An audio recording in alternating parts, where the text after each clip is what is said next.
of the United States of America and to the republic for which it stands, one nation, under God, indivisible, with liberty and justice for all.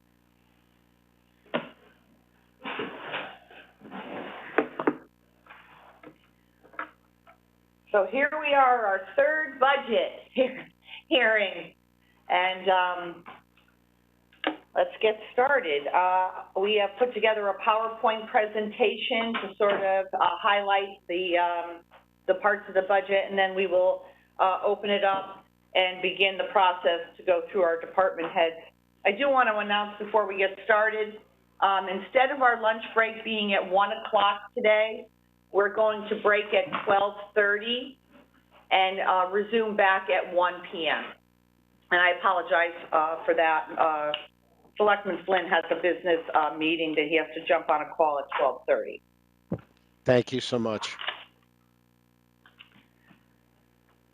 So first, I would like to thank our finance department and all our department heads and our town employees for all their hard work throughout the year in assisting in developing our town budget.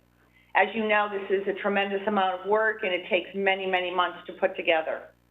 I want to thank all our elected officials and our volunteers who serve on boards and commissions that make our community a better place to live and work.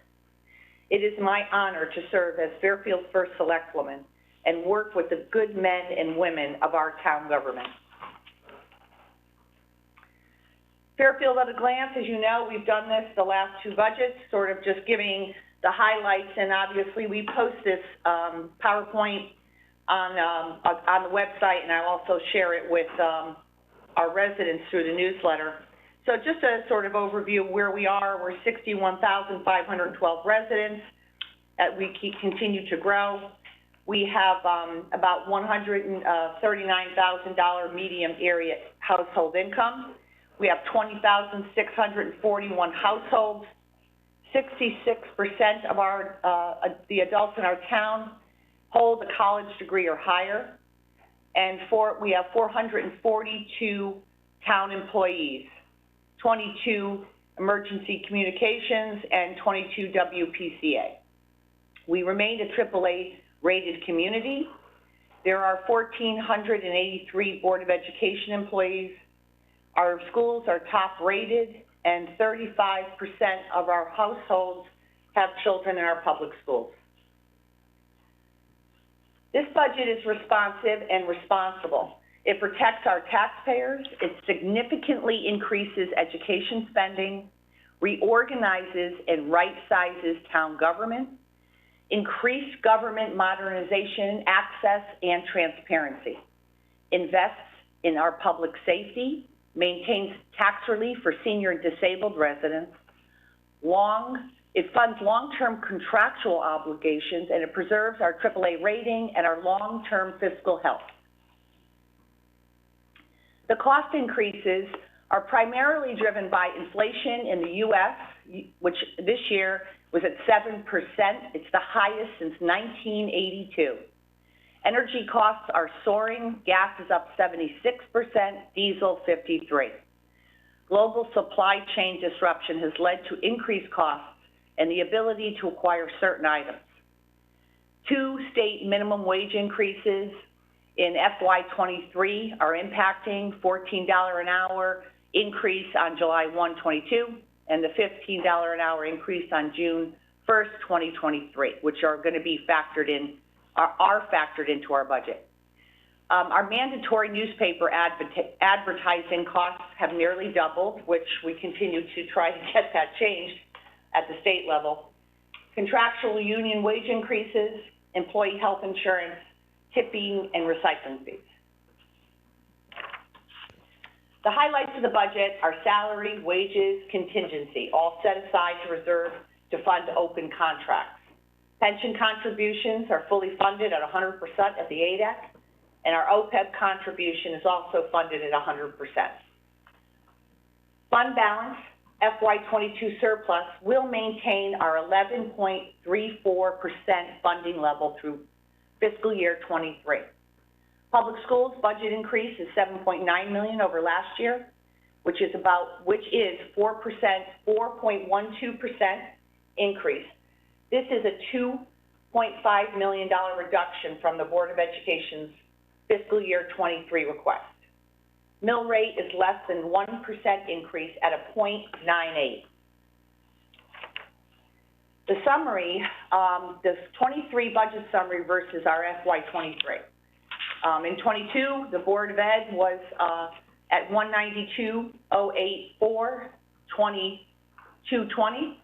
This year it's 199,991,554. The shared expenses between the Board of Ed and town were 28,175, 167 in the fiscal year 22, and it's this year, the 23 budget will be 26,528,998. It's actually down 5.8%. The town side was 112,082, 264, and this year the 23 budget will be 116,202,322, which is a 3.68% increase. And our total expenditures, net revenue required, you can see the differences between 22, and we're up at 3.12. The mill rate increase will be under 1%. Where the money comes from. People always ask, where is this money coming from? So you look at, you just look at that slide and you can see municipal aid is this year is pretty significant, is up pretty significantly due to primarily to a restructuring of the college and hospitals pilot program. Something to note, after the FY22 budget was adopted, the town received a large prior year tax collection on a property totaling $6.7 million. And some of you know this as the Jack property. Investment income, as a town, we are very constrained on what we can invest in. Returns are minuscule, as there are no returns in the bond market.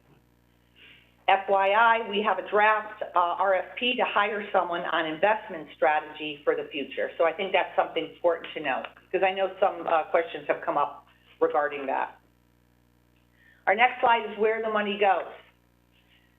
So you can just go down, you see this, the different pieces, obviously. Pension and OPEB are fully funded. Fees and pros are mostly related to contractual increases. The recycling contract went up. All others reflect the ECC transfer, shared and town Board of Ed expenses, nurses, and debt service. Health insurance has gone up due to a higher utilization, down from last year due to COVID, when many people weren't going to the doctors or having procedures. I think that we put this slide in to show that what our noteworthy capital needs are. We were lucky enough in this budget to be able to fund 9 police cars, excuse me, through the Outside Jobs Fund in the police department. This fund was built by outside vendors, who pay overtime for our officers. This fund accumulated a significant amount of money over the last couple of years, and we felt it made sense to use the overage that was built up in this fund to support the police force's capital needs. And you can see we have some sewer treatment plant upgrades, snow plows, power equipment, servers for the IT, backup storage equipment, computer and laptop replacements. The total is $1.4 million. Paving funding. So I know this has been a hot topic with different boards over the last couple of years. And I put in $1 million in this operating budget for paving. We are receiving, as you remember, $1.25 million from the American Rescue Plan appropriating funds that we received. We'll be using that in that fiscal year 23. And I am proposing $1 million be taken from our FY22 surplus to use toward paving, because the taxpayers have already spent that money and it's sitting there, and it makes sense to me to utilize it towards something that most of our, not most, all of our residents would benefit from. And then I will be hoping to come before the town bodies for the additional $780,000 in bonding, which will follow suit to the paving plan we paid for and had done by a professional that evaluated all of our roads. This will be in line with what they put down for their analysis and how they felt the town should go forward.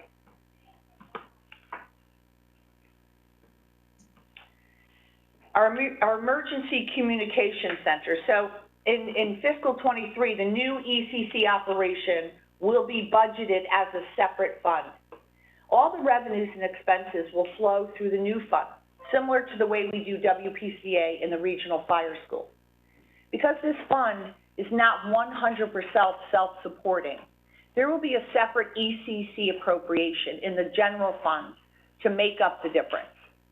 The proposed budget includes the assumption of adding a third town as of January 1st, 23. And you can see the numbers there and how we've netted that out. Right-sizing town government. So, you know, as you know, this has been sort of my major priority since I came into office, was to reorganize, restructure, and right-size our town services and how we deliver them to our community. And after very careful consideration and much deliberation, reviewing every single department, we've continued to make changes to the way our town operates and delivers services. We are, in this budget, proposing moving a part-time director to a full-time position at the Social Services Department to address the increasing needs of assistance needed due to the financial impact of COVID on our low-income residents. And mental health services, as we all know, have skyrocketed since COVID. Our senior center, we are looking to consolidate 2 part-time positions into 1 full-time director to provide the increased services for the increased population at the senior center, which makes sense that our town have a full-time senior center director to meet the needs of our seniors who utilize the center. The tax collector.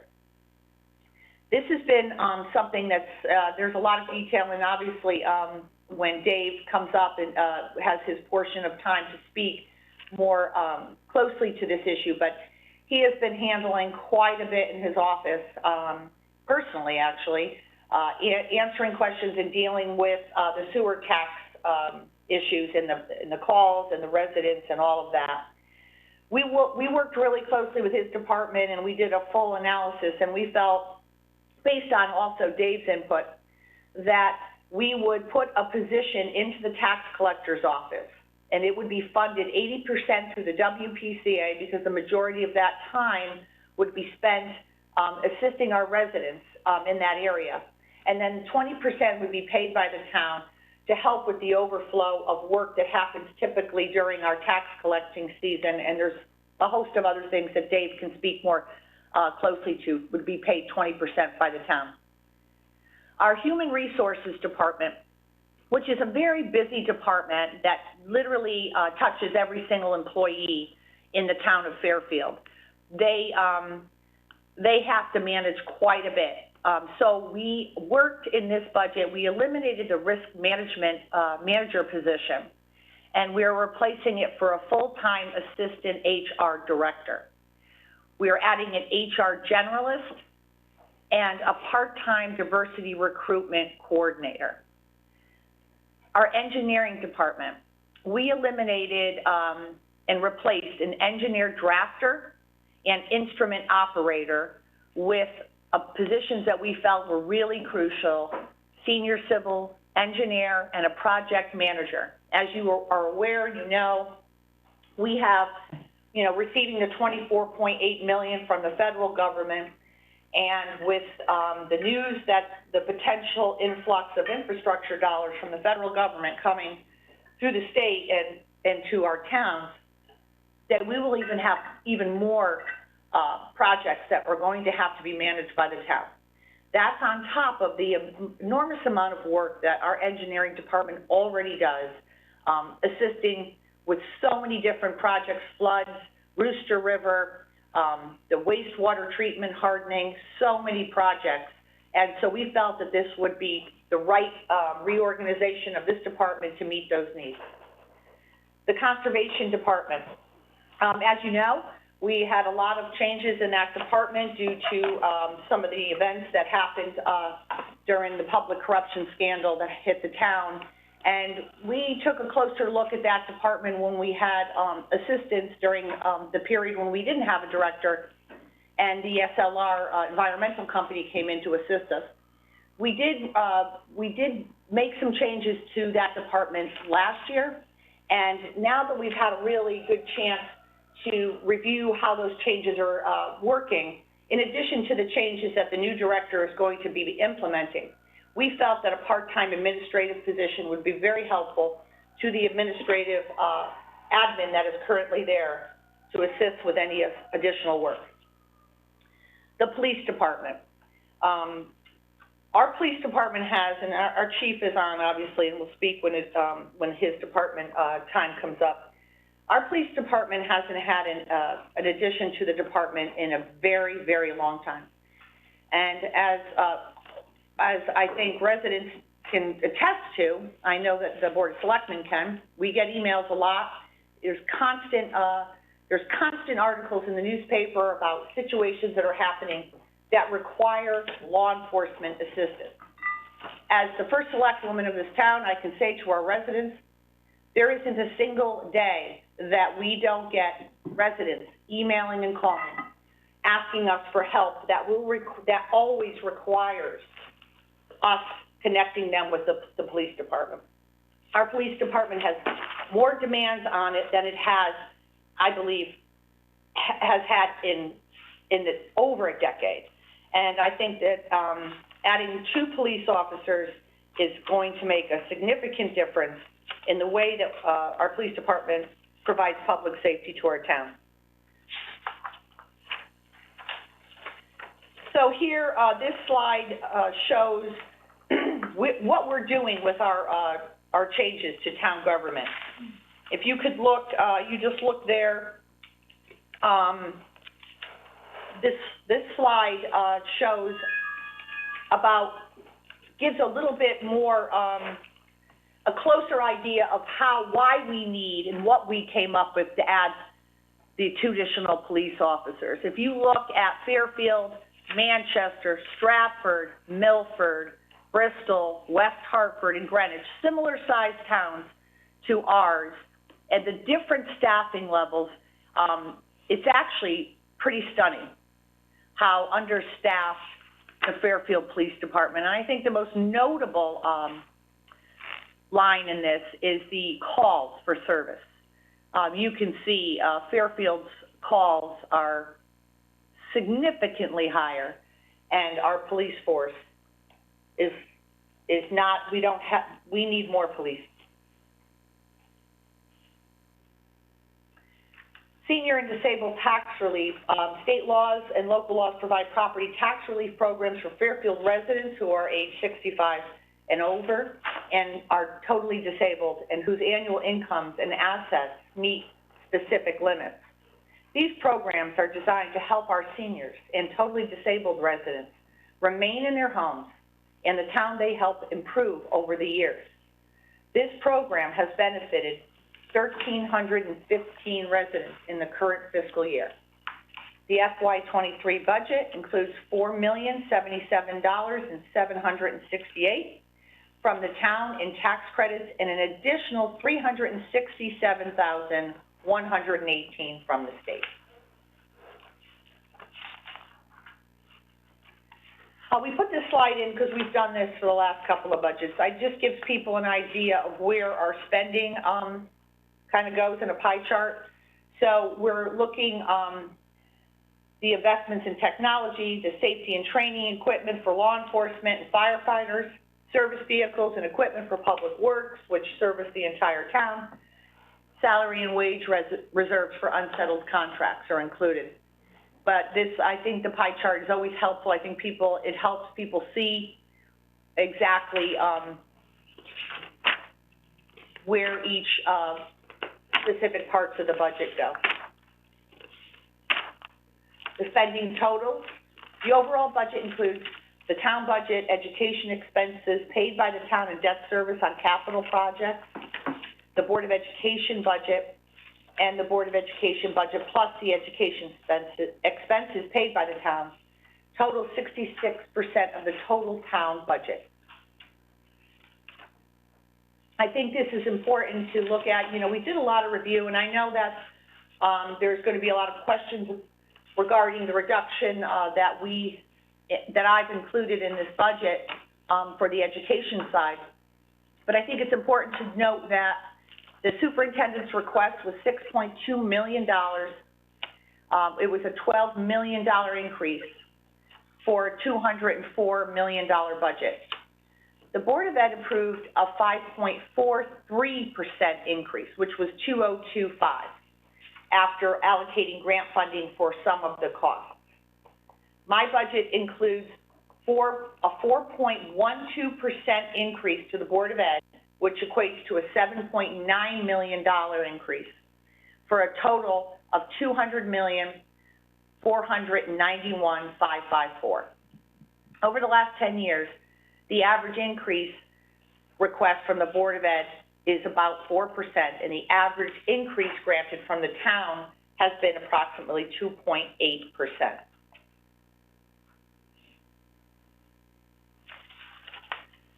So in summary, I believe that this budget, and you know, the third budget, you know, you get your sea legs and you understand where you are, where you've been, and you try to do the best you can.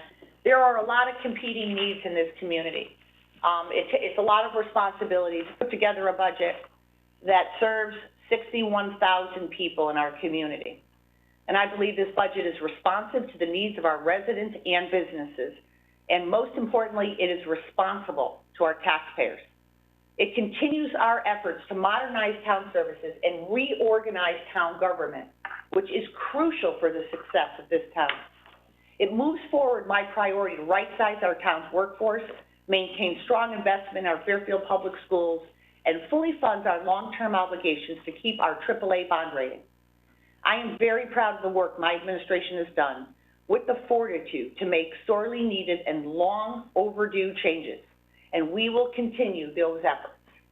I care very deeply about this community and will continue to listen and learn from our residents. And I will end there, and I will thank you, and I am going to ask our first department head, Betsy Brown. Are you on the line, Betsy?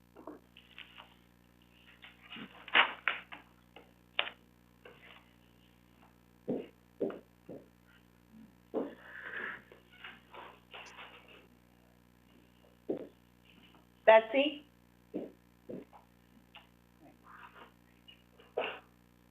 And thank you for that, Brenda. While we're waiting, it'd be great if when people present, we could just hear the page numbers so we can follow along. Absolutely. Thank you. Can I get a? Also, Brenda, could you send out an electronic copy of that presentation to us so that we can refer back to it, please? Absolutely. Jackie will send it now. Appreciate it. And for our community who may be watching now or at another time, we're going to send something out today with, hopefully with the WebEx link if we have it by the end of today, and also the PowerPoint presentation.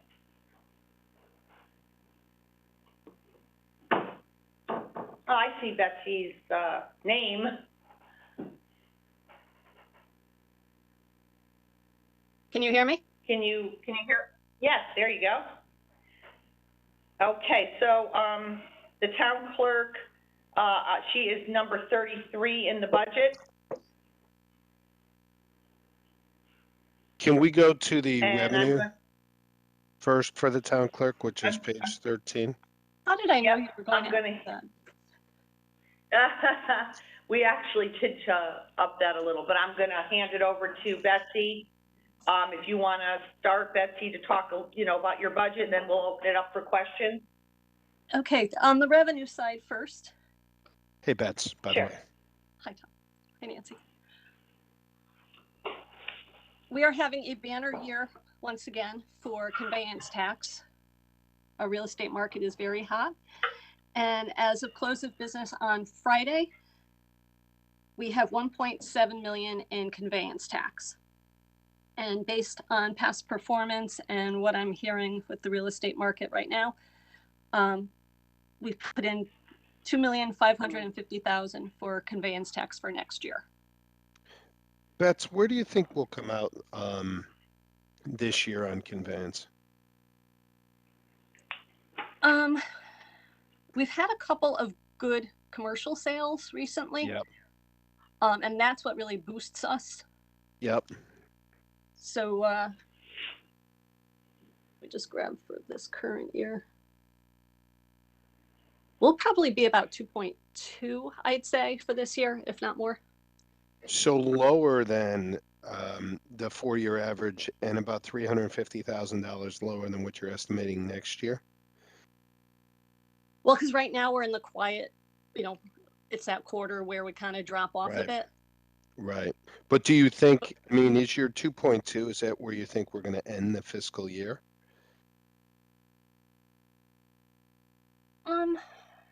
It's hard to say. Hold on, my phone's ringing.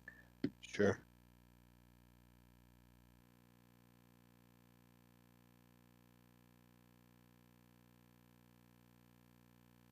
Okay. I'm pretty comfortable, with saying, 2.4, 2.5 right now.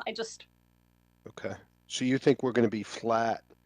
You think we're going to be at 2.5 this year, and you're saying we're going to be flat with that number for next year, albeit this year's a very good year for conveyance. Is that right? Yes. Okay. By the way, I think you owe me a lunch based Yeah, on. I know. Yeah, okay. Just figured I'd bring that up. Okay, so you think that the real estate market's going to continue to do well, right? Yes. All right. What about the recording fees? You brought those down. Where are we coming in this year? Sorry, I don't mean to Yeah. interrupt, but would it Oh, be I'm possible sorry, to get Nancy. a holistic presentation? Because my brain has to get into it before I can even follow your questions. Okay. Unless, Betsy, you have a different. This is the way Okay. we've typically done revenue, Okay, but okay. totally fine. Totally fine with whatever you want. I don't know, Bets, if you have a presentation to give on revenue. As far as, with recording fees, it's always kind of a mystery as far as the state takes a bigger chunk of a recording fee when MERS is involved, which is basically a clearinghouse for mortgages. Yep. There's a portion that is remitted to the state and it goes into a fund. It's for open space preservation. And we do get a portion back, $7,500 a year, which is a grant that comes back to my office, and I use it for land records preservation. Okay.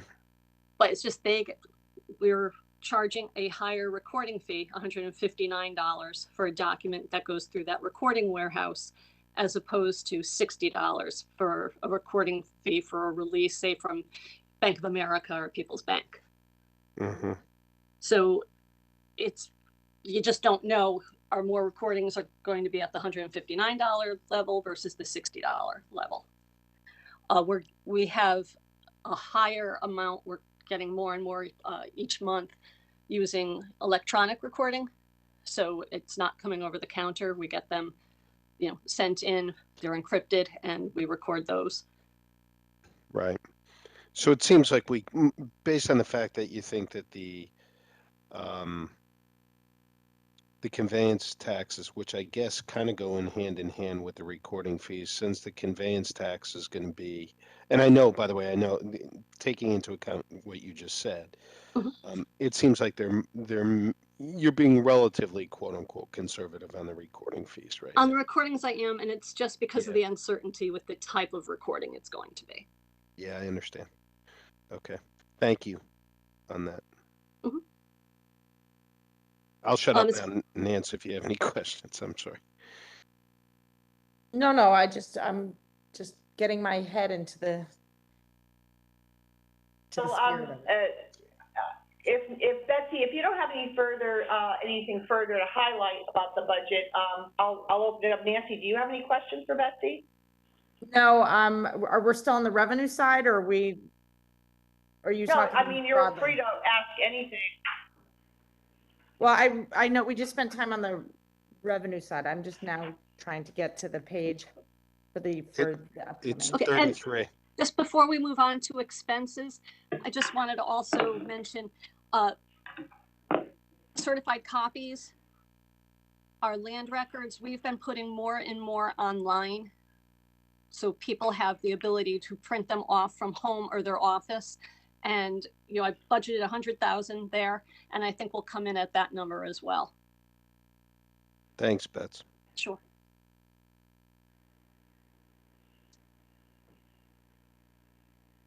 And for expenses, I just want to note that I know the first selectwoman in her presentation touched on the huge increase in advertising costs as part of the charter.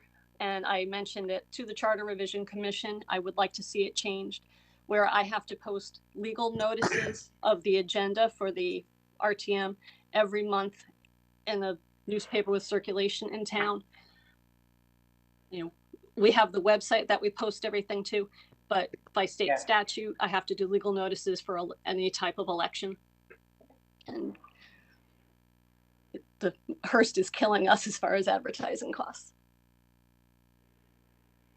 And I see besides that, the next biggest cost is travel and meetings. Is there an expectation that, what's due to that?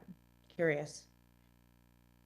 We have 2 conferences every year, the town clerks with the Secretary of the State's office regarding election law, and the state agencies.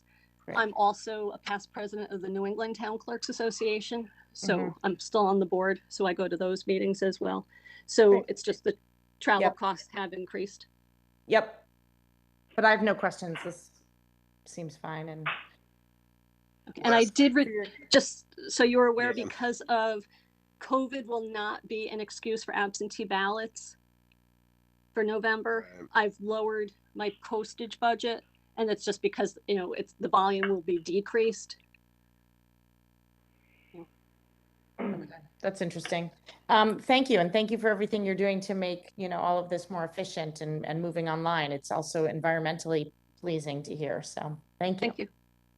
Hey, one last question on the payroll lines, Bets. I see it's gone up 0.9, and this isn't necessarily for you, but just is this one of those departments where the proposed union increase or what have you is not included in the department, but is in contingency right now?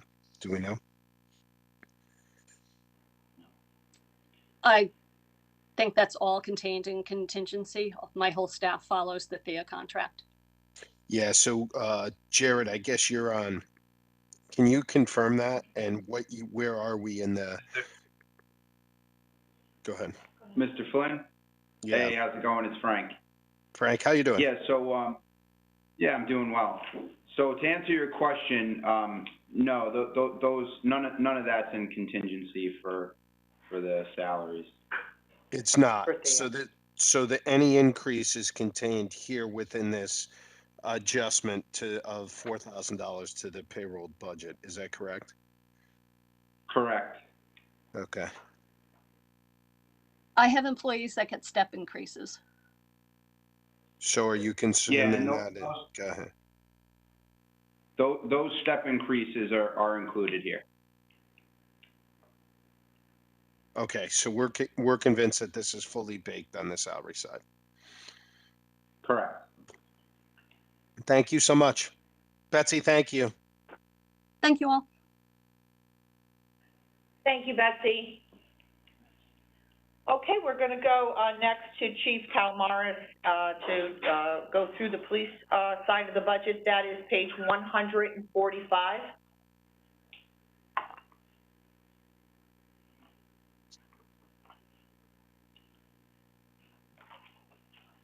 Chief? Good morning, everyone. Morning. Morning. Just turning up my volume here so everyone can hear me.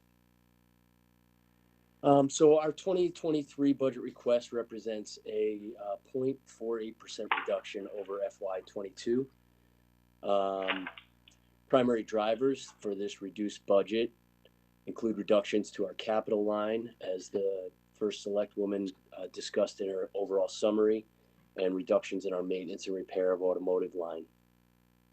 Increases to the budget include a notably higher cost for motor vehicle fuel and an increase in clothing and dry goods, and additions to complete the transition to our new uniforms and patch changeover. One of the most significant proposals was the increase of our staffing by 2 officers from 108 to 110. As demands for specialized services have increased in the police department, we have remained progressive and have accommodated those demands without increasing our numbers of sworn officers for over 20 years. This has had a compounding effect with respect to officer burnout, and we're seeking these 2 officers to reduce this effect. If I could just speak a little bit about how this impacts our patrol forces. The core and the front line of the police department. It is the face that community sees, for better or for worse. While it takes an entire agency to fulfill the needs of a 21st century policing, it is the patrol force that will set the tone for whether or not we as an agency are fulfilling those needs. Community policing and crime reduction are primarily the job of the patrol division and can only happen when the division is sufficiently staffed to deter crime, while also finding time to engage in positive interactions with the public. However, this is not merely a police department commitment, but a town-wide commitment. Fairfield Police Department will continue to do what it does best, remain progressive, find ways to do less with more. Let me correct that. Find ways to do more with less, and continuously adapt to the changes in modern policing models and continuously assess our ability to meet our community's needs. We would greatly appreciate any support from the Board of Selectmen, the Board of Finance, and the RTM to assist us in our community. Thank you. Thank you, Chief. I will open it up to the board for questions. Yeah, Minutes, you go right ahead. Yeah. Thank you. Good morning, Chief. Good morning. Hi. And I think I saw some others from the department on there. Hello, good morning. I just want to say thank you so much. You know, we have really enjoyed a great relationship over these past many years, and certainly specifically in my role as the former co-chair of the Racial Equity and Justice Task Force. And several times in your presentation just now, you referred to the incredible work that your department has already done. I mean, the changing of the patches is one of your first actions out of the gate when you were first brought in as the chief, was really highlighted your commitment to the work of representation and inclusion for the community in a broad way.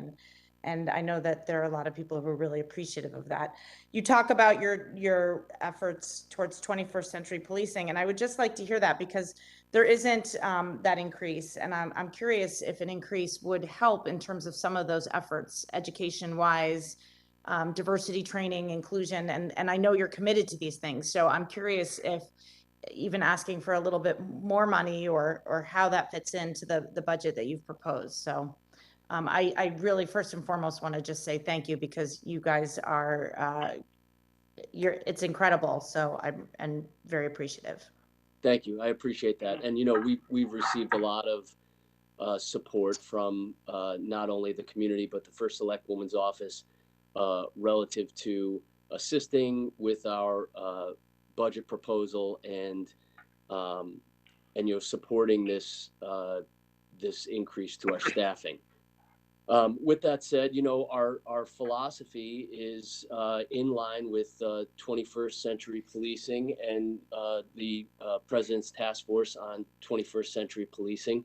And one of the major drivers behind that is building trust within the community and ensuring that the community feels safe with the police officers that they have, and have the feeling that they can engage with the police whenever they feel that it's necessary. I think given the proposal and approval of the ARPA funding for our technology package, I don't know if am I still going? You froze. I froze. Okay. I can hear you. I can hear you. I can hear. You're fine, Chief. Okay.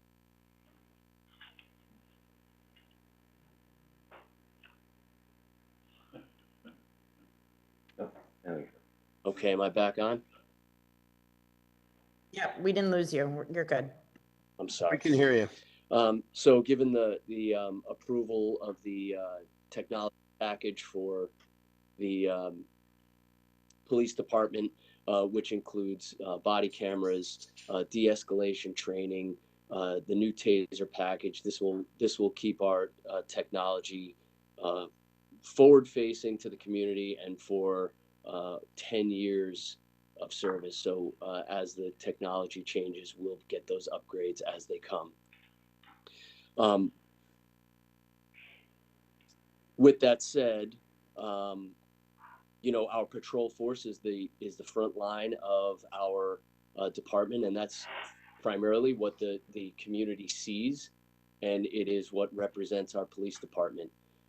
As our services for police, as our demand for police services increased, we have just continued to establish these specialty units throughout our organization, such as the school unit, the traffic safety unit, and these are all important demands that the community expects. But at the same time, we have been pulling from our patrol force to try to support those demands. And I think it's a good time to begin building up our patrol force so that officer wellness stays at the forefront of our anticipated. The health of the officers is very important, and I think this would just contribute to that.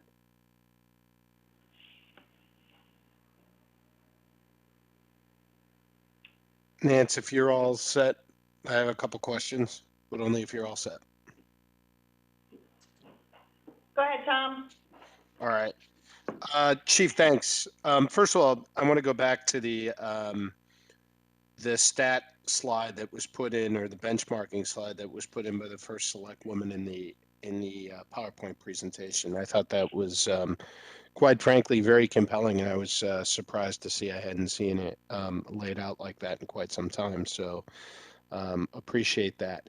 The one question that came to mind in looking at that slide, and it was alluded to, I think, by the first select woman.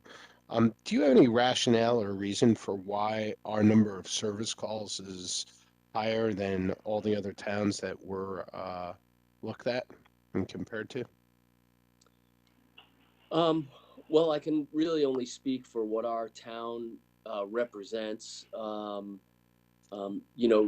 Those towns similar to ours are surrounding a big city, some of which border big cities.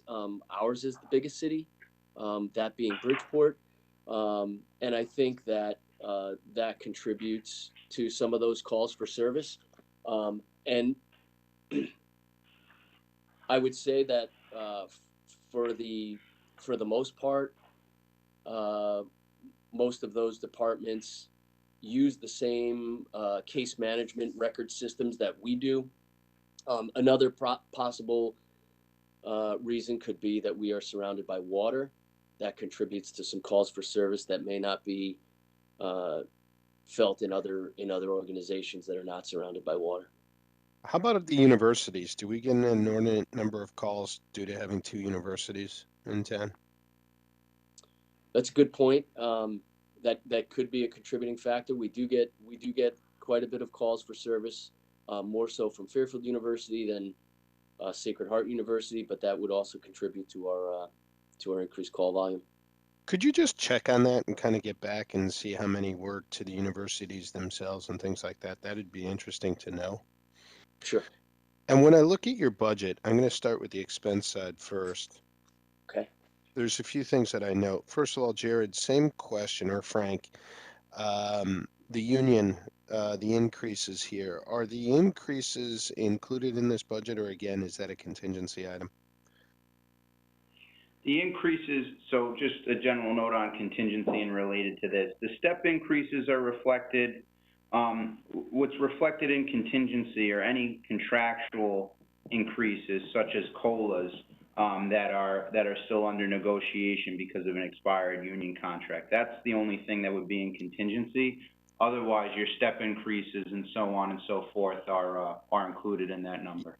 No, I'm aware of that. What I'm asking is there any union increases included in contingency or for the police department, or are the union increases already in their payroll line? There is in contingency, there is an allotment for, Okay, so what the this is, union, got it. So but I understand. Yeah, I get it. What I'm asking is, this isn't a fully baked expense then, because some of the payroll expense is actually included in contingency because the contract is not settled. Is that a correct answer? that's a correct statement, yes. Now, let me go back because you explained it a little bit. Is that the same thing with the town clerk's office, or is that different with the town clerk's office? Yes, that would be the same for, most of the employees in there, Okay, so except for, say, yeah, I'm going to ask for, just to make it simple, any of the departments that are, and I'm going to use the word understated here, for the effects of any union increases that have yet to be agreed to and negotiated. Can you get us a list of those departments where we have payroll accounted for in contingency, just so that we have that, please? a list of it would really be all departments as of right now, because all of the, union contracts are expired. So All the all of them. contracts, Tom, Yeah. this is typical, Tom. Any I'm contracts not- that are currently open, we put contingency money in there, based on, what we think may happen. But I understand currently, that. as of today, all contracts, some have been open longer than others, but currently all Agreed. contracts are open. That's kind of what I was asking. So it's all contracts now. Okay. Because Yes. yes, I'm very aware with what our process is. I was not aware which departments were actually impacted this year. So it's all contracts, and it's all departments that their expenses are understated to the extent that they have funds that are in contingency related to non-settled contracts. Fair enough. Right. I mean, I don't know if it's understated, it's just that those contracts are now open. Yeah, it's understated within the department is what I mean. I'm not saying it's nefarious or anything. It's just not contained within the departmental budget. Chief, if you go to page 147 in the budget book, which is your total full-time staff, Yes, sir. I'm confused because you're asking for 2 people. Here you have 115, next year you have 116. That's only one person, if I did my math right. So is it 2 people or 1 person, or how do I reconcile that? Tom, Chief, if you don't mind, I can answer that. Thank you. Go Okay. ahead, Frank. That's because there was just a budget transfer, and the police department's IT person was moved budget-wise to the IT department. So it was budgeted, and if you look at that, it's the IT support technician in FY22, there was 1 employee there. There's now 0. That person wasn't moved from the budget completely, he was moved to IT. Excellent. So if you net that out, that's where you get the 1. I appreciate that. Thank you. I appreciate that very much. So here's the next question. Chief, if I go back to page 145, what I was surprised at was that the overtime is still up, and that the overtime earnings replacement is still up, given that you're asking for 2 new positions. I would have thought that would have somewhat of an offset, especially considering the fact that this doesn't include a rate increase for the officers. So this is purely just a number of hours increase, or it stays the same. So why would it stay the same if we're adding 2 new bodies? I would think adding 2 new bodies would reduce overtime cost in the department. Well, if that's the case, we probably wouldn't see that till 2024. It would take, if we were to, let's say July 1st, add 2 additional sworn officers. It takes 6 months in the academy roughly and 5 months on field training. So I would not even see those 2 bodies fully trained filling billets until July, or I'll say June of 2023. So really, we'll add the bodies, add the positions now, but it takes essentially a full year for us to see not only the impact on the streets, but the impact on the budget, on the overtime. Is that a fair statement? That's a fair statement. Okay, I understand that.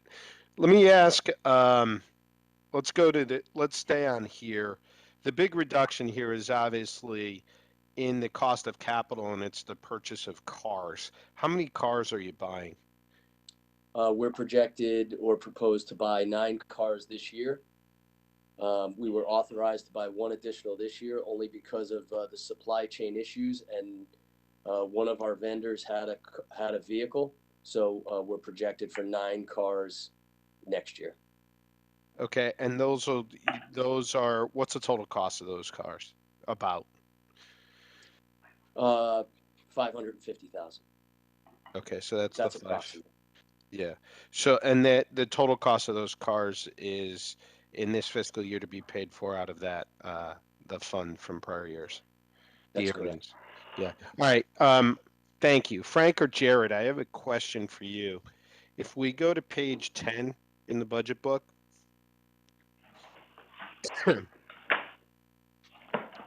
we'll go under the police revenue. And this is really a how do we account for it question. So first of all, Chief, I'm very glad to hear that, and I think it's unfortunate because I want to go into this a little bit, right? I'm very glad to hear that the town put in that kind of surcharge on the outside utilization of our police officers, which spurs all the overtime. Number one, we had talked about that for a long time when I was on the Board of Finance.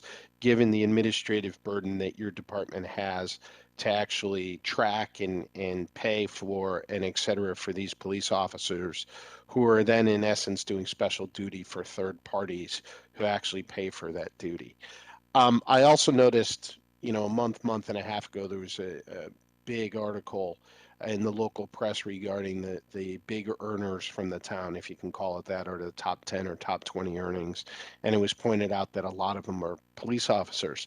What doesn't come through the press reporting and really what doesn't come through the budget book real well is the fact that a lot of those overtime earnings are actually paid for by third parties due to the utilization or need to have police officers or desire to have police officers for their events.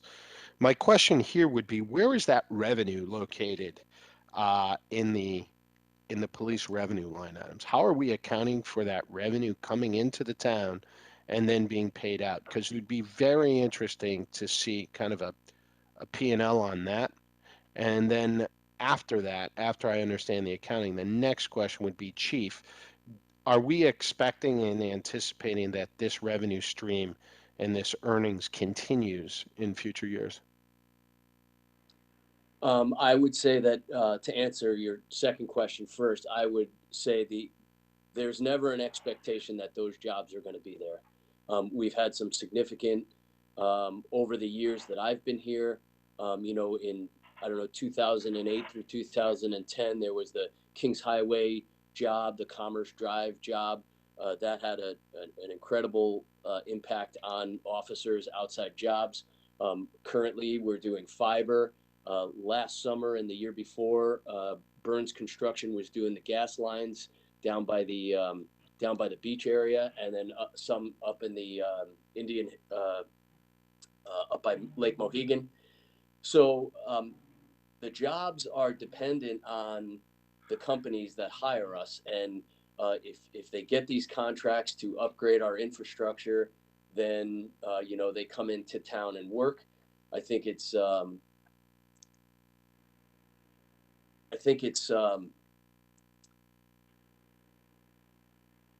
mostly dependent on what they are when they are hiring.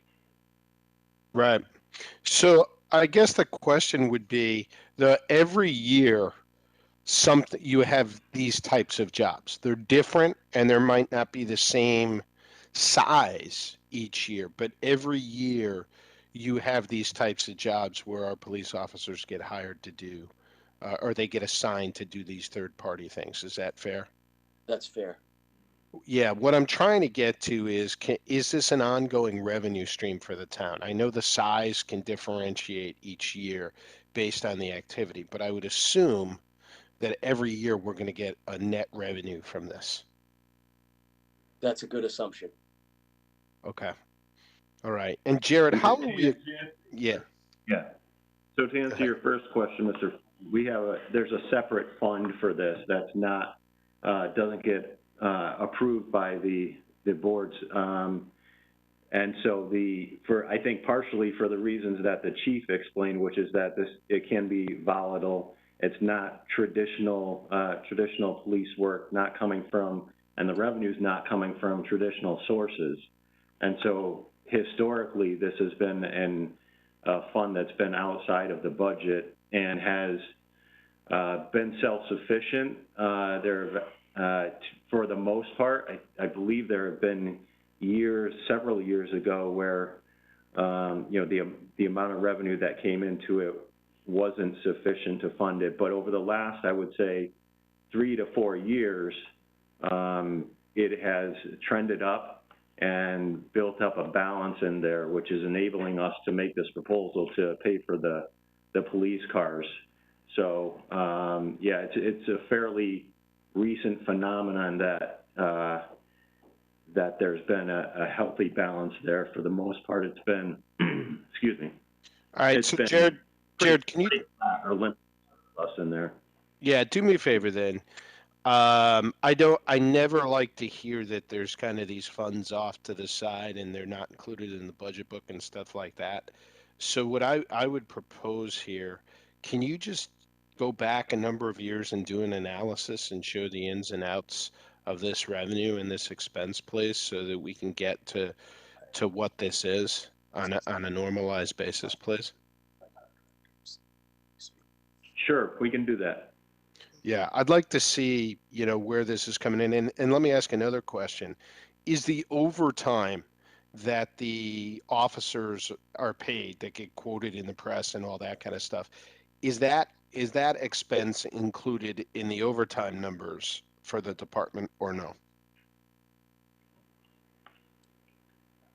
I would say yes. If we're running there are different accounts for it. It's accounted for differently. But my understanding is that when the salaries, the high level salaries, are published, that includes the overtime for this type of work as well. So when I look, said another way, when I look in the budget, and it says the overtime earnings, the 1,108,000 that's being budgeted for 2023, that number includes the overtime that's paid by outside third parties? No, that does not. That is not. The only overtime the overtime that is worked for these jobs, these outside jobs, is not included in the budget. Okay. It's paid.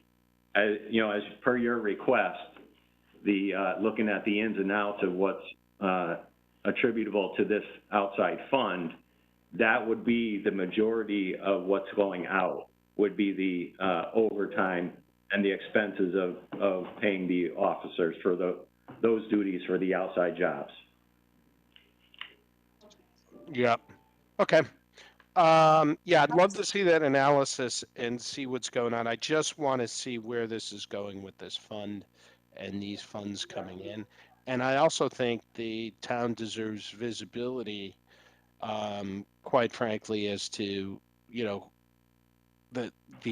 when you read those articles, I want to be fair to the department as well, right? That it's not just running up overtime on the backs of the taxpayers, right? That the overtime is actually paid for third-party items as well that are paid for, and that actually the town is getting an administrative fee on those items. And I want to make sure the town gets an administrative fee on those items as well. Yeah, You know, I mean, just to make a note, on these funds, Tom, as you probably know, you were on the Board of Finance a long time. This fund has been in existence for many, many years, as has many off-budget, funds. So Yep. this is not unique or different. This has been going on really, really long time. The difference here is we're actually using it in the budget and we're making money on it. In the past, when we had this, they weren't making money on it. They were actually charging out at the amount that they were charging out the officers, or because sometimes the officers were higher level officers that got the overtime to do these things, the town was actually losing some money on it. This was a number of years ago, to Jared's point. Now, and it's actually a good thing, by raising the rates that they charge out, they're making sure that the town actually gets its administrative fee and helps with the burden, which has created this nice nugget to help pay for the police car. So it has changed over the past few years. I would also just jump in and say that every year, budget season is an opportunity to say, how are we going to do it this year? And just because we've always done something historically, it doesn't necessarily mean it's best practices, as I think we can all agree. Can I jump in? Because I have some questions, again, that just in looking at some of the line items. Sure, yes, absolutely. I just want to note that I think this is a unique situation because this fund, grew, which it hasn't done in the past. And that's why we thought it was a really, lovely opportunity to be able to reduce the impact on taxpayers and use the money that the police earned in overtime to offset the tax impact for their police cars. So I thought it was a win-win all around. But go ahead, Nancy. And don't disagree there. Just a few small questions. And again, not advocating necessarily for us to be spending more or to be increasing, but I go back to this idea of all the good work you're doing. Without an increase in your education line item or communications, or advertising, would spending more in those areas help you with your mandate of community interaction and positive interaction with the community and some of the trainings, et cetera? Or do you feel that the budget as you're presenting it really does enough to help you in those areas? That's my first question. Sure. I think the budget as it stands, we went for our training off of a 3-year average. I think in addition to that, we are requesting officers because we're using officers in other areas such as professional standards and policy, which is one of the offices that we have taken an officer out of patrol and supported that endeavor in that office. And that goes to also redaction and records for, in our effort to be more transparent with the community. As you know, Nancy, and have sat in on some of the discussions, it's an undertaking to put together a presentation so that everybody understands, in certain circumstances that what we go through in certain circumstances. So I think to your point, we based our training off of a 3-year average. I think that is going to be sufficient.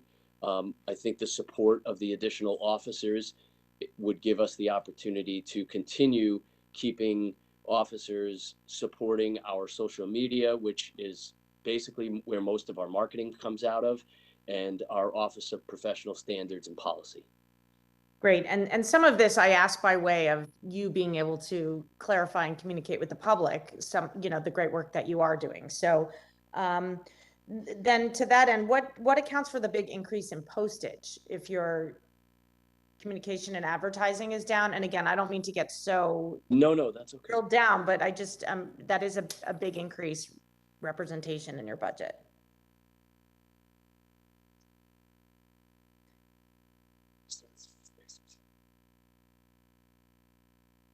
have there. And while, can I ask you another question while you're looking? Absolutely. So it's the postage. I see a decrease in the crossing guards, and I'm curious about that, why that feels like, Cohorts from, you know.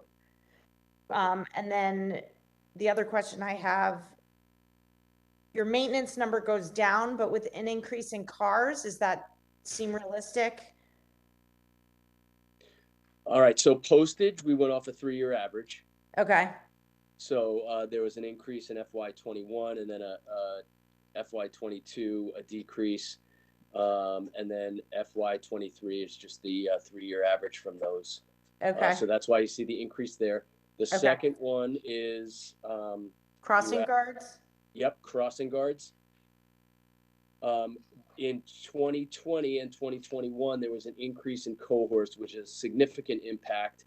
We went again off the 3-year average. And because, let me just pull that up.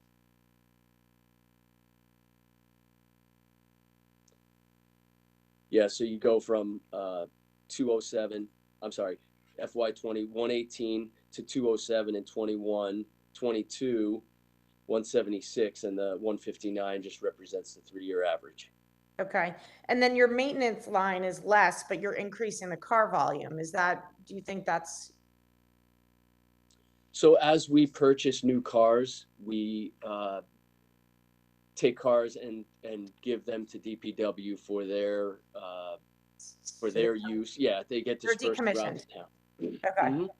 So And they're then- decommissioned from us, and I could just finish that. Oh yeah, sorry.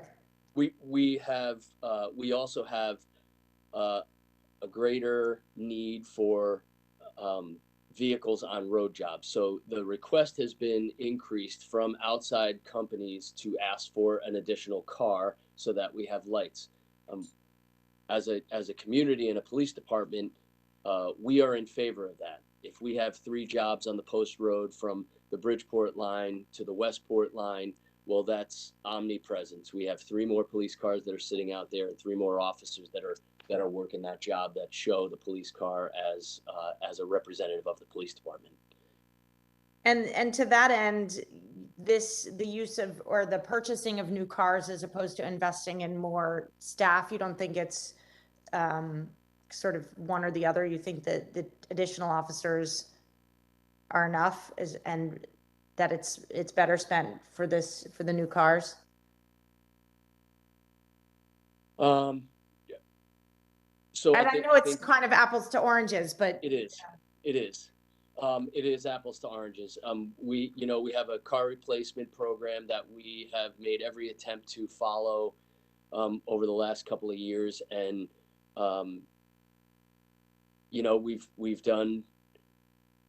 we've made do with what we have, and we have decommissioned cars as necessary and have purchased our allotted amounts as the town has approved them. okay. And then my final question again, your clothing dry goods has increased, but your laundry doesn't. Is that? So the clothing increase is specifically for the uniform changeovers. There were some requirements in the Police Accountability Act that required some changes to our uniform, and as a result, we've seen a 2 or 3 year impact or increase as a result of that. Okay, thank you for clarifying. Sure. Those are my questions so far, but thank you. Thank you.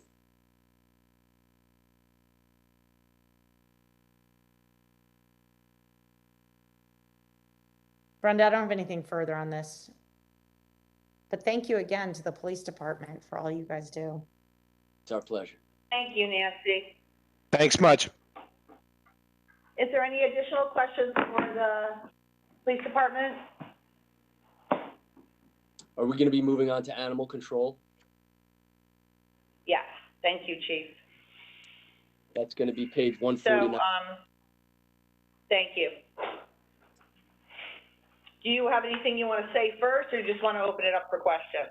I'll open it up for questions. There's nothing remarkable on the animal control budget. Yeah, I don't see anything. I don't either. Maybe just a line, if you could, just again, I think for the public, a line about what animal control does vis-a-vis, for Fairfield and how just a sentence. Sure. Consists of a one full-time, 3 part-time animal control officers.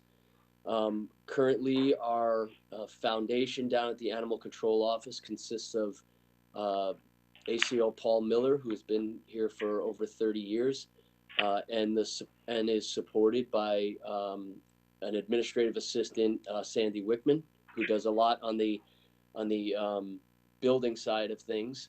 While Paul is answering calls, we have 1 current part-time employee and 2 vacant part-time positions. One of the significant issues with trying to fill these positions is that we get people. It takes a lot to train them, to get them up to speed. It's over 100 hours of training. And then a lot of times as a part-timer, they get full-time positions elsewhere, or they find that they no longer like the position, so they end up doing something else or resigning. That's on top of their police training, or is it separate and apart? It's separate and apart from the police department. So animal control officers go through 100 hours of the minimum 100 hours of state animal control officer training. They are not police officers, but they do have some legal rights to make arrests under certain circumstances. And the longevity bonus is that gentleman, the animal control officer of over 30 years. And Sandy Wickman, actually, the administrative assistant down at the office. Thank you. And I just want to note for the public and for you guys too, that, we made a lot of changes to the animal control after the incident that happened in town, and we have additional training for our animal control officers, and we have done a lot of different things. We wrote a whole new policy. So I just wanted to note that because I know that was something that was very concerning to our community.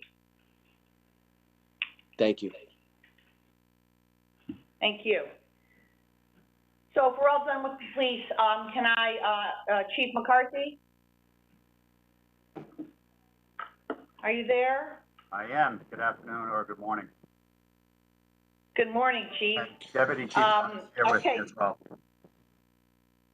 Hello, Chief. So page 140 is the fire department budget, and I'm going to hand it over to Chief McCarthy to present. Very good. Thank you, First Selectman Kupchak. Let me just start by making a few notations. In last year's budget, we requested a fire inspector position, which was funded on January 1st, and next year's budget reflects a full cost out of that full-time position. We made a commitment in our application for funding that his efforts would be directed solely towards the residential inspection challenge. Our greatest life safety hazard is in multifamilies where people are asleep and may not recognize an emergency. We want to make sure that those facilities are inspected annually as required by state law. And our new fire inspector, as well as both fire inspectors, are devoting nearly all of their time to that function. And I expect that the benefits of that will be a safer community, particularly for those in multifamilies. Over the past 2 years, we're coming up on a 2-year anniversary on February 26th of our first meeting on COVID. Fire department staff, day staff, as well as our suppression division, supported, led, managed the COVID response for the town of Fairfield. Everything from planning and operations to PPE deployment, if you recall, for over a year, the significant attention for PPE, not only for town employees, but also for businesses and the public. And most recently, managing the COVID test kits when they became available. And I want to recognize all of those efforts for his 2 very long years for the work that was done by the Emergency Management Office of the Fairfield Fire Department in support of the town's efforts, and all the departments that relied on our personnel working closely with the First Selectwoman's office and the Health Department to manage all of those challenging issues over the past 2 years. They did extraordinary work. Fire Department during this time continues to maintain and expand our service and capabilities. We have benefited from the creation, although it got a lot of attention several years ago in 2017, 18, when the new fire school was built. That school has provided a tremendous resource to the town of Fairfield, and not only hosting fire department meetings and trainings, but also for multiple departments throughout the town. And we're very happy to extend the availability of that facility to others, and most recently have worked with the IT department to upgrade our virtual meeting capabilities in 3 classrooms at the fire school. There are a number of projects and programs that we have funded through donations and grants. Most recently have applied, and the RTM met last night, and it will again next Monday to approve a $358,000 SCBA replacement project that the Board of Selectmen heard 2 weeks ago. And 90% of that, if the grant comes through in toto, 90% of that will be funded by the federal government. In addition to that, we do receive from time to time donations from local races and just general donations. We try to apply that to fire department projects. Several years ago, we renovated the kitchen at Station 2 on Jennings Road with some of those funds, and most recently purchased thermal imaging cameras so that every firefighting position would be equipped with a thermal imaging camera. Certainly allows firefighters to detect the presence of trapped persons and also hotspots, which reduces the amount of damage necessary to identify the seat of fire and cause extinguishment. So we try to manage all of the very expensive equipment and programs of the department where we can with grants and donations. And lastly, this year, we have engaged with the Insurance Services Offices, which you may have heard of, ISO, which rates the capabilities of the fire department, our communications and water supply to determine fire insurance rates. We are currently an ISO Category 2 Class 2 fire department, Class 3 fire department, and we're hoping that when we complete the rating, which will be later this spring, that we will have upgraded to a Class 2, and that is due to a significant amount of work by a broad variety of members, and in partnership with the ECC and Aquarion to improve our capabilities in service to the public. The net result will be if we do get upgraded to a Class 2 fire department, that we will residents will see a reduction in their fire insurance. So by way of background, I thought it was important to recognize those issues in the department. And let me jump into the drivers in this year's budget. You'll note that there is a reduction in the regular payroll, despite the increase of half a salary for inspectors. We have had a number of retirements this year, so we have firefighters that are coming in at lower steps in the pay scale, and that is reflected in that. As was mentioned earlier, the department collective bargaining agreement has lapsed and is currently in negotiations or arbitration. The two particular payroll lines, sick leave and injury leave, you'll see a significant increase.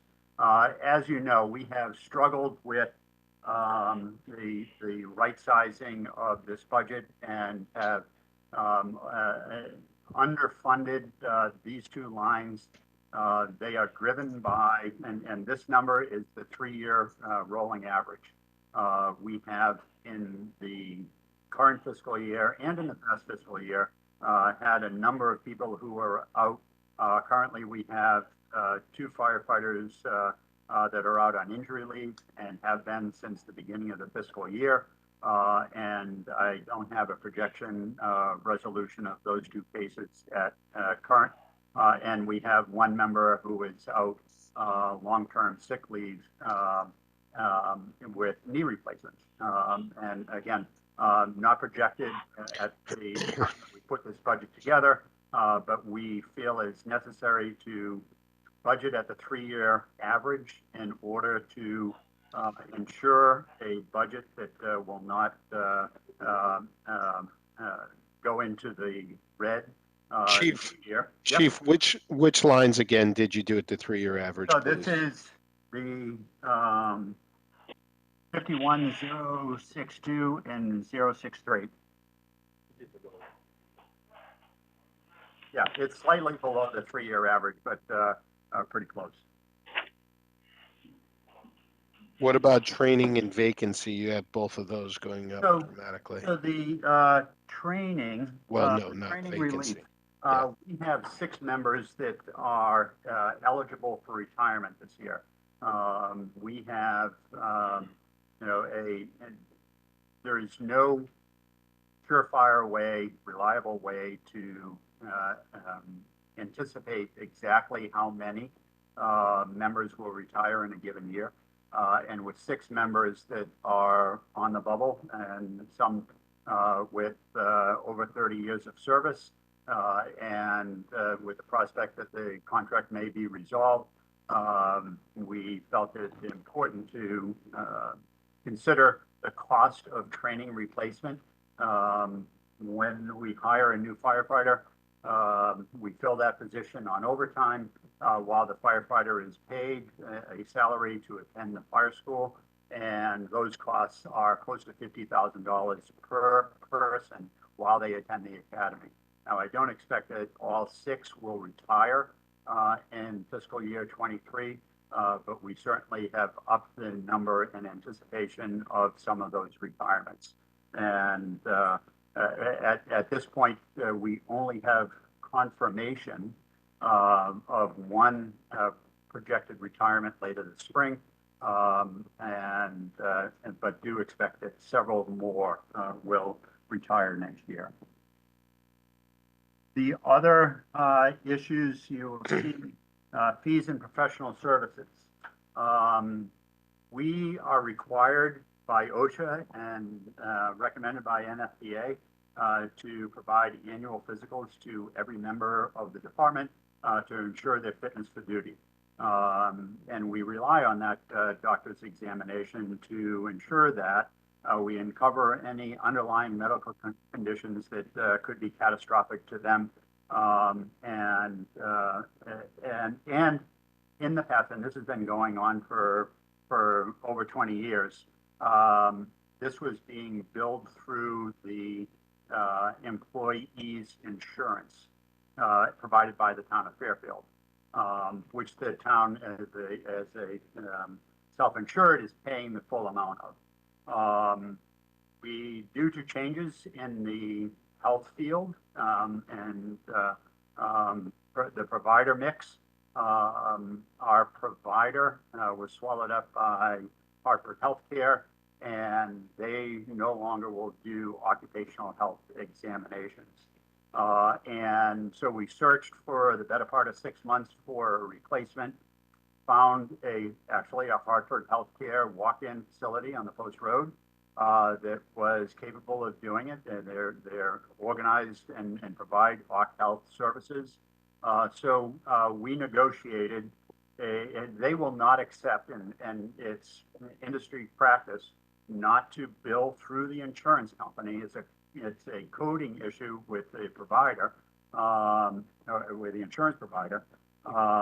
They will not honor insurance for OC health. So we were able to negotiate a lower per person examination fee, lower than what we're paying through insurance. We had to build into our budget the full cost of this. There will be changes, and this will not appear as a cost in our budget and in the insurance costs. But those are very big numbers in the insurance numbers that the town funds. But this is an upcharge of $45,000 in the fire department budget for fees and services. And the other 19 was what? Record management system. Our records management provider, Firehouse Software, is going out of business or has been swallowed up by a larger vendor, ESO, and we are currently in the process of evaluating all records management systems providers to determine which would be the most appropriate. Any one of them is more expensive than we're currently paying, so we put a placeholder in the budget for that increased cost in our fees and professional services. Chief, what is the, so going back to your medical insurance, basically this is a physical that needs to be taken by all the fire personnel. Tom, Yeah. Mr. Flynn, can I just interrupt for a minute? I want to try to keep some order here. So, Chief, are you finished with your full presentation? Then I'll open it up. Let me just go over a couple more items and then I'll be done. I'll be very quick in that. So the motor vehicle fuels and lubes are numbers that are provided by the purchasing department for the increase, and as the first select woman's presentation, significant increase, 71% increase in fuels. The motor vehicle fuel and lube, this reflects the increased cost of, the next one, repair equipment. That is increasing cost of tires. And lastly, let me point out the capital outlay. This is $332,000. There are two significant items in that number.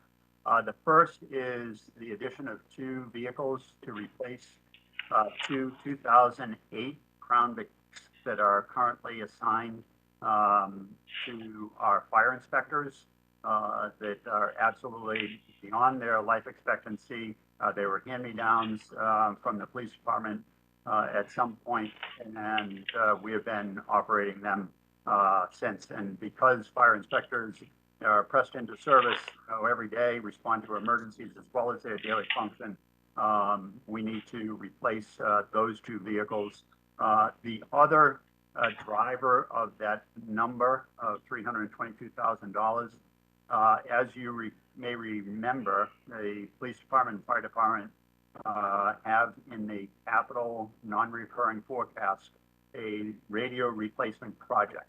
And that radio replacement project has been stalled as we wait for any opportunity to get grant funding from the federal government. And in the interim, the fire department needs to replace radios that will be consistent with and interoperable with the larger radio project when it comes to be. But we have to replace $125,000 worth of portable radios in this year as we anticipate that larger radio project coming online sometime, hopefully in the near future. And with that, I will pause and answer questions. Thank you, Chief. Before we open it up, I just want to thank the Chief for all his hard work as not just as the fire chief, but also as the emergency management director. Obviously, you both know, and I hope our community realizes the effort that he and the entire emergency management team put in over these last 2 years. And I want to also acknowledge our EMS workers for all their hard work and efforts. And I will now open it up to the board for questions. Go ahead, Tom. So Chief, thank you for the discussion. Vacation relief, we didn't talk about that, or I missed your comment on that. Why is that going up? So this is a number that is based in actual, because we know exactly how many vacation days every person is entitled to. And because there is not a salary increase, this is a very easy formula to add up the number of days that are owed and the number of by the number of personnel. So this is reflects those numbers. So this would imply that there's more hours owed year over year. Is that right? Yeah, so what happens? Deputies on the line. So what happens is we also analyze step increases in vacation, so increased seniority, members increased vacation. You're breaking up. You're breaking So up. the answer is that as people progress through the steps, they earn more vacation and at a higher rate. So that number reflects those increased eligibility for vacation time at a higher rate. But how is that possible when the rate on regular payroll hasn't gone up above? If you look, we're remaining at the same level or even a little bit lower of regular payroll, but yet your vacation relief is going up. Now, if you told me that as people progress, they earn more hours of vacation, that's a different story versus rate. Yeah, that is what it said. As they go through the steps in years of service, they are eligible for more vacation. So Okay, so this is more hours. It is more hours. In Okay. increments of seven? Yeah, increments of 7 as they progress through those years of service. So they have more hours that they're due, and that's why. But wait a second.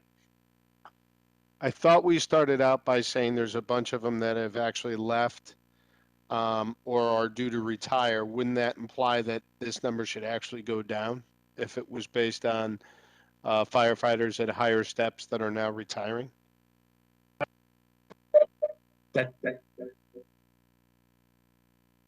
Yeah, you're not coming through.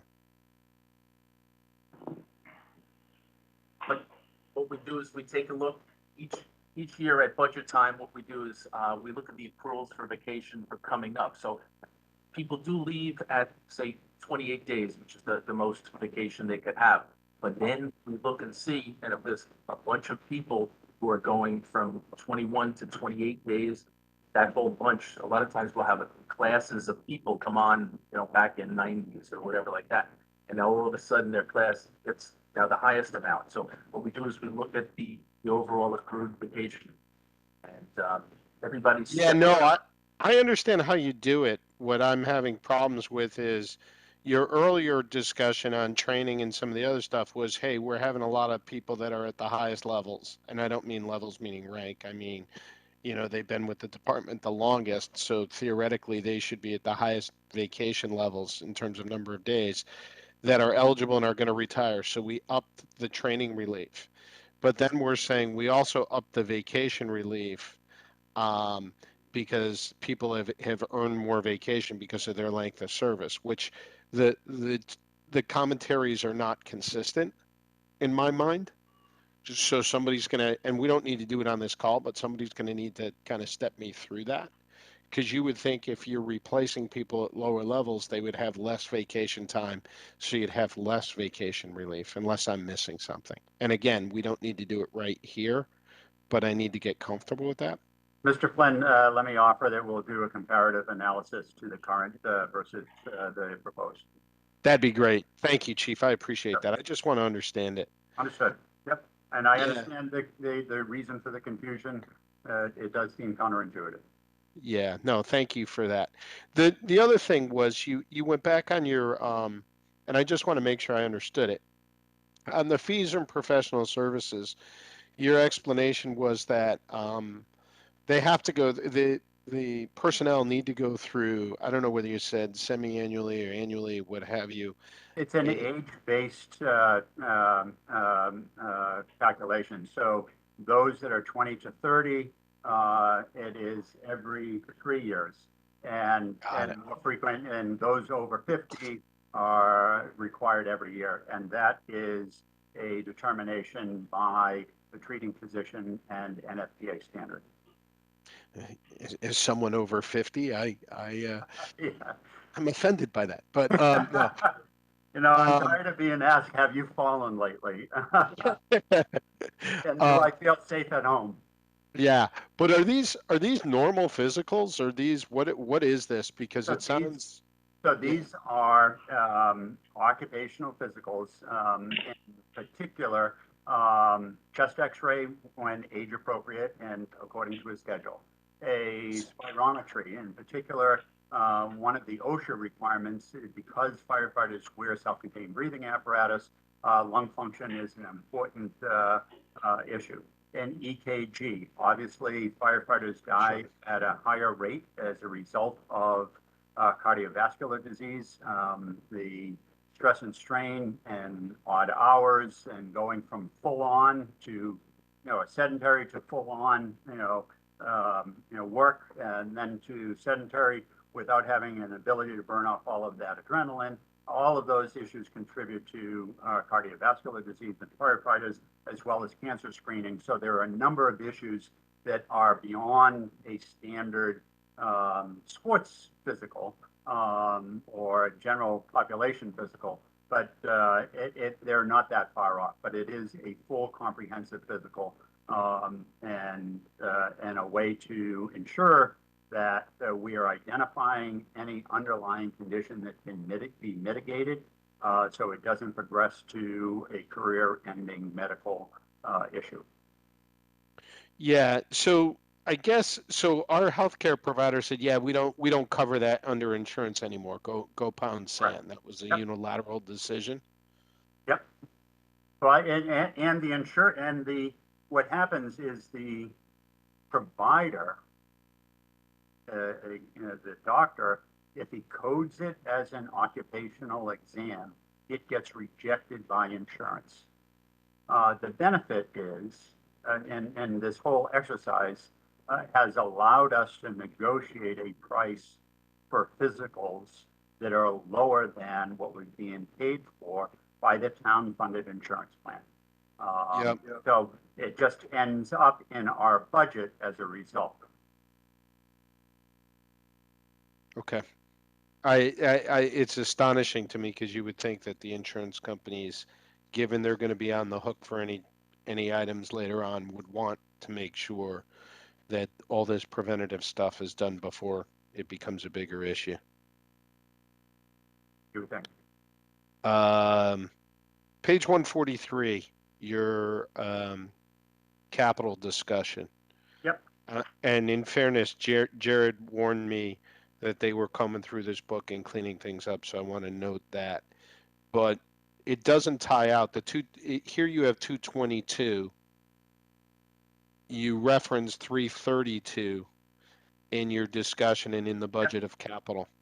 So let me point out that on our budget request, the page, capital outlay account 57000, the department request is 332. Right. And I think you probably have in the first selectwoman's budget a page that shows 220 something. 222, that's what I just said, yeah. That it does not include the Cars. 2 cars. $60,000 each for a car, or $55,000 each for a car? 55, and that is a price from the state DAS approved bid list. And it includes an upcharge, so we get the vehicle, we have to install emergency lights and radio. So we're somewhere in the mid-40s, but the add-ons bring it up to 55. Let me ask a question. You might not like the question, but I'm going to ask you because you opened the door for it earlier. Earlier, you had mentioned you'd gotten some cars, I believe you said from the police department, that replaced the cars and you were utilizing them. Given the fact that the police department is getting 9 new vehicles, why wouldn't we take 2 of the best of those 9 and give them to you guys to use for another few years?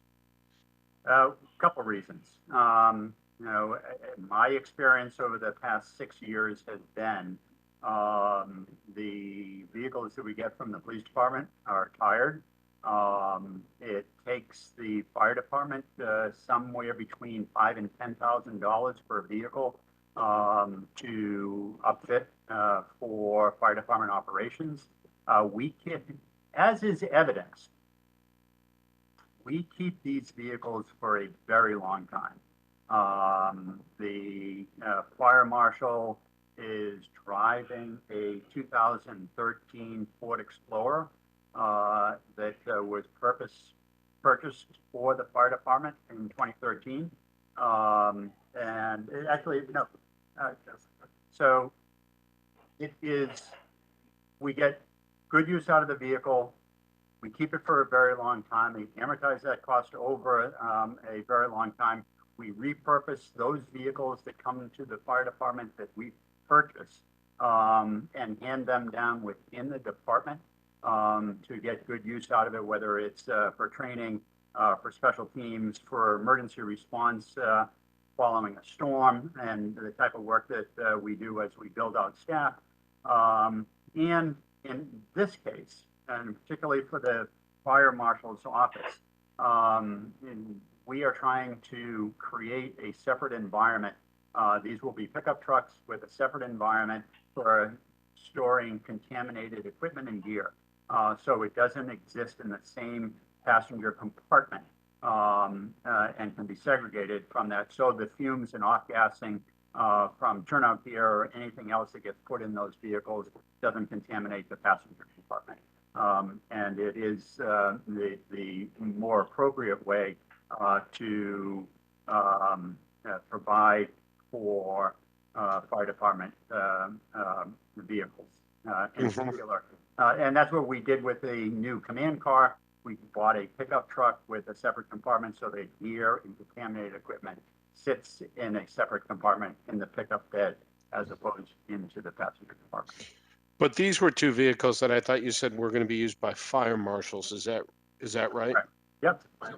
And they have contaminated equipment in their cars. So there's one fire marshal, and the other will go to the training officer. The training officer's car will pass down to the other fire inspector.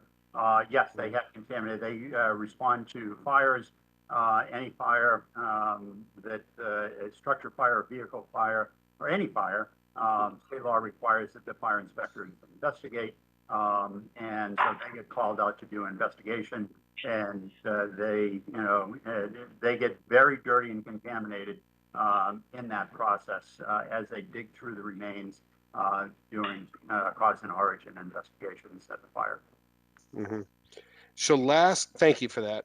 So the last question, I'm going to go back in time here, and my apologies, my memory, being that I'm over 50, might not be what it was. But we've had discussions over the past number of years related to the fire marshals and the fire inspectors and going around and doing the testing. And you had made a big discussion point over not having enough personnel to get to all the buildings that needed to be reviewed, right? And we had talked about that.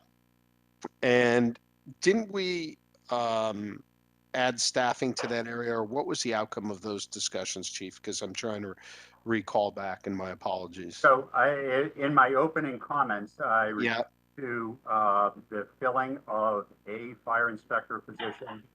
We requested it because of budget challenges last year. We deferred the start date to January 1, 2022. So that position was just filled.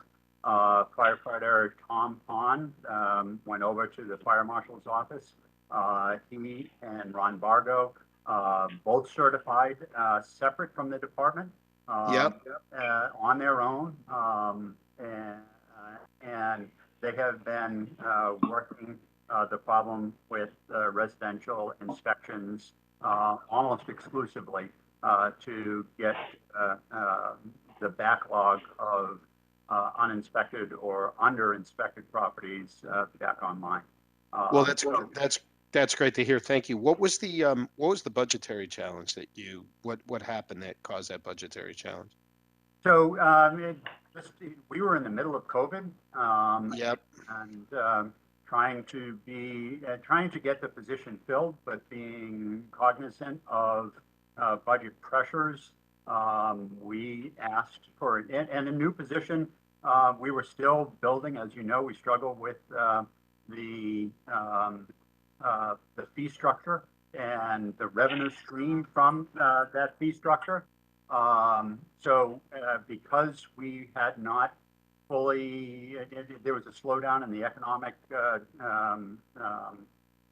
environment. The fees were not where we had projected them to be. Yeah, okay. We deferred to January 1 this year to take all of those issues into account. Okay. The question, and you're going right where I was going. I hated to lead you there, but I know you're going to go there sooner or later. Yeah. Talk to me about the $400,000 reduction in fees, because the whole, there were two sides to filling the position. There was the side of obviously the safety and the need to get the work done, and I appreciate that. But there was also the fact that you were going to get a lot more fees and a lot more in, and now I see that it's come down dramatically on that side. So let me talk about this year, and then I'll talk about next. We have revised our budget projection to just under $300,000 for fiscal year 22. There are 20 projects that are in the queue for construction in Fairfield. The biggest drivers of our revenue have been the universities. We do have a twin dormitory construction project that will bring us up from our currently we're at $141,000 year to date in revenue. We expect that the twin dorms at Sacred Heart will significantly increase that. The Metro Center construction project is beginning phase 1, and with another project at Fairfield University, we expect that we will hit or be just under $300,000 in fiscal year 22.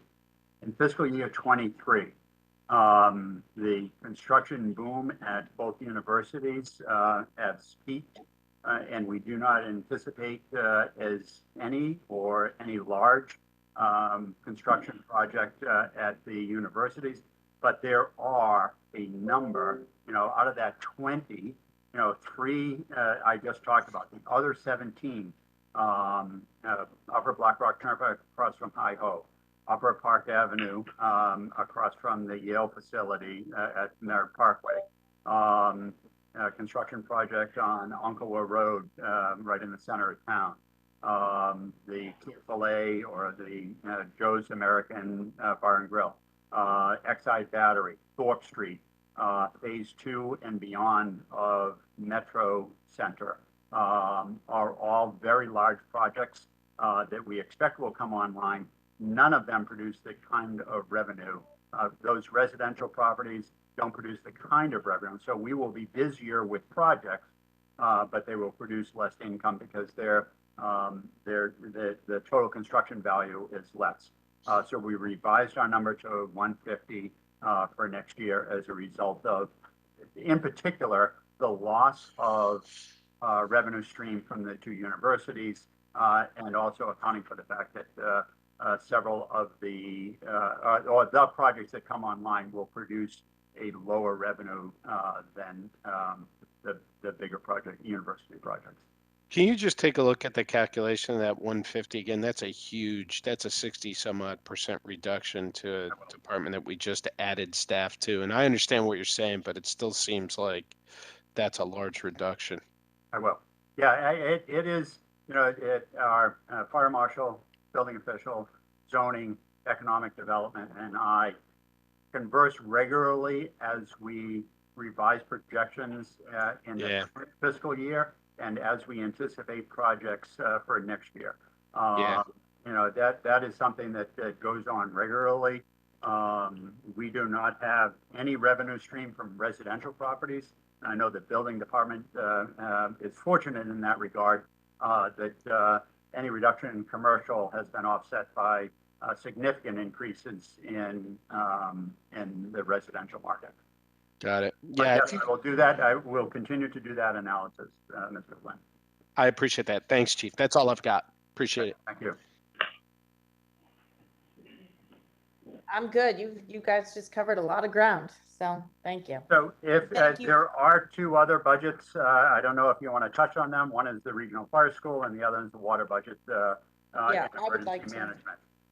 Yep. What pages are we looking at?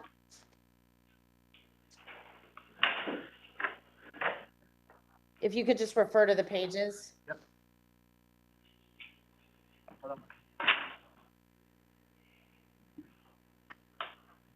We're grabbing it now. Thank you. And thank you, Chief McCarthy. Just a moment to say thanks for everything that you and your team do. And it's Really a team. appreciate It's it. a team, not only the fire department, but other departments. Sans Clary, as we're looking for the pages, let me just comment. Sans Clary came to a planning meeting, and this is late fall last year. And he said, he says, I talked to all my counterparts, and, I want to note that the way Fairfield is doing it is the way it's supposed to be done. It's the way that the federal government organizes emergency management at the federal level. Everybody, it's not who's in charge, it's really about who's in charge of what. And we all influence each other's decisions and make better decisions as a result of it. And I think that that has been true through the project. So the fire school begins on page 235. And so when this budget became a self-sufficient budget or freestanding budget, we asked for funding from the town of Fairfield to cover the cost of the fire school. That number is $25,000 and has remained flat. The increases in this budget year over year is reflective of increased fees and revenue from users and students. So as we exit COVID, the school is offering more instruction regionally with instructors from out the region. They pay for those instructors with fees that are generated by the program. The cost of the town of Fairfield has not changed. I like to hear that one. I'd like to say that one. Yeah. Okay. So, I'm fine with this one, actually. Me too.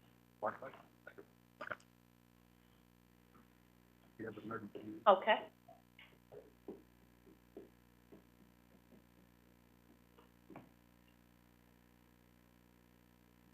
So is there anything else that you would like to hear about? The emergency management. Can we Yep. go to that? Yep. And does this include, is ECC separate? Where's that one? ECC is separate. Yeah. Yeah, I'd love to talk about those things. Brenda, do you have a time when we're supposed to talk about the ECC? Is that now? I have not, I didn't schedule that specifically. I thought it would be discussed under the police portion. Oh, and then we just didn't.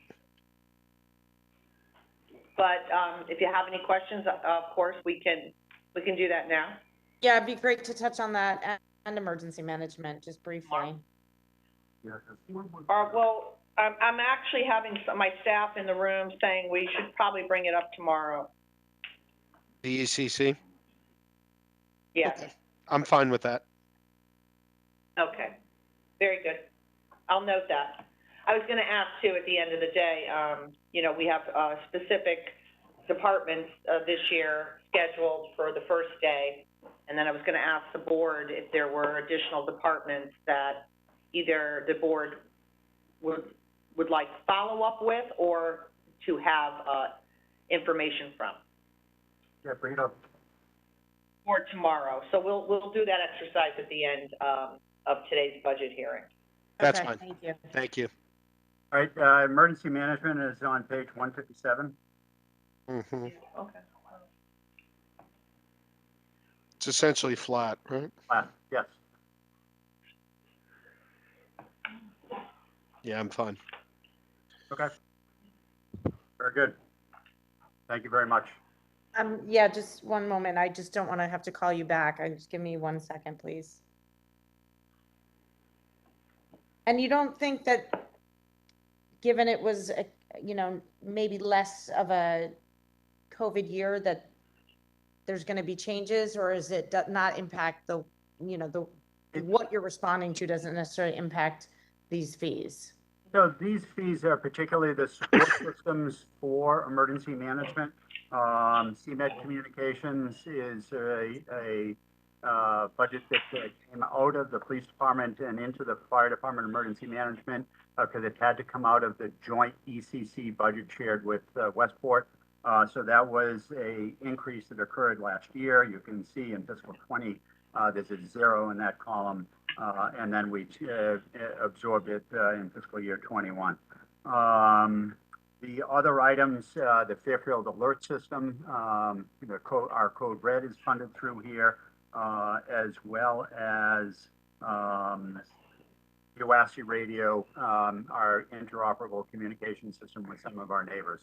All of the other support, you know, any costs for personnel comes out of the fire department budget or other department budgets as it relates to emergency management. But these are particularly and almost exclusively support systems for the overall town's emergency management needs. And we do receive from the federal government $30,000 to offset this budget is based on a per capita calculation. Okay, thank you. Thank you. Last question. Thank you, Chief. Okay. Brenda, I'm sorry. Who's responsible, forgive me for forgetting, for the streetlights budget? Do we know? I do not. Okay. Is that Anthony? It's DPW. DPW. I believe. Okay. I just got a question when we get there. That's okay. That's fine. Thank you. All right. Thank you, everyone. Thank you, Chief. Thanks, Chief. Thank you very much. Okay, so, we are breaking at 12:30. It is now noon and we still have 3 departments. But I'm gonna ask to pick up the tax assessor because he does have to be in court for an appeal, today. So I want to bring him up, and I apologize to the other departments who were scheduled to be, between 10:30 and 1 because of the change. So I apologize in advance, and this has gone a little bit longer than we had anticipated.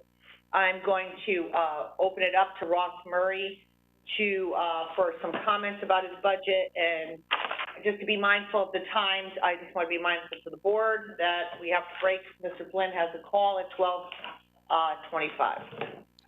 My apologies, Brenda. It's not your fault. It's my fault. So I apologize if that inconvenienced anybody. Truly. So go ahead, Ross. Yep, just give me 1 sec. I'm going to close my door. What page are we going to? We are going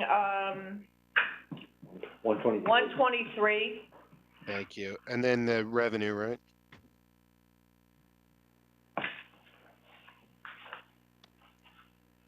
Yeah, there's not much revenue on my budget. Revenue's on page 6. Got it. Thank you.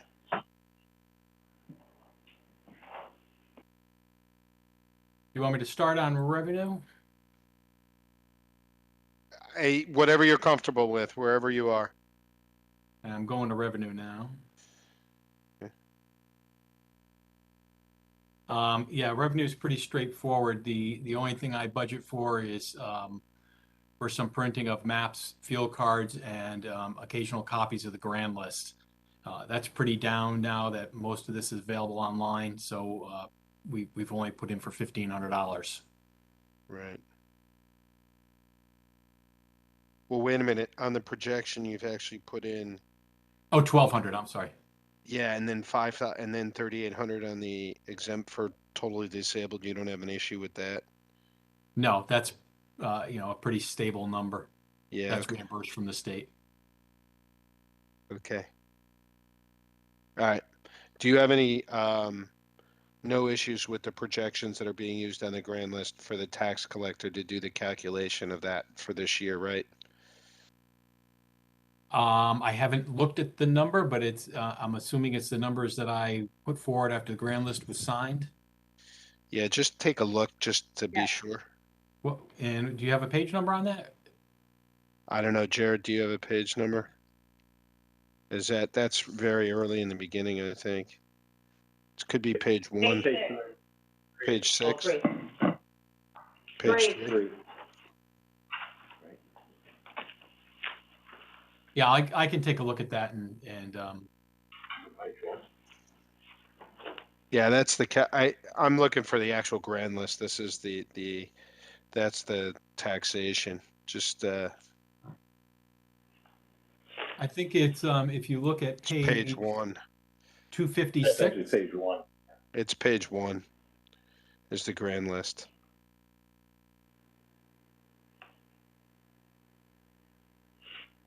Down at the bottom, property available for taxation, mill, and tax rate calculation. 11,874.40. I think that's the number.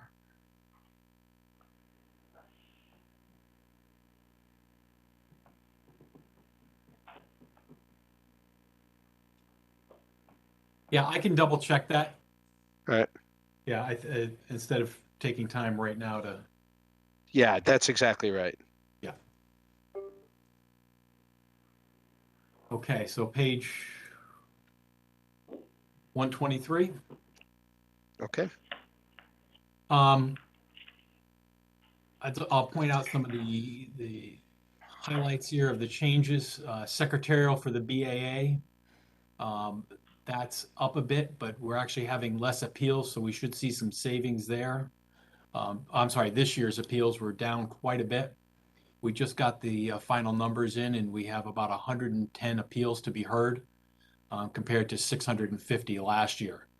That number is actually less than what we had in the last year of the prior reval. So substantial reduction in the number of appeals this year. Good. What's going on with fees and professional services, I guess, is the big one, right? Yep, that's the big one. That is mostly for the costs of defending the appeals, professionals, our outside appraiser.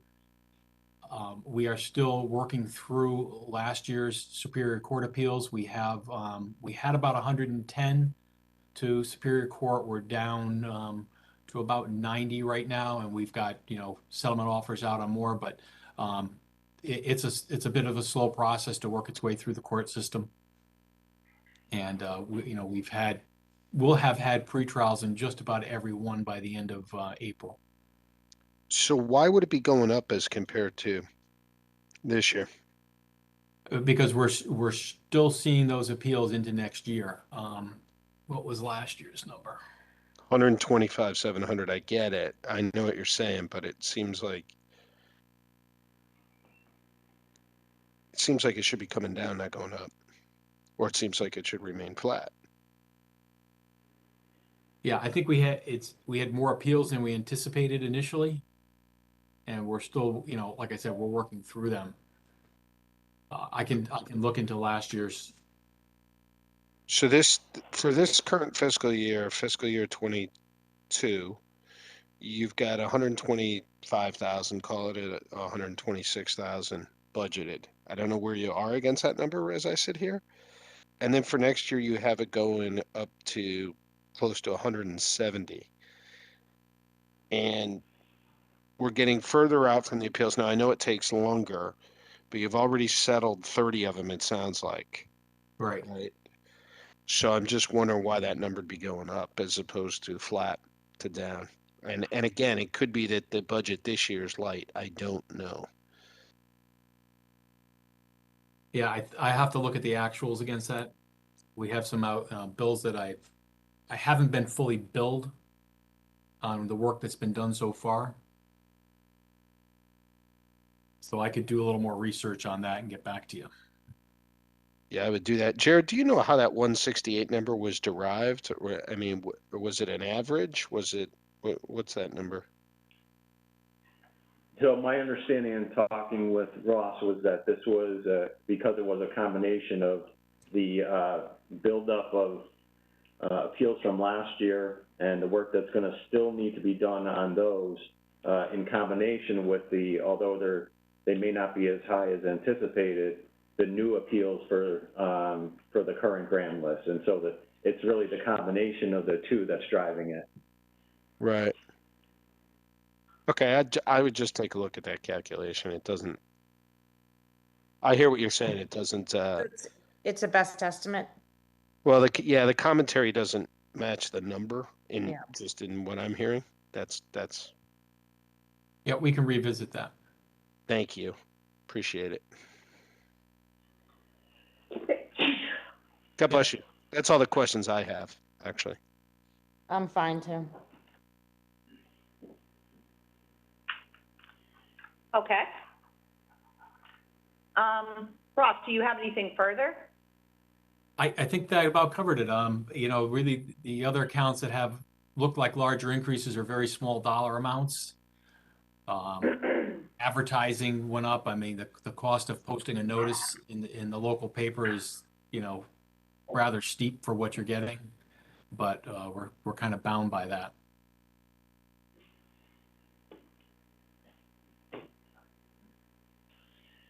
All right, thank you, Ross. I appreciate your time. So I think we actually, if we stay on target here, we could potentially do both scheduled departments before our break. Sure. So I'm going to ask Julie, are you on the line, Julie? I am. Here I am. Oh, hi, Julie. Wasn't sure. Here I am. How are you? Welcome. You know, obviously, you know, we're adding some staff here. Julie is in charge of Human Services, Social Services, and the Senior Center. And so we are, as I mentioned earlier during my presentation, we're adding staff here, and Julie can talk more closely about this and the need, the real need. And as I said earlier during my presentation, we did not add these positions lightly. We spent an entire 2 years, really, reviewing the department thoroughly, and I mean thoroughly, to come up with what they need and maybe what they don't need. And Julie has been asking for these positions now since I came in, and the increase is even much greater due to, as Julie described, and she can go into more detail, the overwhelming need of our community due to the impacts of COVID and how that has impacted our low-income residents in town, and the increased need for assistance from our social services department, filling out all kinds of applications for the heating assistance, and obviously prices are through the roof anyway, just for the average everyday citizen. For people who are really having a difficult time meeting their basic needs, it's even harder.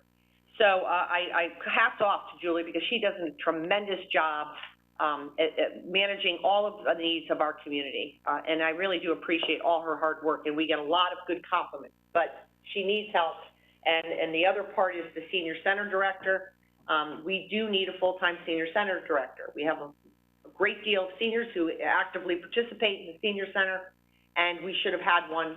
So we're finally trying to meet that need and fill that gap.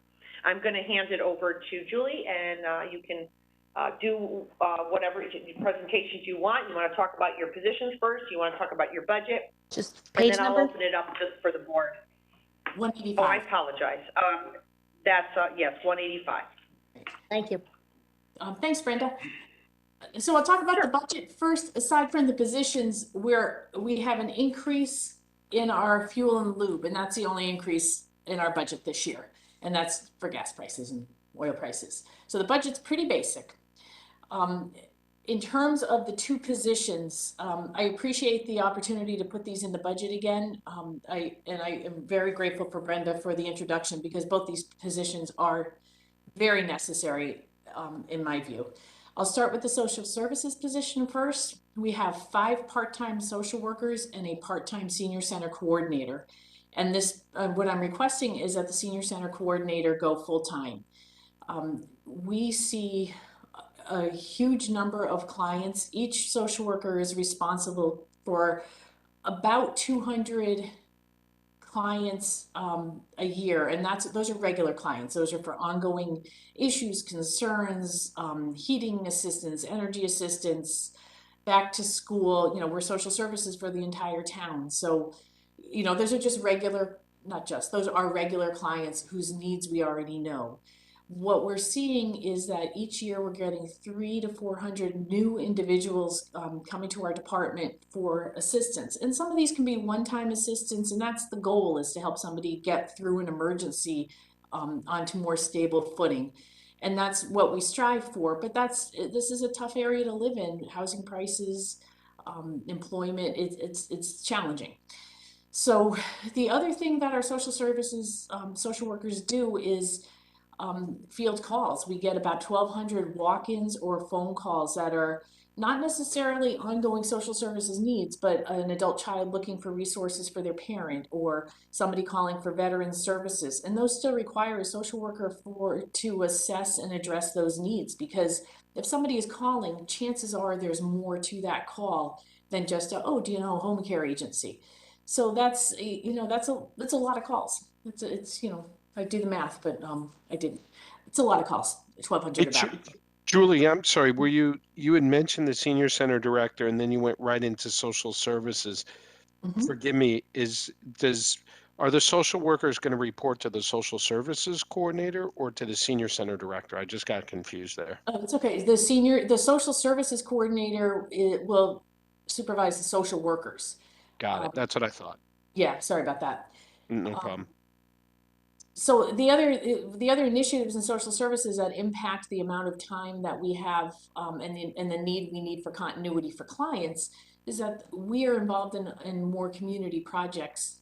We work with Operation Hope with a mobile food pantry to help get emergency or shelf-ready groceries to individuals who cannot get to the food pantry during those hours, whether it be for physical ability or other incidences that prevent them from going out. We are processing the applications for the COVID Recovery Fund, and we completed last year the COVID Relief Fund. So the social workers get those applications processed and work with the clients to assess whether or not they're eligible for it, and if they are, making sure they've exhausted every resource that's available to them. And it's very rewarding, but it is a process.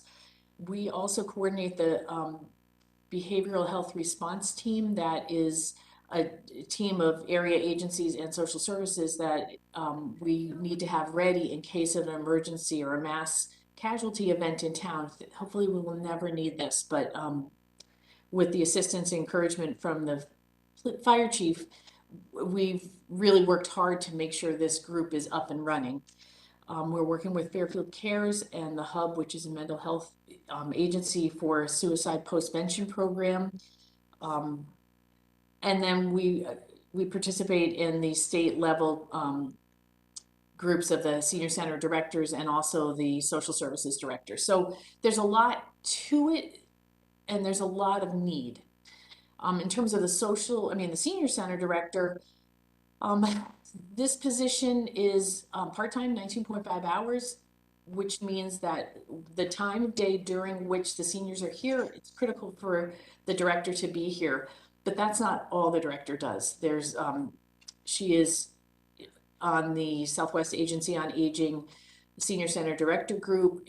CASP is a state level group of senior center directors, and it's important for us to be part of those groups to find out what other towns are doing, and also to find out how we can provide better and more interesting services and programs. So my proposal for these two positions, and I get this, these are both big asks, especially at this time. We had a senior center program coordinator who was part-time, was here for a short time and left to go to a full-time position. And that's what we're finding, is that we do a great deal of training and then a full-time position will pop up somewhere else.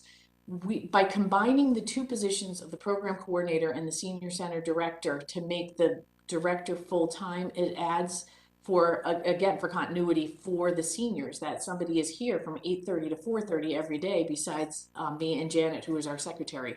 It's important for feedback, for connection. You know, many of these seniors are lonely and isolated at home. So to be able to provide them with somebody here all day is important. Our membership has grown from 3,000 when I started this position to 5,500. Not all active members, I'll tell you that. Active members, we have about 3,200 active members, and those are people who come in at least 4 times a year. And out of those members, 900 are out-of-towners.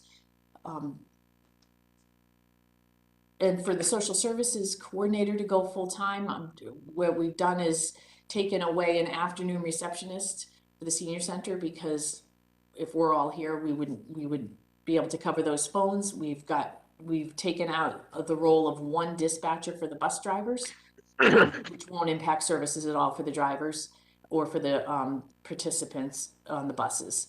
But we tried very hard to cut back where we could and to make available time and hours for those two positions. Questions? Julie, thank you so much for everything you and your team have done to sort of be a pillar of strength and wellness and health and a beacon for hope for so many people during these crazy, crazy times. I guess I'll say to you what I asked Chief Calamaris. Are you asking for enough? Yes, it's a big ask, and I know you're not taking it lightly, and I assume this will help alleviate some of the stress and pressure your offices are facing. But frankly, is it enough given how sick and how much need there is, and how much fear and anxiety and all of the, and food insecurity, et cetera, that people are facing right now? I think for now it is enough. I think going forward there may be an increased need. I think for now this is the perfect ask. We need to be able to assess and plan, and making these two positions full time will help give us time to do planning. We don't have time to do that now. We're kind of, you know, reactive. This will give us the time to plan better. And I know it's always a challenge, you know, reaching people when they either don't want to be reached out to, but in terms of like the great work you're doing, anything, and you know, Brenda has her newsletter obviously, but anything that we can do, or I'll only speak for myself, can do to help amplify the amazing support and work that you guys are doing, you know, don't hesitate to reach out, because I think it's so important the community knows what we're doing to help, you know, the broader community. So don't be shy in tooting your horn, because it's never been accused of shy, but thanks, I appreciate that. Thank you. Thank you, Nancy. Tom, do you have anything? Yeah, a couple things. First of all, thanks, Julie. Definitely understand the need for the positions. Definitely understand the social services with all that's going on in the world today. A few questions, just statistics, and if you don't mind. You had mentioned 900 out-of-towners. Do they have to pay a fee? Is there anything related to the out-of-towners to come to the senior center, and how do they get there? How does that work? Because we are part of the Older Americans Act Senior Nutrition Program, we need to be open to all towns. Okay. Right now, nobody pays a membership fee. The Human Services Commission right now is considering a proposal to charge out-of-towners a membership fee. Right. I'm hoping we put that forward, because you know, would give us a little bit of revenue, but also, you know, we do right now prioritize registration for Fairfield residents a week ahead of out-of-town residents. But you're right, that is something that we really need to look at. Yeah, and it's not that we don't want them. I just want to make sure they're not, other towns aren't taking advantage of our senior center and, busing people in and not having their own senior center and doing it on the backs of our taxpayers, which is difficult. The other There's no thing is, busing income. I just wanted you to know that there's yeah, no yeah, busing. it didn't sound like there is. It didn't sound Yeah. like there is. The other thing is, are the numbers of seniors increasing within our town? Do you guys track that?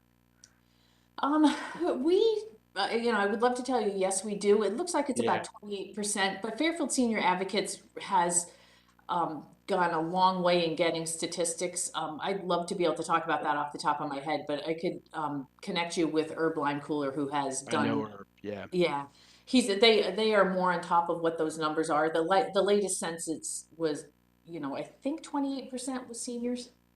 Yeah. For the Defined as what? As over what age? 65.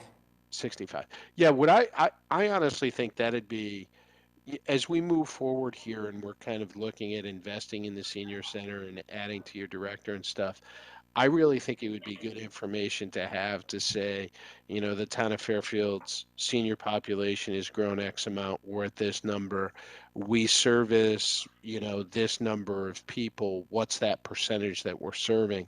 Mhm. And really start operating it from the standpoint of are we getting the appropriate percentage of people to come to the senior center, or if we're going to do this service for our seniors, how do we get more of the Fairfield seniors to take advantage of it?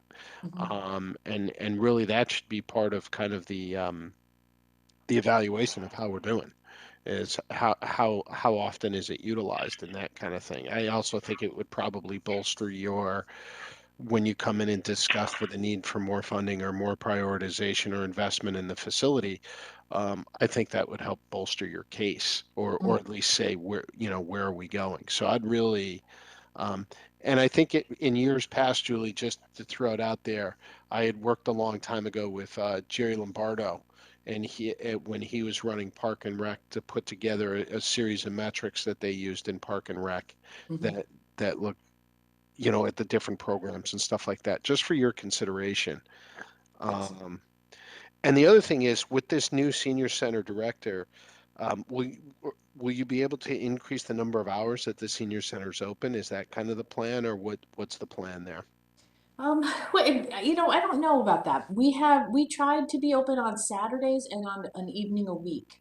The evenings worked, the Thursday evening worked when we had programming and a light supper. The Saturdays did not work as well. We had about 11 people come, and that's not Got great it. use of staff Yeah. time. Yeah, You know, no, I agree with nothing's you. off the table, but you know, certainly Yeah. as COVID goes away and we have time to assess where there are gaps in what we provide and interest Yeah. level, I Yeah. certainly will look at that. Yeah, no, hey, thanks so much. I appreciate you answering my questions, and I echoed Nancy's comments regarding your hard work on behalf of this population of our town. So, greatly appreciated. Thanks. And with that, I'm going to dive off. Brendan, if you got to do the next very department good. without me, go right ahead. Now, Thanks. we're gonna stop, for our lunch break at 12:30, and we'll Yeah. reconvene at 1 p.m. Yeah. And we will pick up with, HR. So we're not too off target, so I think if we're really good about keeping ourselves focused for the next portion of the budget hearings, we'll be able to get through the, remaining departments. Thank you so much, Julie. Thank you. All right, we'll see everyone back here at, 1 o'clock.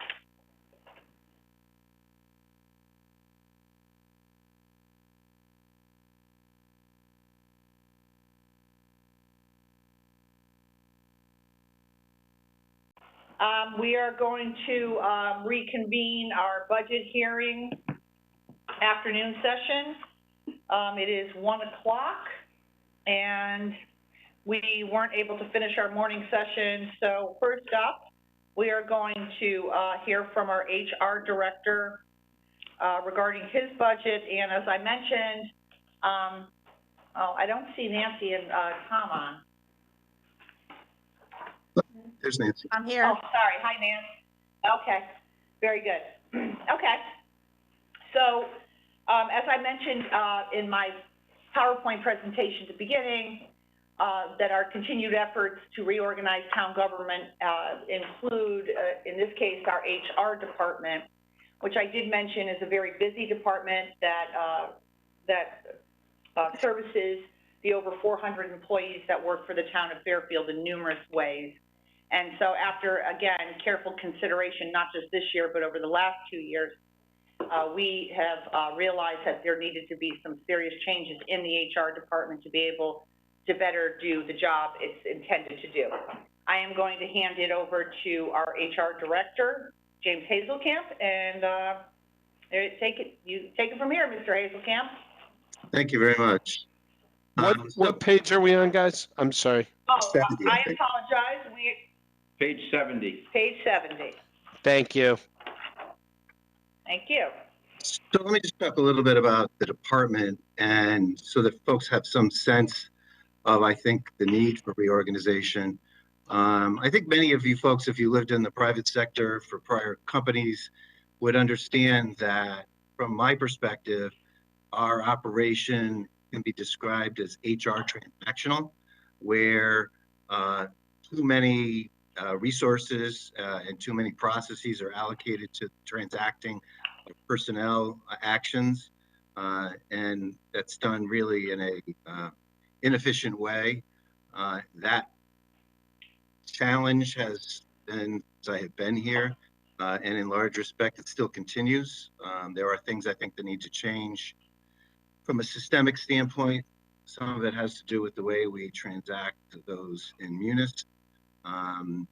So I think the struggle, at least since I've been here, is how can you evolve a department that really has historically had transactional activity to something that's more strategic and more modern and has principles associated with it that are along different lines.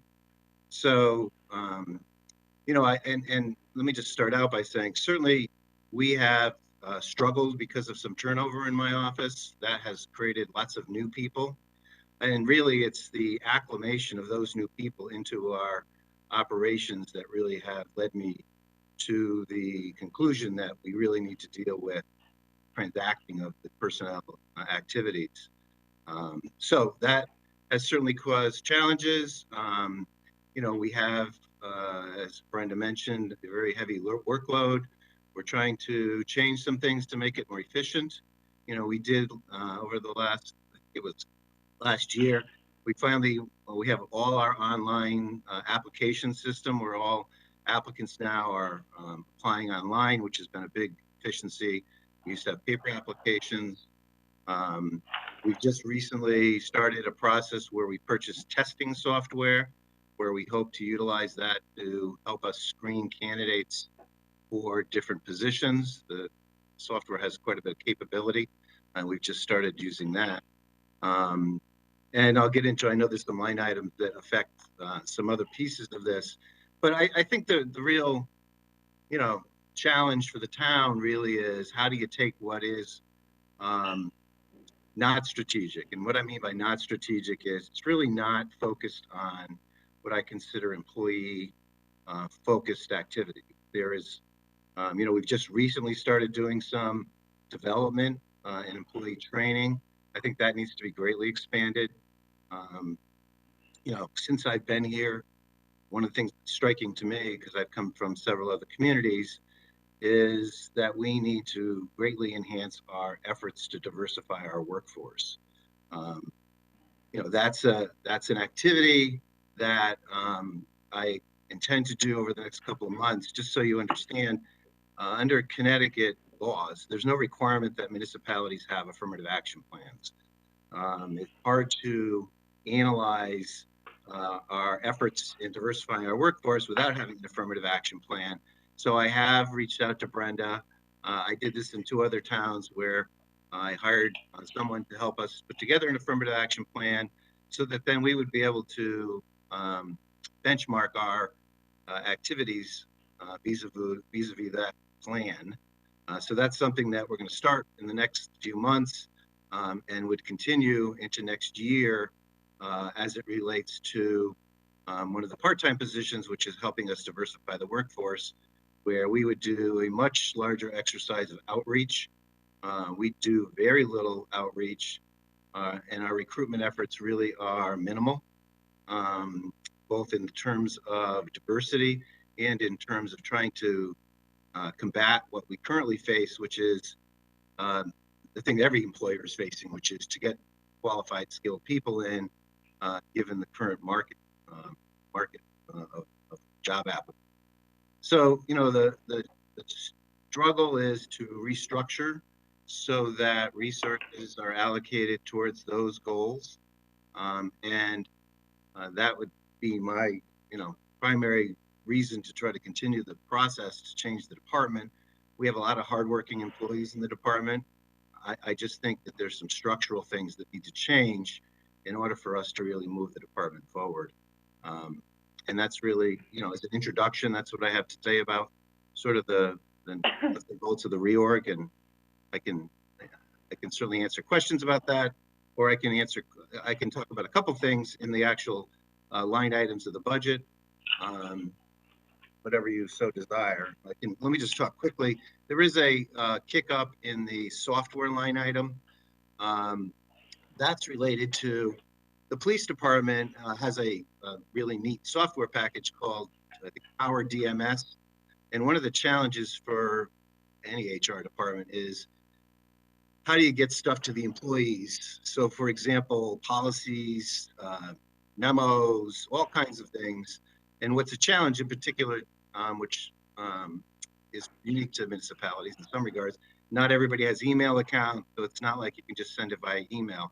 So the Power DMS system, which I've looked at because the police department really raved about it, would allow us to finally easily deploy policies, memos, and information to employees through that software system. I think it's around the $20,000 mark, which is what is in the budget for that. That would do a lot to help us try to get past some of the transactional nature of some of the things we do. But that's what I have to say sort of generally, and I'll certainly take any questions anybody may have, and that's it. Thank you, Jim. I'll open it up to the board for questions. Yeah, I have a few things.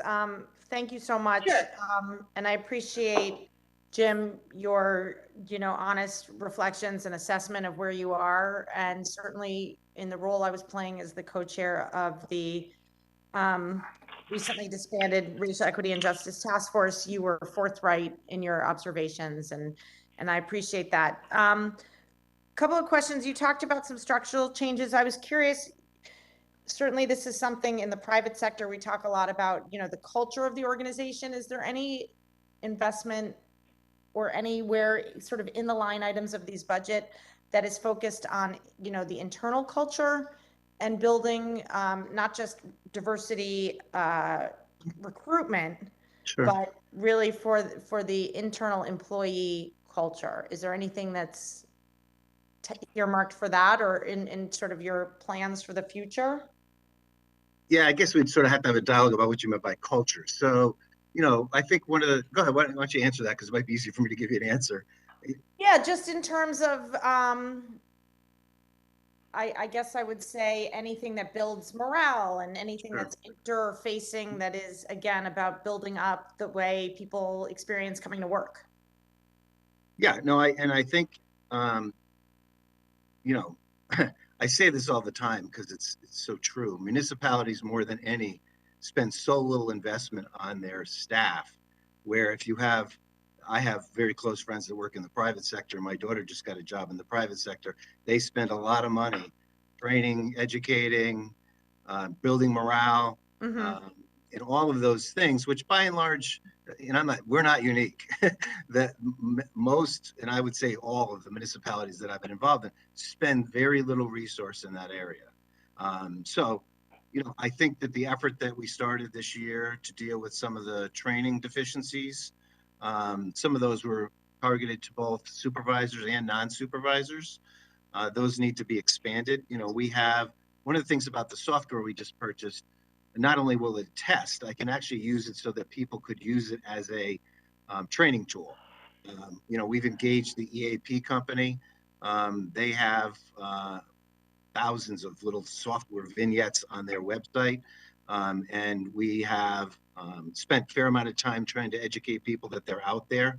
A lot of them are a mix of professional and personal types of training, you know, how to you can do your own will. There's lots of sort of a mix of types of training. And I think that goes some way towards what you're talking about. I think the flip side for me, sort of as an outsider to Fairfield, is what I would use some of the resources, sort of the staffing resources, is to provide much more direct hands-on help for the managers to manage their staffs, because that's really a deficiency here. And I would also offer, and this really is separate, you know, and the first Selectwoman has often talked about how her door is open, and all of that is great and should continue. But it also, those efforts really need to happen from an HR perspective. And I almost think that there's an opportunity from not just the top down and helping the managers manage their staff, but helping the lower level employees really feel invested, you know, and that sort of bottom up approach, if you will, which allows employees to feel their health, safety, well-being, happiness, you know, quality of life at the workplace is something that, you know, is something we could talk about. But also things like, you know, the employee hotline, just again, little things that make the employees feel that from the bottom up. And just real quick, because it's even more important, because one of the quirks here, which is, it's just a function of the union contract, you know, it's the way the contracts are structured. By and large, promotions go to internal candidates. So if you don't invest in those folks at lower levels, you end up with people being promoted really, and their skill set is really not at a level that you should be promoting them to. So that's really a perfect example of what the kind of activity that's even more important because of that provision. And investing, you know, from a diversity perspective in, you know, at that lower level, you know, again, across all departments. A couple of other sort of comments and questions. You talked about an affirmative action plan. I see here that there is $50,000 line item for a diversity recruitment officer. I know in the ARPA funding, I think it was $75,000 that was earmarked for a DEI coordinator. And I want to know if that's the same money or if it's in addition to that money that's coming in and how that plays in. I don't think I'm in a position to answer that. I think that, you know, I've asked. Nancy, I'll jump in, Jim. The consultant that we put in for the ARPA funding is separate, Nancy. Okay, so then this is adding a part-time person to our HR department who would work on updating the affirmative action plan every year, and would also be the person who's in charge of expanding our recruitment for the town of Fairfield. But to be clear, that's different than that consultant that's coming in. That was part of the line item from. Okay, great. Right. Thank you. That's great. The consultant is going to assist with work going through the blueprint that your committee submitted to the Board of Selectmen, and working with my administration on that. Okay. Thank you for clarifying. And then in terms of, and this is again across the boards with the different departments, how closely is, and where would this fall under now with the reorganization? About one thing I know that people have asked about, and maybe it now exists and we just don't know it at the sort of public facing level, job descriptions and metric templates. Is that something that is going to be built in the coming year? Yeah, I would say, because as the managers who are on the screen right now understand, every single time I post a job now, I rewrite the job descriptions. Okay. So I would say that I have probably written between 30 to 50% of all the job descriptions at this point. You know, we haven't gone out and rewritten the ones where there's existing incumbents, because it's been a big exercise to upgrade the existing ones. There is some ongoing negotiations with one of the unions about restructuring their entitled job series. So we haven't rewritten those until that happens. But there is, I would probably say I've redone 50% of the jobs. And with that, you know, with this diversity recruitment officer, are there metrics in place, job descriptions for the jobs that don't yet, you haven't filled them? Do those exist yet online, or how is that? Did we lose him? Yeah, he's got I think I could see a yellow thing. I think he had a connection issue. Let's see if he comes back. I did have a couple more questions, but happy to table them. Yeah, I've got a couple when you're done. Can you expand the, Jackie, can you expand the whole screen? I can't see everybody who's on. Hey. Is that Hazel Camp? I can, no, we can't hear you on the screen. Does he want to come up here? Ask him to come up here. No, I don't. I lost the call. Oh. Oh, wait a minute. Hello. Hold on. You're back. Back on. All right, I'm back. You're back, Jim. Thanks. Okay. I don't know what happened, but Go ahead. Here I you don't are. remember I don't remember where I got cut off. So if somebody, I think I was done with the answer. So Yeah, and I have two more questions, but Tom, I don't mean to be a run-on to take over. Do you want, should I go ahead? All right, so I'll just finishing up then, back to the diversity recruitment officer, which is part-time. For the not yet existing jobs, those job descriptions have been posted, and do you kind of have typical channels, or since this is a new, how are you going about finding something that is new for us? I'm sorry, are you talking about specifically the part-time job or the full? Part-time job. Yeah, I wouldn't normally do that until the budget gets approved. Okay. Because we have lots of part-time positions that don't make it through the budget. Okay. So, you know, I think that I have 3 or 4 copies of them from other jurisdictions already. So I have a pretty good sense of what it would look like, but I would normally typically do that after it goes through. Okay, and happy to talk to you offline because there are some people active in the equity space through the high schools and the PTA council, et cetera, and a group of active parents, if you're interested, who work in this space. So Yeah, just put that out there. And then for the risk manager position that is not being upped, what are we losing by not having that position? So I don't think we're losing anything.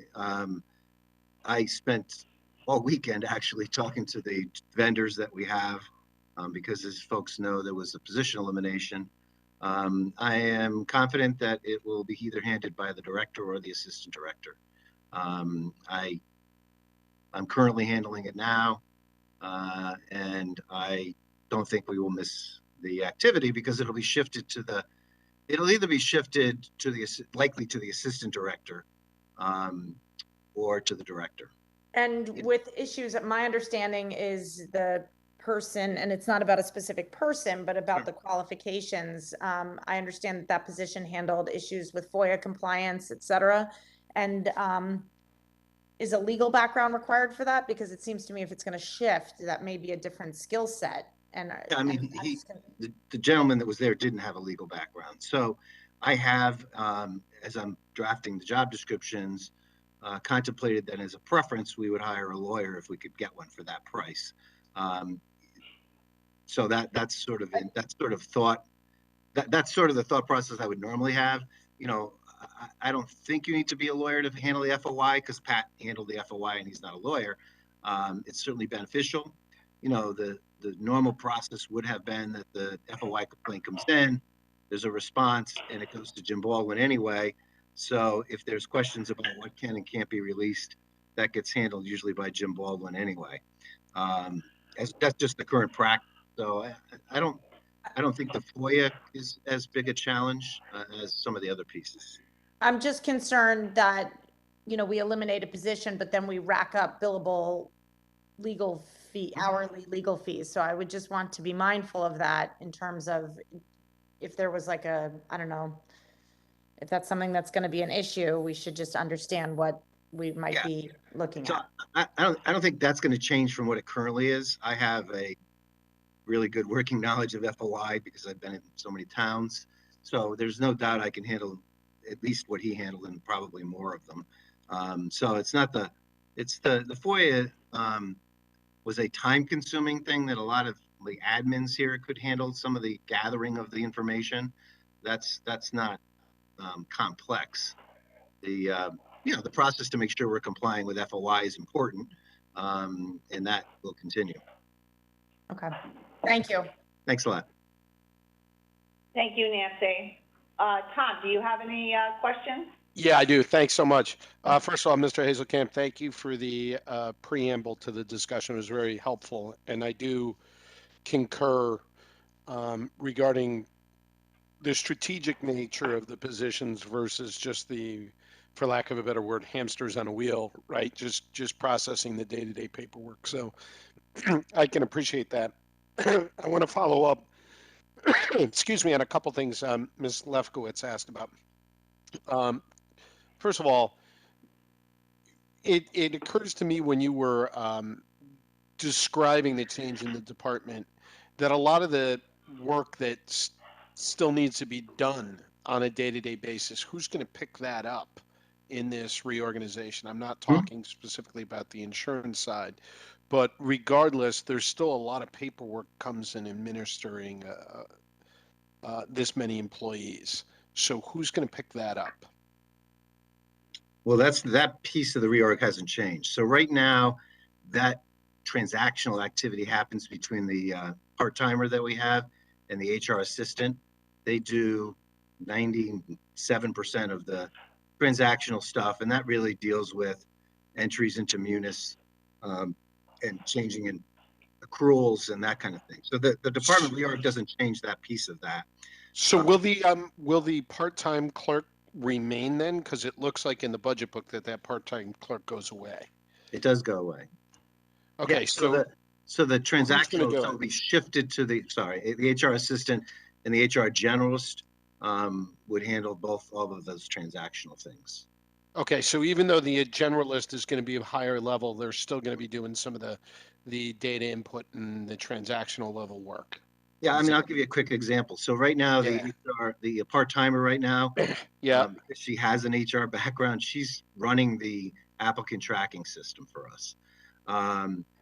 We don't fully utilize the features of that, and I've talked to her about that, but certainly if we have a generalist, they would be more involved in the running of it's called NeoGov, which is the applicant tracking system, so that we utilize a better, it has more functionality than we're currently using, which really is a higher level function for somebody to do.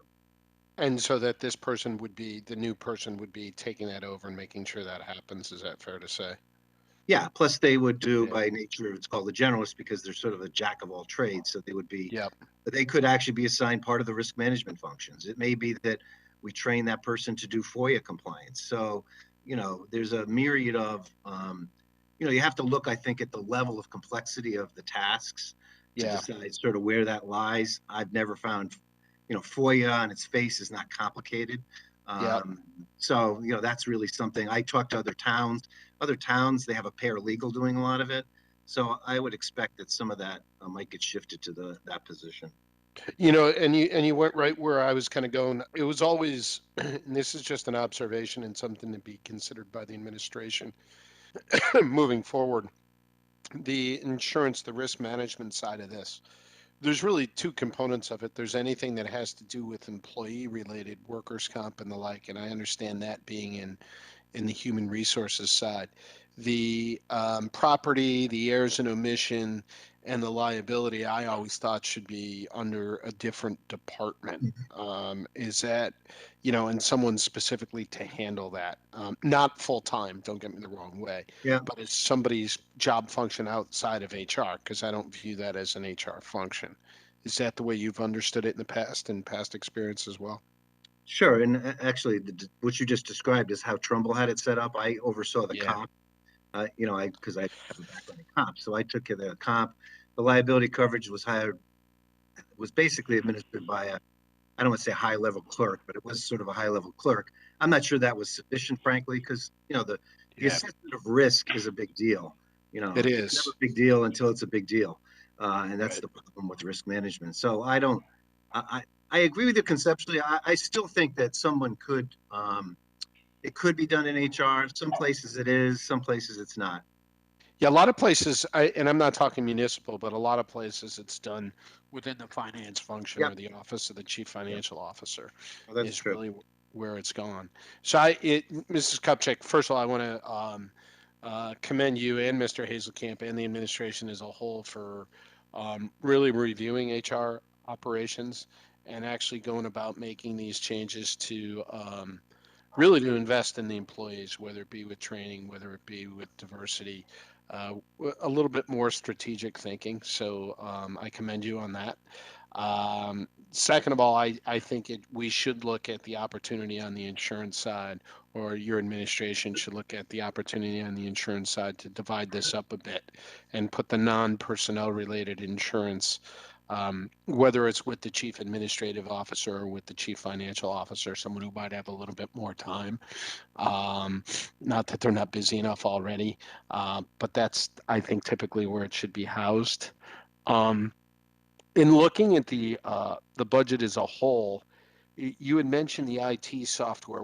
There's a huge increase in that again this year. What is that $20,000 increase in there? And forgive me if I missed that earlier. Yeah, so the 20,000 is for the expansion of the software that we currently use in the police department. That's the Power DMS.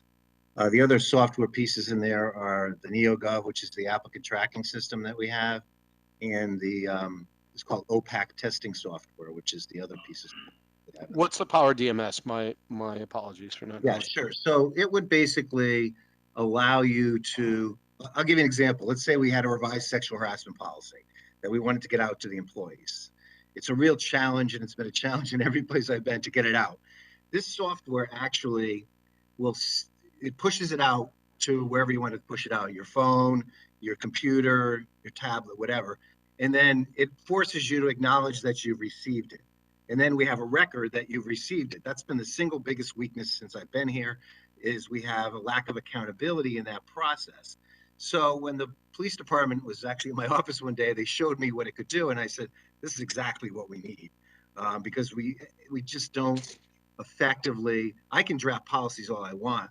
What we have not done, and what has historically not been done, is have a way to make sure that we have a record that employees have seen it, have read it, and now can be accountable to it. Because unless they have notice, it's hard to hold them accountable to those things. So that's just an example. It has other functionality that it's tied to it. I had a couple demos of the software. I was impressed.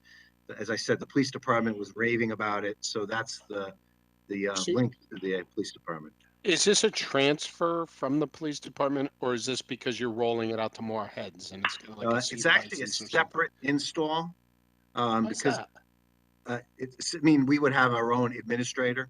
There was some concerns about whether, because of what gets deployed in the police department, you have to have one administrator per license. So it would have meant that either I would have had to have access to their system, or they would have had to have access to my system. So there was a decision to deploy them separately. Has Mr. Kelly been involved in this? He has not. I would think. I think I'm sorry to interrupt. He may have been involved on the police side, but I don't know that for a fact. I would ask that he take a look at this, because there are ways. Now, I know nothing about this particular software package, but I've been around software long enough that I know that there's ways that you can, bifurcate things without having to do a completely separate install. So I would think that something of this magnitude, we'd like the IT director to be involved with and reviewing, to just make sure we're doing it at the most efficient way. And if there's a firewall that needs to be set up between, the town utilization and the police utilization, so be it. But I wouldn't be in the habit of just doing a completely separate install, to be honest, particularly without the IT department saying it's the most efficient way to go about it. Yep, I don't have any problem doing that. Yeah. Sorry, Mr. Kelly, I'm adding to your job. I assume he's online here, or will be. If somebody could follow up with him, if he's not. And then the last question I have on your operations budget is the ADA compliance. It's not a big dollar amount, but what is that this year? Reader's Digest version, it's $1,000. I will plead ignorance because it was in the budget and I frankly didn't know it was even in there. I'm not sure how it made it in there. Typically towns, if they have to provide some accommodation for either applicants or other types of accommodations, that they have a fund for it. I'm not going to sit here and tell you that I have a good sense of what it's been used for in the past. Got it. All right. Thanks. And Mrs. Kupchak, do you want to go through insurance and workers' comp now, or is that separate? How do you want to play that? I don't know what you had in mind. Thank you, Mr. Hitchcock. Well, I'm not, thank you, Jim. So I just want to be, sort of the timekeeper. We have 7 more departments that need to present before 4 o'clock today. If you would like to do that tomorrow, it depends. I don't know. We have 7 departments to go. I mean, I could do a Reader's Digest version of the budget, and then if there was follow-up. Sure. Thank you. That'd be great. Thank you. That works. So I think this is page 71. I had met with Pat, and I know Jared's been involved in creation of some of these numbers. The liability insurance number is, there's an increase pretty substantially. Most of that increase is related to cybersecurity insurance that went up pretty substantially. And I'll just go down the line so everybody has an understanding. So before you go down the line, sure. With the exception of risk management, are all of these based on quotes that we got from our insurance providers, or what?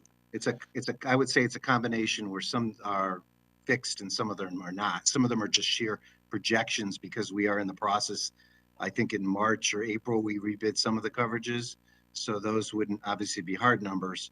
I think Pat used to, I think the normal operating would be, he would put a 5% increase on that, assuming that would give us some cushion in the renewals. Sometimes obviously it's more than that, sometimes it's less than that, but I believe that's how that's been done in the past. So Jared, is that your understanding? And not that I'm just want to make sure if Jared's been involved and understands this.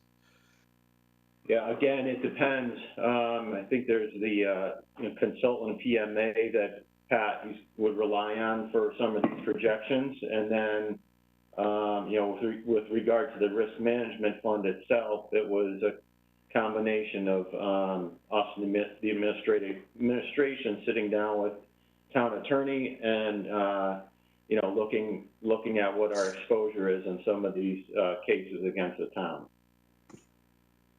Okay. With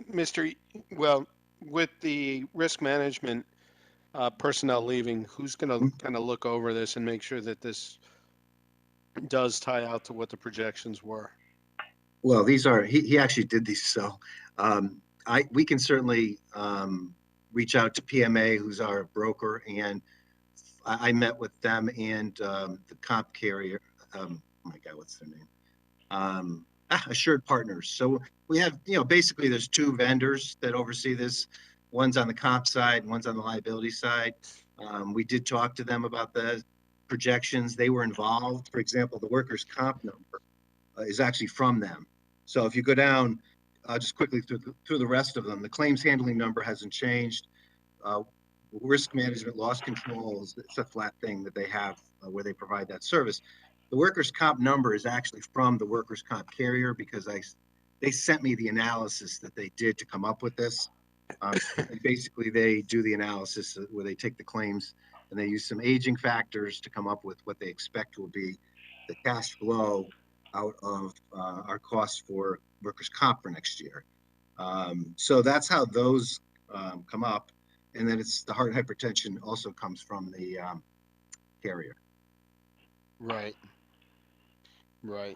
Yeah, I want if you wouldn't mind having somebody inside look and report back on these and how they were exactly calculated.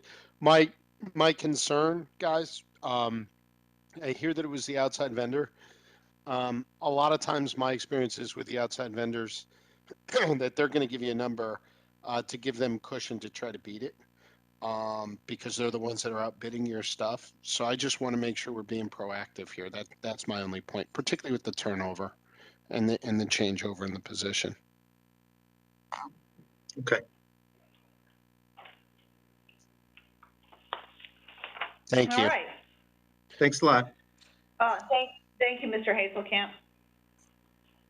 Okay, so we are at 1:35. I just want to remind our board that we do have 7 departments left. So if we could be very focused on our questions, it would be helpful for us to be able to move through.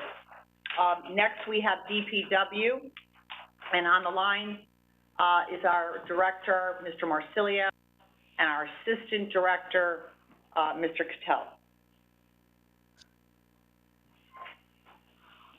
And I guess we would sort of encompass this with engineering, because engineering is under DPW, the umbrella of it, and I do have Mr. Hurley in the room here with me. So I'm going to open it up. Good to see you, Mr. Marsilio. And I'll hand it off to you, sir. No. Bucky, you're muted. Bucky, sorry. All right, now I'm unmuted.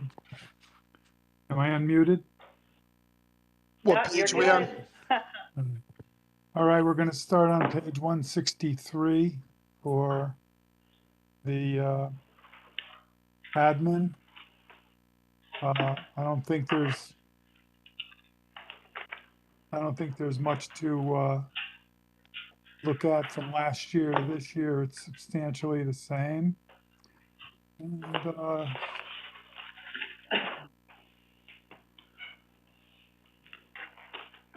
Can you just highlight the change in, again, just to say it out loud for the public, the negative change from payroll and social security, et cetera? It's just worth pointing out because it's a large percentage change.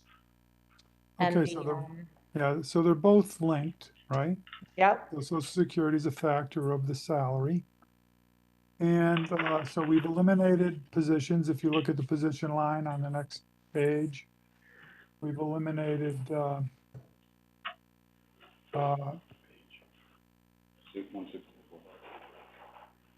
finance position and what? And the superintendent of public works position. Okay. Bucky, I just wanted, if I could just interrupt for a second. Go ahead, Frank. So you used the word eliminated. The DPW finance position was transferred to the finance department, so you'll see it under that code. And then the superintendent of public works position was transferred to the new parks department, which is organization 7080, and that's where you would see those. So I just wanted to clarify that they weren't eliminated. They were just moved. So sorry to interrupt you, Bucky. At the same, Frank, if you could just clarify they come at the same number? Yes. About the same. The DPW finance was the same. I think the superintendent of public works, I think, was actually slightly reduced when it moved to the parks. Should we talk about that now with Mr. Marsilio or under Anthony's purview? So I probably under Anthony, as we talked about this quite a bit. If you remember last year that we were intending to do this, and it happened actually in this budget. So to moving and we talked about how most towns have their separated out for the parks, and that's what we ended up doing. And Anthony could talk about that part of it, but the finance person, this is something that was brought up in the internal audit for DPW, and it's something that has been discussed about having a finance person in the finance department, tracking all the financial stuff that goes on in DPW. Obviously, it's a large volume. So we listened to that advice, and we made that change in this budget. Thank you. Thank you. So I was merely trying to indicate, and I use the wrong terminology of eliminate, but that's the delta that caused the the decrease, Nancy. Okay? Any other questions? So I'm Not gonna open numbers. it up for questions to the board, on DPW. And again, we have, Assistant Director on the line as well of Operations, and I have Bill Hurley in the room for any questions regarding that as well, engineering. All right, well, it'd be great to go through some of the high-level infrastructure, and I appreciate we're on a time constraint here, but this is obviously really important. So anything that you want to walk us through, Mr. Marsilio, that's high level, that would be, I mean, in the first Selectwoman's presentation, there was a whole thing on paving, so maybe, I know that's like a big area for people, just so we could talk about some of those things, some things that may be worth pointing out for people that, you know, don't have the budget book in front of them, like where the biggest, there are, in the positive or the negative column, the changes are. Maybe, So, Bucky, talk about the infrastructure services area, and then you can talk a little bit about the paving, although it's pretty cut and dry what we're doing with the funding, $1 million in the budget, $1 million out of surplus, 1.2 out of the ARPA. But if you want to talk a little bit more, I think people, to Nancy's point, you know, infrastructure and services probably are some key items that our residents would be interested in. okay, so are we through the administrative piece and now we're on to the actual operations? Is that fair to say? Yes, I don't I have mean, questions on unless the Tom admin has side. any specific, and we can Okay. always go back as well, so. Right, so from the treetops, understand that the budget I produced last year was a consolidated budget of DPW or Public Works functions and park functions. It was very, very difficult for me to understand what costs should be allocated to each one of those functions. So it was my recommendation that these budgets be separated. Anywhere else I've ever worked, there was a discrete budget for parks and a discrete budget for public works and other discrete budgets also, building maintenance and the like. But the large collaborator in terms of services for this budget was the Parks Department. So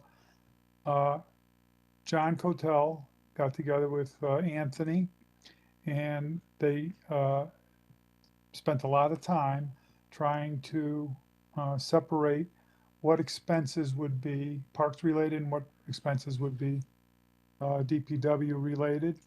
So in that exercise, the largest change would be in 54010, which is the contracted property services. Parks Department has over $700,000 in subcontract work that are used for, and Anthony could describe it better than me, but it's for cutting the grass and striping the ball fields and a lot of that. So you see a $900,000 plus reduction in that line item. For the most part, I don't see a lot of service delivery changes in the budget. That was the major one. Salaries, 10%, because those individuals who were conducting parks work were discrete, were carved out, and they have their own discrete salary budget and the like right now, which you will be reviewing in a little bit. Does that satisfy you, Nancy? I mean, I don't know. Yeah, I have a couple of questions. Communications increase, curious what's leading to that, and then also the clothing and dry goods increase. Communications. I can speak about that if you want, John. Go ahead. Communications has to deal with adding multiple vehicles to the GPS system that we institute on some of our trucks. So we're expanding that system to the greater fleet. The clothing is just meeting the contractual obligations of the union of what we supply, as well as OSHA approved safety equipment for the guys when they're like working on the railroads, platforms at night in snow and things like that. Good. Glad to see that that is part of it. And then the educational memberships, what sort of expenses, what kind of membership in education? Curious about that. That's I'm trying to get some of our guys T Squared, which is a part of UConn, offers a lot of courses. They have a Public Works Academy course where I'd like to try and start sending a couple of guys to that, which helps mold them into better qualifications and an understanding of how the overall public works operations works, and helps them for leadership capabilities. That's great. And back to what we were talking about with Mr. Hazelkamp, is it enough? Are we doing enough to support and promote and help the employees to do that? I mean, that's fantastic. A lot of the courses, there have been stuff online, which has been, with the COVID, that has been reduction in cost. Now it's starting to open up. When we do this Public Works Academy, obviously we'll be sending somebody. It's like a 6-week course where you go 1 day a week for 6 weeks, someplace out of town. So it's a start to get them there. It's great. Thank you. Thank you. Yeah, I've got a few. So it's curious when I look, first of all, most of the utilities, with the exception of motor vehicle fuel, you're leaving flat. Are you comfortable with that? Tom, quite frankly, we don't put those numbers in. Okay, who put those numbers in? Hey, Frank? I'll talk a little bit about it also. As far as with the electric, we purchased the generation of electricity. That electric purchase rate is actually going down from, I think I had it somewhere. That's going to go down in December, John. It goes down in December, in June 22nd. It goes down about 0.7 of a penny, which is offsetting a bit of any of the increases that UI has. I was talking with our consultant on this one that deals with a lot of our energy purchases, and felt that it'd pretty much be flat with that. Natural gas, we were with a third-party supplier where again, our consultant was helping us a bit on doing evaluation, and we have moved our accounts back to the local distributor, which is Southern Connecticut Gas. We feel that there was a savings in the purchase price of the gas itself, and that again would offset any of the increases if there were any. Right now, I don't think there are any increases for Southern Connecticut Gas at Pura. Okay. Water's the other one that's a challenge. Yeah, I appreciate that. The other one that I question is, I see where the personnel moves took place to move some of the personnel costs over to Park and Rec. I'm surprised that there's no other costs that I can tell by this moving over. I would have thought that there would be reductions in maintenance and repair equipment, maintenance, repair buildings and grounds, maybe even motor vehicle fuel and lube. That the rate is so different, I don't know. Rental and storage, maintenance and repair motor vehicle, clothing and dry goods, special department supplies, why laundry and linens, why aren't I seeing reductions in those areas given that the department was split and transferred? From the treetops, Tom, just let me say, we never intended on on giving the parts department their own vehicle maintenance capabilities. So what you see here for all of those items you just described, for the most part, is just our town supplying those services, supplying fuel, supplying whatever has to be done with the Parks Department. We recognize that we're still joined at the hip. When they need something, we're going to share with them. When we need their workers for snow plowing and the like, they've got to collaborate with us. They understand it. It didn't make a logistical sense to kind of completely separate everything. We can still track fuel. We can still track maintenance if we have to. And maybe sometime in the future, when we have that empirical data, we can create a full-blown parks budget with all of those items included. I guess So with when the so when we go and look at the park and rec budget, we're not going to see these line items duplicated in that budget for these things. no, You will see some minor ones. something, yeah. Not mechanics. Well, you're going to have to explain it to me when we get over to the parks department then. I guess I would track them separately. Here's what my concern would be from a management perspective, and I'm not saying you're going to break everything out, but certainly if it becomes a tough budget year, and somebody else is controlling the budget related to materials or maintenance or stuff like that, that could become quite contentious between the two organizations. That's where my thought was.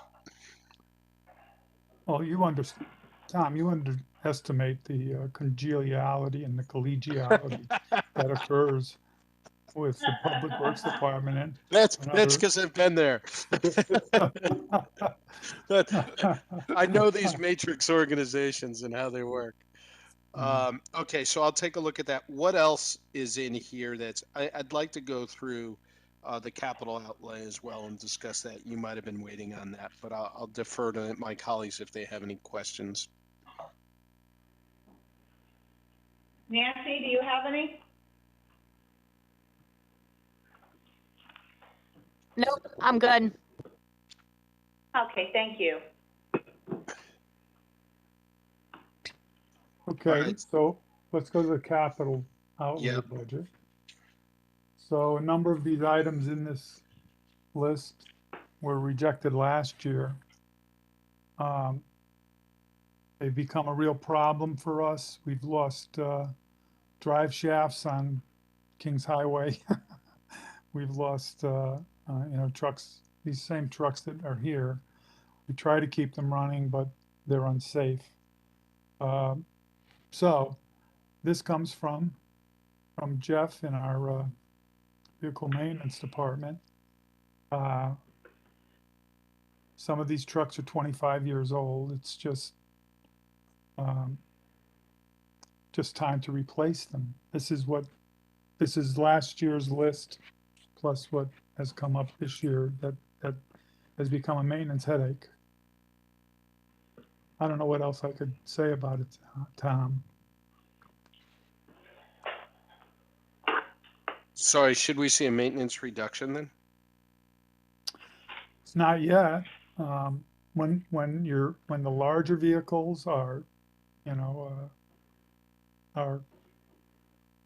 have their average age reduced, at some point you will realize both a reduction in fuel usage because of modern technology in the engines and efficiencies, and there's a chance that you would see a reduction of maybe a mechanic in the future, but that here's a problem with these vehicles, and I'll make this real quick. They become more complex.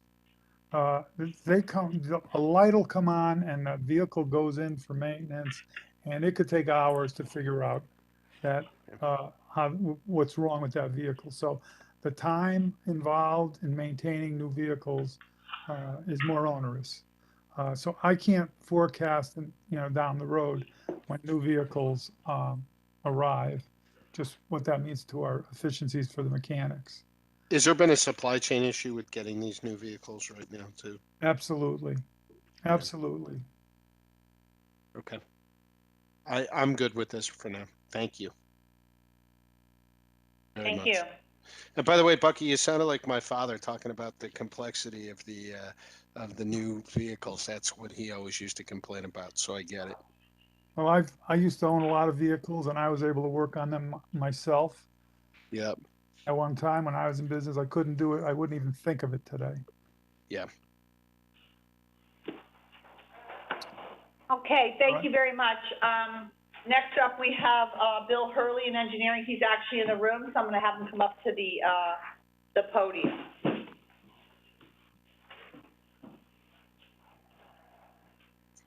What page are we on? Oh, 176? Yes. Yes, Thank you. 176, right, Bill? Is it 176, Bill? Yes, 176. Thank you. Good afternoon, everyone. I'm Bill Hurley, the Fairfield Engineering Manager. Annually, the engineering department prides itself with a prudent budget. However, this year's, we do have a few significant increases that I will discuss.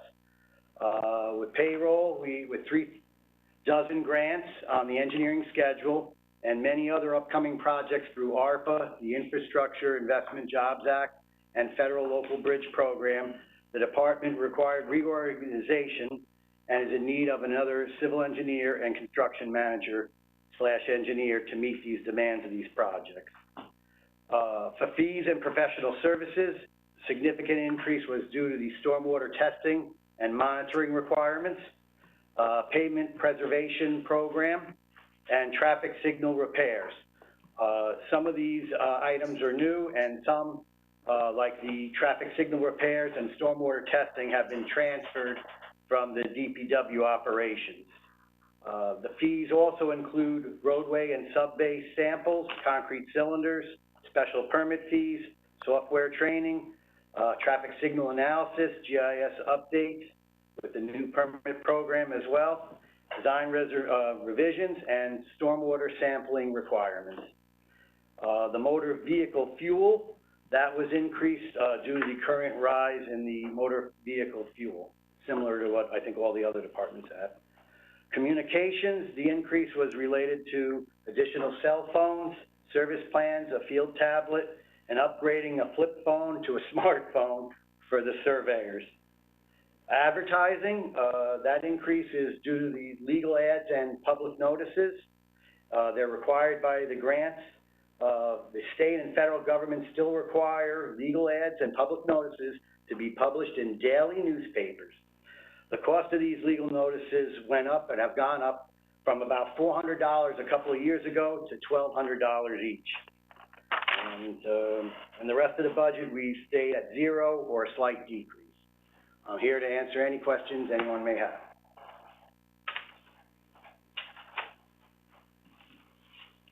I'll just jump in to say, thank you. I'm aware of, just through the work on the WPCA, the increase in projects and the demand, and congratulations to whoever it is that got promoted from a flip phone to a modern piece of technology.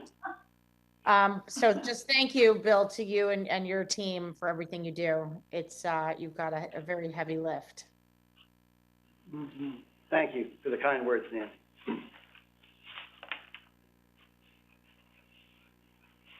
Yeah, so do you have any Bill, questions? yeah, so Bill, you're talk about the new position. Give us a little bit of color on that, if you wouldn't mind. Okay, hold on just a second here. I gotta. Yeah. One of them is going to be the senior civil engineer, similar to one of the positions that we have already. They're really there for the technical activities that the engineering department has, designing projects, reviewing construction plans, writing specifications for the various public works projects, and also administering the grants. The grants, although we usually get grants that range from 50 to almost 90% reimbursement or coverage, they do involve a lot of paperwork and attending a lot of meetings. I mean, even today I attended 4 meetings today myself. two out in the field and two in the office. So Bill, will that would be an extension of. Yeah, Bill, would that help I'm us sorry, get, Tom? would that let us get the funds in more quickly? Perhaps. I mean, we do a pretty good job with the reimbursement package, but it would take a load off of myself. Being honest, I do spend many hours after hours trying to catch up on a lot of this grant paperwork. Right. So this would be a welcome addition. The other position is a construction manager or engineer. And let me see if I have that here. I think I left it on the table. Hold on just a second, please. Am I making it up that we had space, and I don't remember what budget year this was, where we had a part-time grant person? To help. We have a grant coordinator. We have a grant coordinator in the finance department that was just hired this past summer. Okay. And so while she does, she's doing a lot of things, but she has been involved in some writing of grants, but that's not her primary job. It's, it is more the coordination and really putting the infrastructure in place for tracking, monitoring, compliance, and all of those kinds of things. And in a lot of cases, really the burden is going to have to fall on the department head to know the details of the project and what to put into the grants. But she has been around on occasion to help out with some writing of these. But in this time of restructuring and reorganizing, does it pay to think about somebody who is really specifically focused so that okay, here's Brenda to talk about this. I guess she knows where I'm headed with this. Right. So just to, circle back, when we put the part-time grant coordinator position in the budget last year, I explained that we were trying it out. It was a part-time position, and the main focus of the position was to coordinate. So I think you're probably aware of how this process works, Nancy, just based on your work. But when I worked in a congressional office, we worked with a lot of towns. So the technical stuff is written by the department head. But many times these grants require a lot of careful consideration, right? They have to be checked on. Sometimes there's little boxes that need to be checked in 30 days. Something needs to be submitted in 60 days. Something needs to be done here, there. And there's all this stuff that puts a lot of pressure on those technical people who write the grant. So this makes sure that we're compliant with the grant applications, but also she's also looking for opportunities for our town to be applying for grants that necessarily our department heads wouldn't have the time. And when we first put this in the budget last year, the whole premise was we'd see how it worked out. If it really helped us, we would then potentially push for a full-time position. Now, what Bill is talking about is this will help take the burden off him to a certain extent, but primarily these two people are going to be helping with our massive infrastructure projects due to ARPA and the incoming infrastructure monies we believe will be coming from the federal government. In addition to the overwhelming projects we already have in town, Rooster River, sewer, tide gate, flooding, all of these, the hardening project. I mean, Laura Pooley herself was dominated, her time was dominated by working on the hardening project all around the wastewater treatment facility. So this department, frankly, we probably could even add more. I mean, they're very busy and they have a lot on their plate. I hope that answers. It does, and again, working with the WPCA, I'm very aware of the burden that how taxing it is. Is there a way to kind of work with the WPCA to offset or to add to make sure that we're getting the support we need from a human resources perspective, from a staffing perspective? Well, There's just a lot of projects. We put two extra positions at WPCA that won't actually be reflected in our budget, right? But will be reflected in theirs. And we're hoping that mix these two new high-level positions, in addition to the high-level positions with in positions at WPCA, will help bridge the gap. Obviously, we're going to need some time for it to percolate. Hopefully, all these positions work through the process, make it through the end of the budget, and then we'll have a bit of time to see how they work. It may be that we come back and say, hey, we need another engineer. Yeah. But right now, we think this will be able to get us through the hump for now. I was, in listening to this, first of all, for years and years, there was a lot of concern from the town bodies related to grants, both the tracking of grants, the identification of grants we might be eligible for, the appropriate application of grants, and then actually the tracking of the grants and the tracking of the receipts once they came in. So I'm fully in favor, given the amount of money and the amount of projects that we have, particularly in the near to midterm, to making sure that that's managed well. I think the question, just in my mind, and it's not to be answered here today, is how do these individual positions work together cohesively so that there's not a duplication of effort. So does the person in the grants area, is that the catch-all, or rather not the grants area, but the finance area, is that person a catch-all to keep a running list of all the grants that the town has applied for throughout all the departments? And then Brenda, to your point, is the person in engineering the person who does the technical specifications working with Bill and his team relative to those specific grants, as well as somebody on the Board of Ed side, as well as somebody on the DPW side. It's just really how is it administered cohesively that, and again, not to be answered right here, but in my mind, I don't have a firm kind of view of that. And maybe you don't yet either, to your point. You're filling the positions and going to see how it works out. But I do think we need to understand how we're managing them.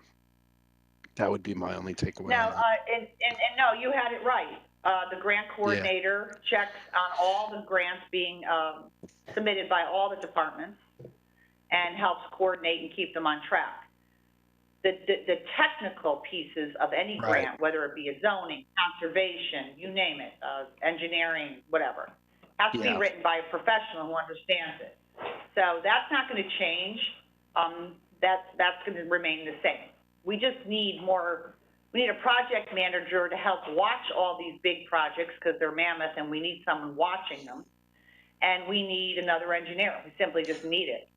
Well, and to that point, we got on this discussion talking about the project manager. So, Bill, what is the role of the project manager? What do you foresee that person's role? And will they have any role for some of these school projects that we've seen? We've talked before about project managing them and getting somebody on staff. So I don't think this person does, but I want to hear it from you. Yeah, no, this is strictly for our town side projects, not the Board of Education projects. As mentioned before, these are for the ARPA projects, the IIJA projects, the local bridge projects. Even down the pipe we have, because we share some other bridge projects with other municipalities, I think we even now have five bridges in the hopper. And, that's where the additional engineer, or if we have an ARPA project similar to the hardening project, the construction manager would inspect. They'd manage the particular projects. It could be anything from stormwater, wastewater. They could be capital projects. They'll communicate with the state departments, the town officials. The utilities are always a big one. Matter of fact, that was one of the meetings today for Duck Farm Road Bridge. We had to talk to 4 different utilities in getting the utilities off the bridge and the wires, because of the crane, when it gets set up, they'll have to put in 2 new poles, and there'll be 3 or 4 sets of wires that have to temporarily be moved about 30 feet away from the bridge so that the crane and the construction company can get in there and have a workable area to work on the bridge. One thing, though, also to let you know, is a couple of months ago, Bucky had suggested that the conservation, DPW, engineering, and as we get along, even involving either finance or the grant writer to attend a monthly meeting so that we keep track and make sure that we're covering all the bases, and to make sure that we're not doing duplicate work, because we can't afford to have that happen. So Yeah, what I about hope with that this? answers the question. It does. Two comments on that. So this person would be integral to anything we do with Penfield going forward. Is that fair to say? Yes, yeah, the construction project manager, Yeah. definitely, yes. And secondly, only just as a point of clarification, a lot of times when we do these school projects, they're actually managed by the town side, not the school side. Isn't that correct? Because we then turn them over to the school. No, Okay. Tom, I think it's all separate, yeah, Board of Ed. I mean, on rare occasion, they may ask for input from us, you know, or suggestion. I know, like 2 decades ago, there was a lot of interdepartment cooperation, but since their schedule's busy, ours is busy, we've kind of separated them more. Yeah, And, but we impanel we rarely get involved. the town side impanels the building committees, is what I'm saying though. And technically, if we do a major renovation or a major thing at a building, at a Board of Ed building, it's managed, I thought, by the building committee, which is impaneled and managed by the town side, and then it's turned over to the Board of Ed once they accept it and the educational specifications are met, is really what I was taught. No. Yeah, I think the best idea is to keep them separate. If, you know, if, as I said, if there's a particular portion of the project, you know, we're civil engineers for a reason. We'd be willing to, you know, try to help out where we can on that. But for the most part, keeping them separate, I think, is the way to go. As I said, our construction project manager will be, as you mentioned before, you know, there's tons of projects that are out there that will keep them busy, and we Could can I go add from there. something? Could I add something to Sure. that, Tom? The structure I have seen on the Board of Education is that they have hired for their renovation work a construction manager. Yeah. Uh, And we've had and- problems with that, Bucky. That's what I'm talking about. I understand what you're saying. And they've also hired a contract administrator. The construction manager, for instance, that I saw was Gil Bain on one of the schools, and the contract administrator or the town representative is Collier. So Yeah. they're trying to hire people or companies to come in to do on major projects, large projects, what we want to do internally to the best that we can. A large project like Penfield, or maybe even a bridge project, if it's large enough, might warrant outside firms. But for the time being, we know what we're looking at with ARPA. There's a big question about what's coming down the pike out of Washington after that. But right now, we're comfortable with adding this position to our ball club here, and if we need more, we'll come back to you. Yep. Thank you. All right, thank you. Thanks, Bill. Sure. Oh, where's my paper? Oh, I grabbed some. Yeah, you did. Oh, here you go, sorry. Thank you. Sure. Okay. All right. Next, we have Parks and Rec, page 203. We have Anthony Calabrese on the line. All right, good afternoon, everybody.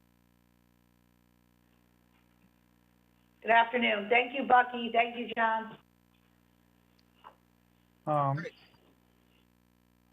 Batter up, Anthony. I'm ready to go. Okay. Page 199, Penfield Pavilion budget is typically where we start unless somebody has a request. Oh, you want to start on 199? Yeah, if you don't mind, I'll just go right in order of mine here. Okay.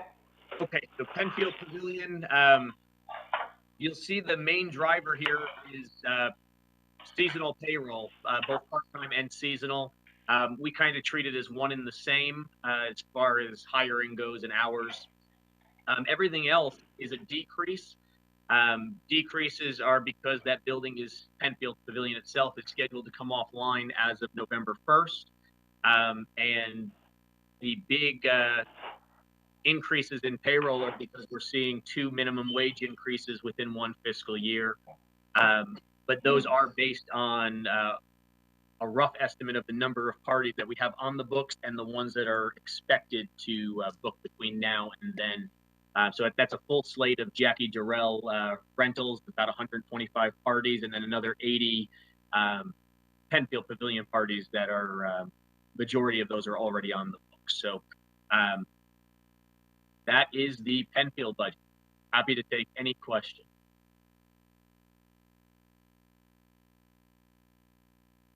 All right. Seeing none, then I will move on to page 203, which is the Parks and Recreation budget. This is our full-time staff, so really the rec center. So increases you'll see here, again, really just slight increases, is in our regular payroll due to some lower level or entry level employees getting their step increases. Seasonal payroll is up for the minimum wage increases, and then pretty much everything else stayed status quo, with the exception of contracted property services, which went up $6,000. We had to put our Christmas tree, or our town tree lighting on the town hall green back out to bid, and it came in at $18,000. So that is the increase there. That is the Parks and Recreation budget. And the increase in education memberships, always curious about what's happening there. Yep, it's just due to newer employees being here and now getting certification.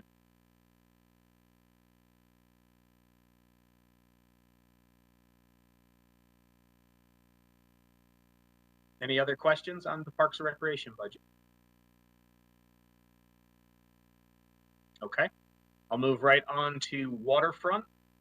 Waterfront budget can be found on page 206. Again, the big driver in this budget is the minimum wage increase for our seasonal employees. This includes parking attendants, lifeguards, things of that nature. Anybody you'll see down at at our beaches. And then kind of offset with our just getting more in line with our educational and travel expenses here. And there's no capital outlay that we've put in for this upcoming summer. So happy to take any questions on Waterfront budget. Anthony, when you talk about the increases in rate, is all your payroll, your seasonal payroll, your part-time payroll, is that all due to the rate increases? None of it's due to additional time? That's correct. It is all due strictly to the $2 increase that we're seeing within this budget. Okay, so it's rate, not volume. The other question, I apologize. Go back. I was just trying to mull what you said on the Penfield. Tell me about the seasonal payroll. Why is that so high up there again? Because we have 80 Penfield events on the books right now for the pavilion itself between now and October. And you've stopped taking things after October, right? That's correct. So there will only, I mean, we could pick up, a few extras, but we're not, there was I don't know the number off the top of my head that we anticipated picking up, but I know it was probably, if I had to guess, it's probably about 10, maybe a little less that we were planning to pick up there. Right. And then the Jackie Durrell we typically budget that one at 125 parties. Right. That's what we do year in and year out there. Now, the question I have on the Jackie Durrell is, we just approved some funds to go to renovate that. Is that going to take that down for a period of time? And has that been factored in here? We plan to do all that work in the off season. So we close that building in mid-October because it's not a heated building, so it's just seasonal. Yeah. Then we reopen in April. So it gives us about 5 months to get that work completed. Okay. So I'm not anticipating, yep, you're welcome. Not anticipating any downtime. Okay. All right, that takes us to, our park, I believe. So this is the one you guys talked a little bit about when we were talking about DPW. So this is a brand new budget for us. We've tried to separate this out as best we could. So when I sat with the park staff that I have here and went through things that they thought we needed, sat with John Cattell, and we went through actuals that were expensed over the last 2 fiscal years, and things that we knew the parks guys ordered or used. We tried to capture those here. So all the payroll that is there, I'm really confident in those numbers. I mean, those are, again, union employees for the most part, with exception of one who's kind of in limbo. He's a former department head. I say limbo just because he's not in a union. The seasonal payroll, that's based on having, I believe, 3 seasonal employees. Those guys typically come on in the summer and they help with trash pickup, grooming the beaches. We need things painted, any kind of parks related seasonal work. Then everything else that's on here outside of payroll related expenses. We've got things for fees and professional services. We did communications, clothing, dry goods, special department supplies, and a lot of those we tried to work on. We just took full amount when we were guessing of employees in public works and divided it out and figured out that the parks guys made up about 12% of the workforce there, and that was how we came up with some of those. The big line item here, obviously, is that $930,000 in contracted property services. Contracted property services consist of all our lawn mowing, so all the around town buildings, around islands, town islands, and then our athletic fields as well. So all our parks, athletic fields, and the linings, the groomings, all those types of things, field prep to get fields ready for spring and fall. And again, we looked at the actual costs over the last 2 years, and we increased obviously a little bit for just supply chain things and just cost of goods right now, it's skyrocketing. So this line is a little higher than what we would have seen in the past, but not astronomical. So that's where we are. This is our I don't want to say guess, but it is our best estimate or guesstimate at this point. I believe we'll be fairly close to this number. Again, kind of treated this just like we did with the marina budget when we broke that out separate. Can you, Anthony, it's hard to actually opine on this budget without seeing anything from prior year. So I know you had to go through a process of like splitting the prior year budget to understand it. So can I just ask you off to the side, provide a document that says here's, what these numbers were in 2022 so we can look at them as compared to 2023, please? Yes, we can get you those numbers. That'd be great, because 1 minute, Tom. Frank has, he's going to jump up.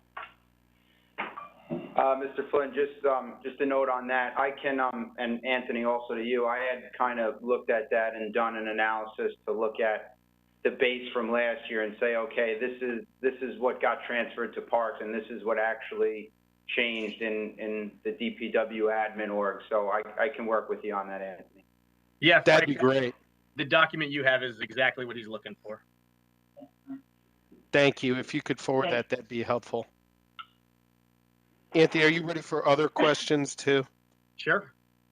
Thanks. One of the things I had asked the CFO for a while ago, and I'm sure there's a million things going on, can you break out in a separate line item what we're actually spending? This is going to come across as funny, but what we're spending on maintenance of the graveyards and things like that. That's become kind of more of a hot button because I've heard about and gone and seen things in our historic graveyards not being really getting the attention.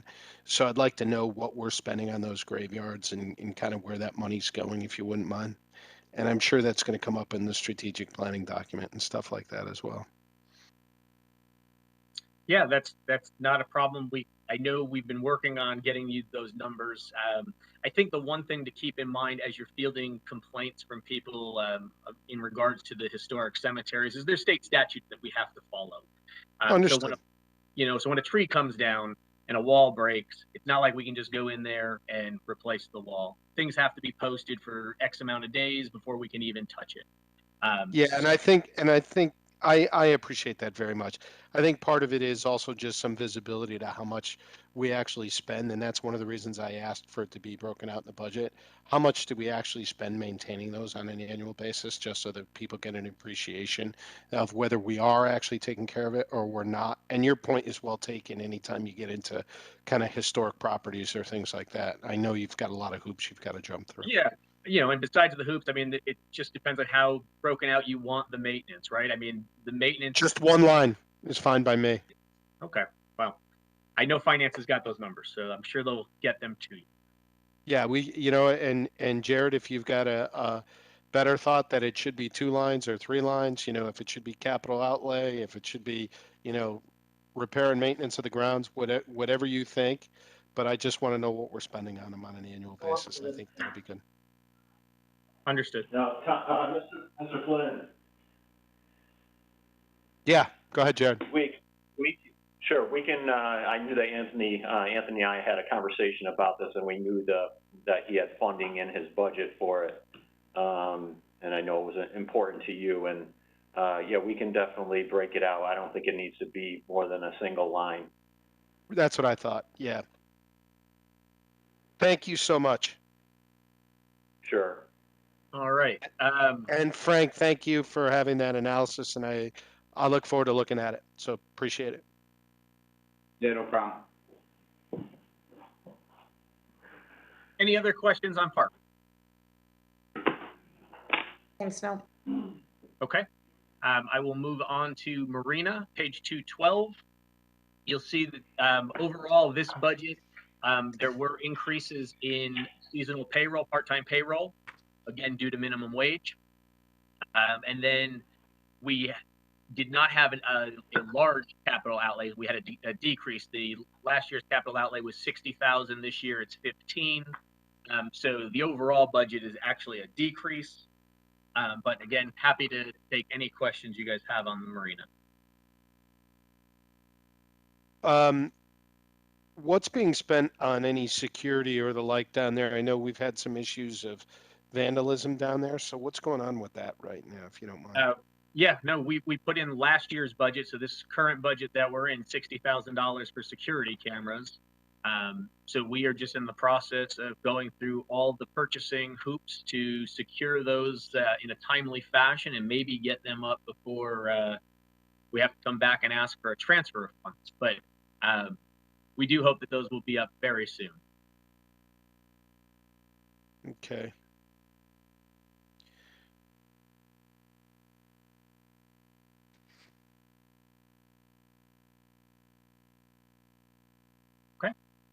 There are no other questions on the marina. I'll move into the Carl Dickman Golf Course, our par 3 golf course on page 216. Again, big expenses here are, big increases are in our seasonal payroll. So you'll see those reflected accordingly. We have a large decrease in our capital outlay, only because we didn't have any big capital projects that we wanted to do down there this upcoming year. So again, overall decrease in the budget. Happy to take any questions. So Peter Grace didn't put in for anything for Carl Dickman related to capital this year. That's correct.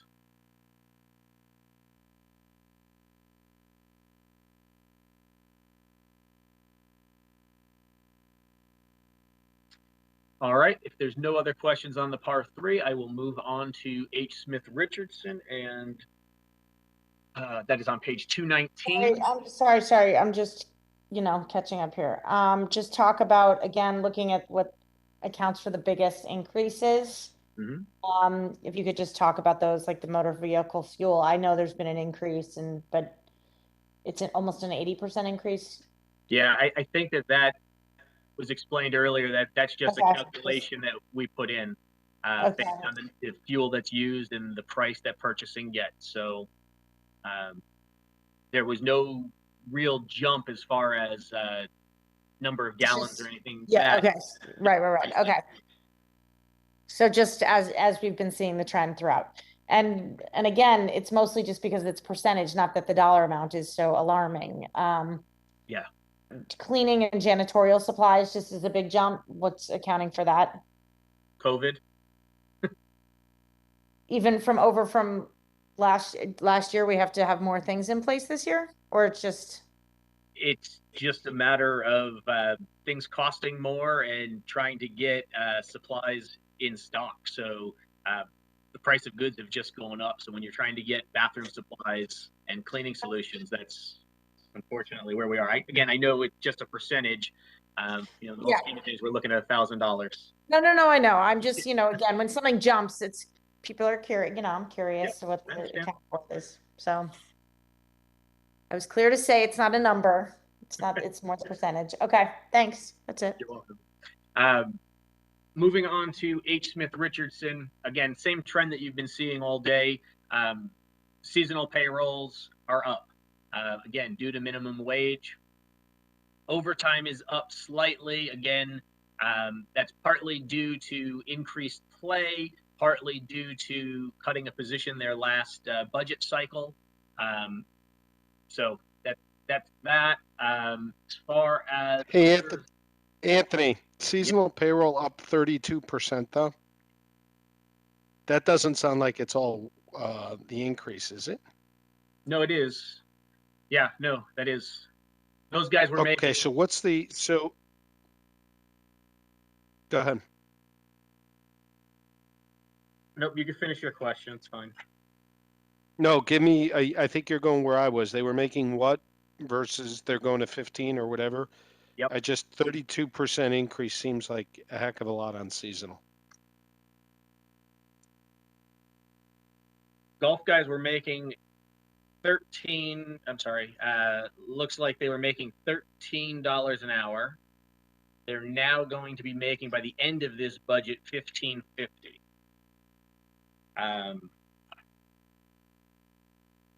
The number of That's hours. 20%. That's 19%, not 32%. I can only calculate the hours the way I calculate them. The number of hours did not change. Something doesn't add up then. Okay. Yeah, can somebody take a look at that? Because if it was 15.50 minus 13 equals 250, $2.50 over 13. I apologize. We're looking at seasonal. Sorry, this is the top seasonal payroll, which is not this is the maintenance guys. So I gave you the wrong hourly rate. They went from 15, probably won't change the thing, but went from, looks like $14.25 to $17.50. And again, these are maintenance guys. So the average, we use 13,500 hours at $17.50 an hour. Average rate is $17.50. Total $236,250. And then. But wait a minute, it's $2.25 increase over 15.50. Is that right? That's correct.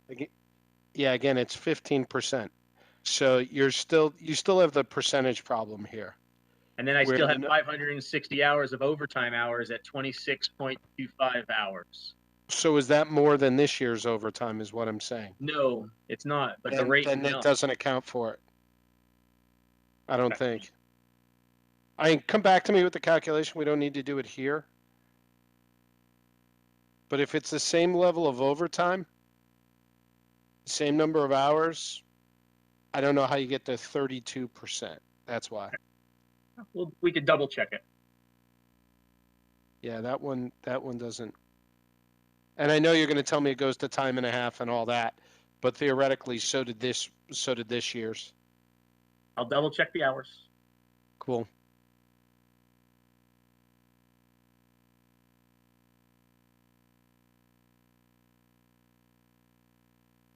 All right. Everything else, for the most part, stayed status quo in here, so happy to answer any other questions. What's the rental? Is that the rental? I know it's flat over last year, but is that the carts and those things? Yes, that is cart rentals and something else.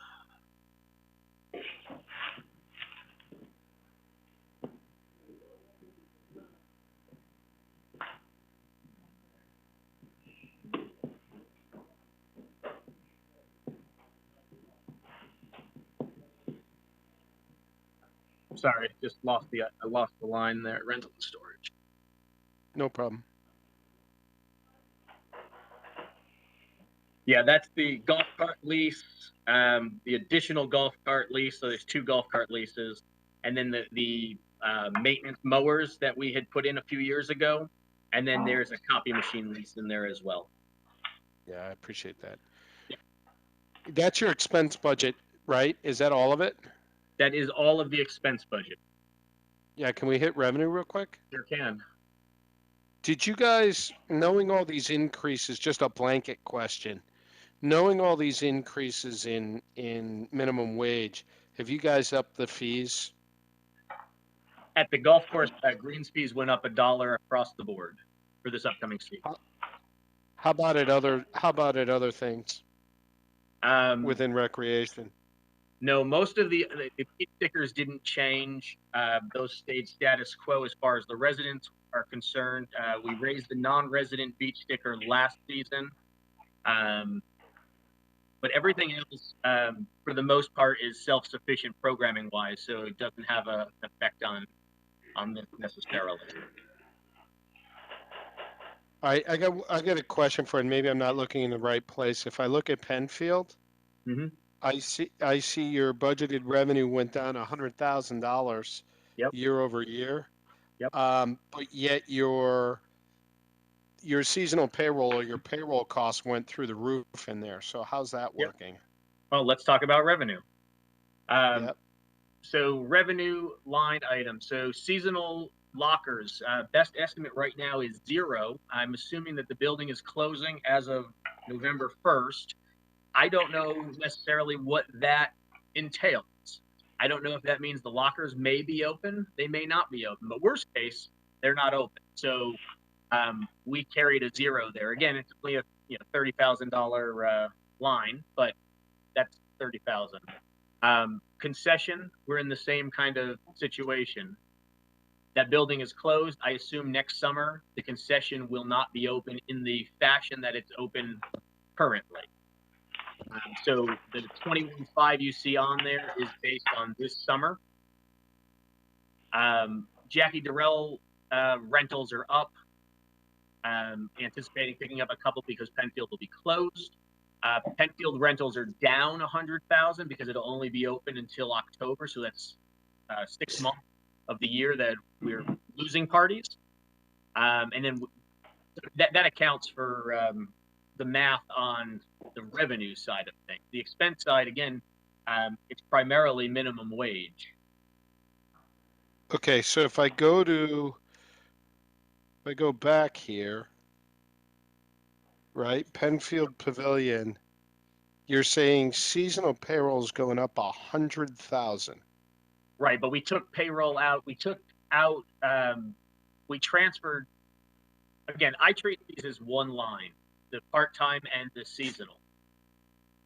So I was when we originally set this up, we anticipated part-time as people that were going to be working basically year-round, 19 hours, 19 and a half hours. Not necessarily how that position works. So they're more or less, everybody that works at the pavilion is seasonal. So when you add those 2 lines together, you know, over the last few years, it's been about 108,000, 107,000. I think this past year, we were at 135,000, if I'm not mistaken. So, yeah, that 104 is deceiving, but it's because, again, I kind of just treat these 2 lines as the same. Well, here's the issue I have, right? You've got the budget. When I add them together, because you're saying you treat them as the same, got it. Part-time and seasonal, the same. Yep. Understood. you're raising your cost year over year by $61,000. But Yep. yet you're lowering your revenue by $100,000.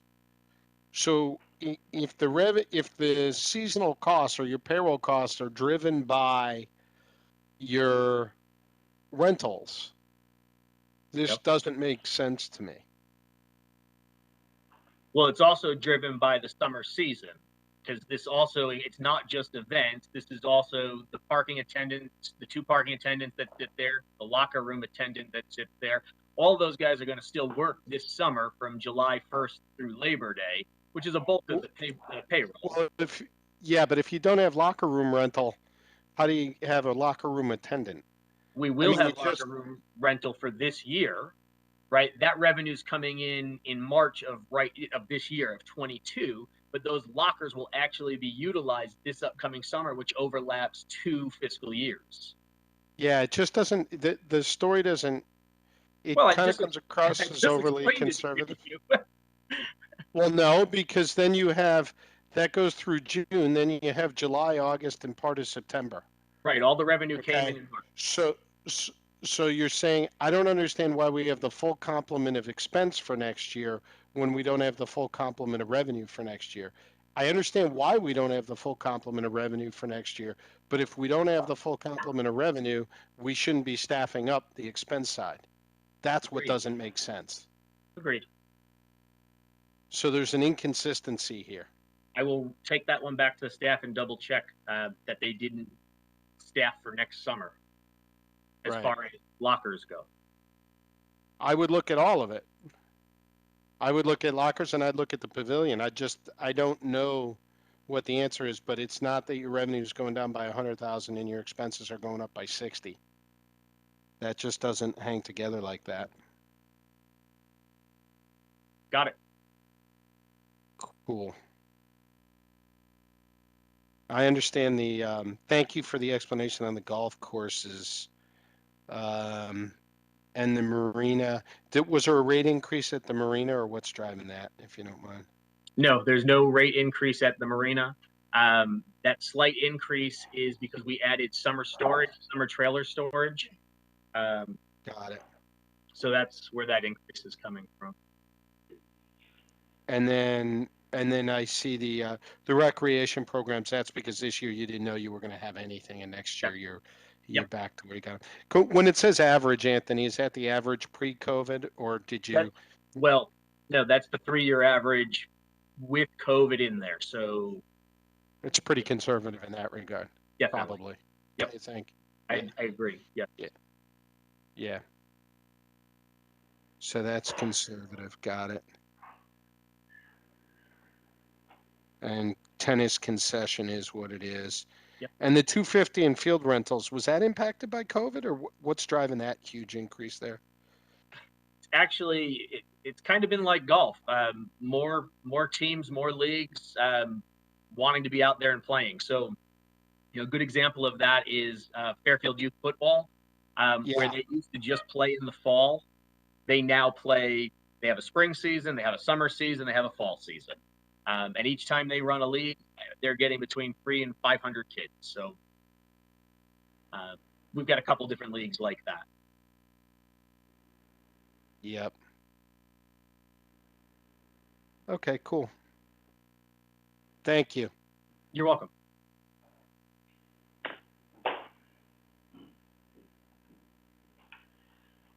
Thank you, Anthony. You're welcome. Okay.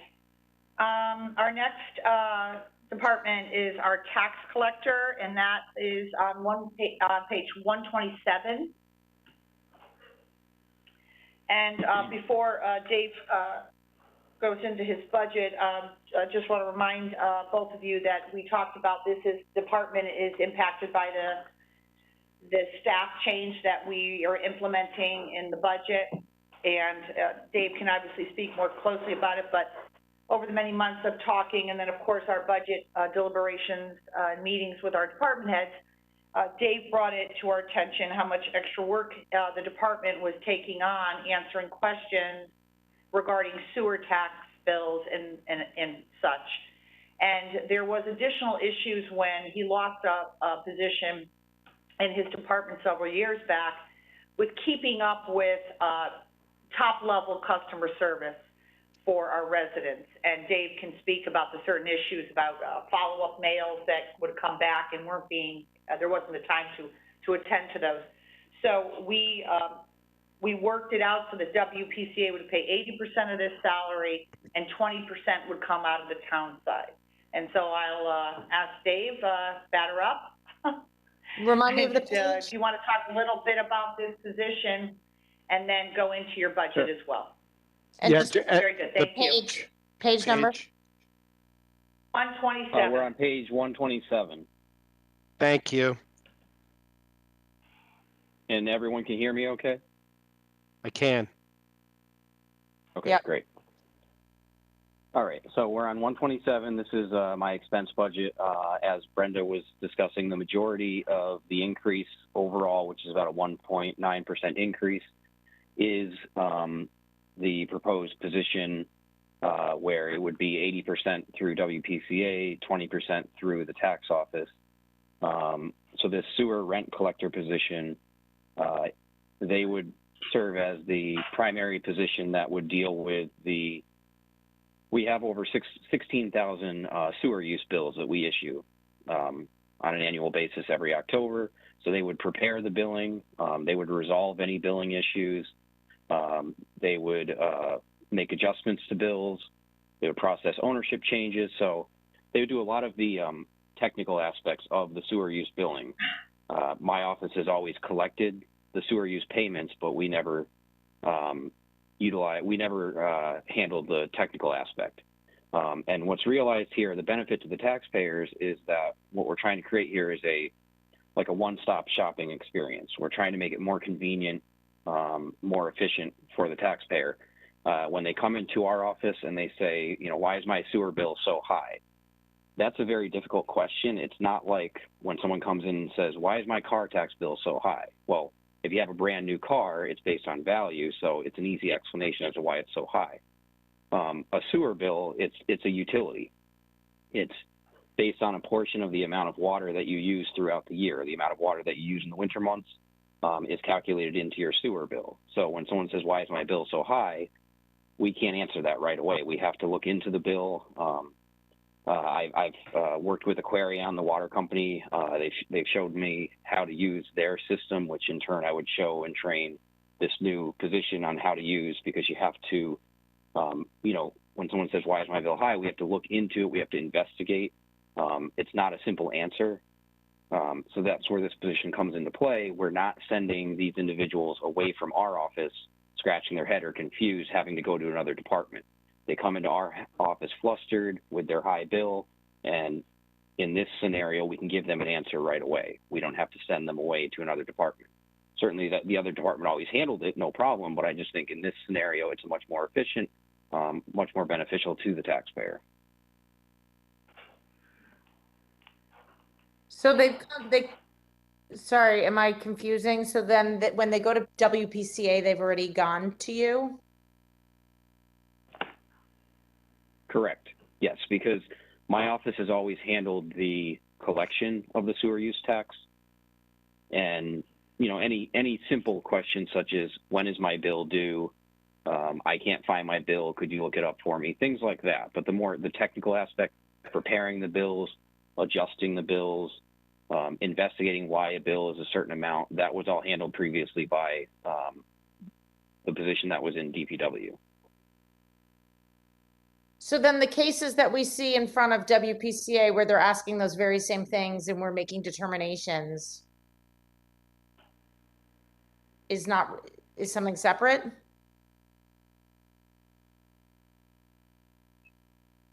What do you mean? I guess we've heard some of these cases, so I'm just curious what the flow, no pun intended, is for the ones that reach us on the commission. Well, the position that was previously handling this was vacant, so I've temporarily absorbed this to just assist. And what we're realizing is it's very beneficial for the taxpayers to just handle both the questioning of the bills and the payment of the bills all in one location versus multiple locations. And then the added benefit, as Brenda mentioned, is that a position was taken away from the tax collector's office a couple of years ago. Adding this position in to cover WPCA would allow them to also fill in during the busiest tax times, because some of the busiest tax times are not during the same months that the busiest sewer tax times are. So it would assist in that regard, because you know, all of my staff are part of the union. They do have to take lunches throughout the day. Because of that, pretty much 50% of the day, say for example in July when we're at our busiest, I'm down one person because they're taking lunch. We have to stagger our lunches. We have to be open 8:30 to 4:30. So the additional position is only going to help staffing levels, but it's also going to help the fact that we get very behind on mail, processing mail because of the high volume. And then it's a chain reaction where we also get behind on phone calls because people are calling saying, why hasn't my check cashed? I mailed it, you know, a week ago. So it's just going to help in that regard as well.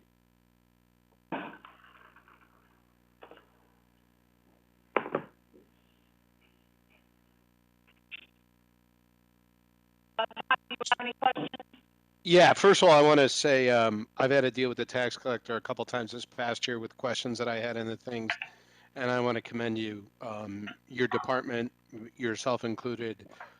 Thank you. And many people don't want to say that about the tax collector, you know, like the IRS. We try to make it as pleasant as possible, even though people compare it to like going to the dentist or their, you know, their worst experience possible. But we try to change that stigma. Yeah, no, and you do a very nice job. And the fact of the matter is, it's important that this be staffed appropriately and that you deal with the public professionally. And I appreciate that. It's also, by the way, since you're responsible for, you know, collecting $300 and some odd million worth of taxes per year, it's very important for the town. So I appreciate that. I was wondering, and the other thing is, by the way, you have almost a 99% collection rate, which in any business or organization is quite extraordinary. So the question I would have is, have you taken a look, did Jared have you take a look at the collection rate that's included in the budget and take a look at some of the assumptions that are made related to senior tax relief and the like, and just get your opinion on that? I would be appreciative of that. Well, I can speak to, you know, we're obviously we're about 3/4 through the collection cycle, because we do bill on a quarterly basis. We have just completed the third quarter of collections in the month of January. And when I look at our current collections, we are about, you know, we are ahead of what we collected. I look at this same time 2 years ago, because it's difficult to look at exactly last year, because this time last year we were in a deferment. So what was collected in January really could have been collected by April 1 timely. So it was hard to gauge that. But you know, our collections are already ahead of where we were the same time, obviously last year and even 2 years ago. You know, and a part of that is what Betsy was talking about with the housing market, the fact that you know, the housing market is doing well right now. A lot of people are either refinancing or being able to sell. So, you know, we're getting paid. Taxes have to get paid, obviously. We file liens when there's delinquencies. So that's another, you know, there's been a lot of traffic in my office in terms of investigating liens, releasing liens, obviously taxes getting paid. So do you have any concerns? Go ahead. Just to jump in, Tom, as you and I discussed probably a week or so ago, we put the tax rate, collection rate, you know, at what we believed was a reasonable amount. It wasn't too high, wasn't too low. And you and I talked about this, obviously, to make sure that we're not overreaching and we're not underreaching. And we think the number that we put in is a fair number. Yep. I just want to make sure he had the opportunity to take a look at it. That's all. Anything Yeah, else we should know? I have no concerns. It would be if there was like a governor mandated deferment again, that would be my concern, but there's been zero indications that that's going to be the case. Yep. So no concerns. And are you involved with the senior citizen tax relief at all? I'm not. Okay. No, That would be more, that would be the assessor's office. That's what I thought. And I missed my opportunity there. Okay. Thank you on that. Thank you. Nancy, do you I have no have further anything questions. further? Nothing further, thanks. Very good, thank you. Thank you, Dave. Thanks, Dave. Thank you. Okay, our next is our Planning and Zoning Department, Jim Went. Hey, Jim. Good afternoon, everybody. Can you read me? Yes, actually, thank you. All right. Page. I'm going to start with the Zoning Board of Appeals budget, which I believe is page 43. Thank you. I'm just going to highlight the changes. This is typically a flat line budget. This year, there are two changes. One is in advertising, which I think you've probably heard from other agencies today. We are presently running over budget in our advertising line. We are proposing an additional $1,000. The last complete fiscal year where we published fully, we spent just under $1,000. That was the total allotment. Thus far, this account is in the red by about $125 with 4 months to go. Just a sign of rising costs being captured after a couple of years of us being able to publish online. So that's one change. There's a new line item for education under the Zoning Board of Appeals budget. That's due to a new state law that was passed in the last legislative session that requires mandatory training for land use commissioners. There are 8 Zoning Board of Appeals members, so we are proposing a $100 per member fee. I'm expecting that those training opportunities are going to be a fairly low or modest cost. I'm not sure how that's going to shake out yet, but we're proposing a modest $100 per member for that new state mandated training requirement. That is the only changes proposed in the ZBA budget.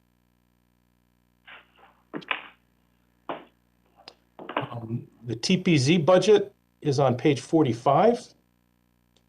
And again, I'll walk through the highlighted changes. The regular payroll shows a 17.3% increase from 2022. I would like to point out, however, that that's only a 3.8% increase from 2021. In my budget message, I'm proposing that the admin support 3 floater position that presently resides in the building department be relocated to the TPZ budget. In my view, this is an overall budget neutral issue because we're not creating a new position here. And this position, while it would still be available to serve other permit agencies as needed, this position has proven critical to the Planning and Zoning office, and we're therefore proposing to relocate that position to this office. There's the new... Sorry, go ahead. I'll ask him. Go ahead.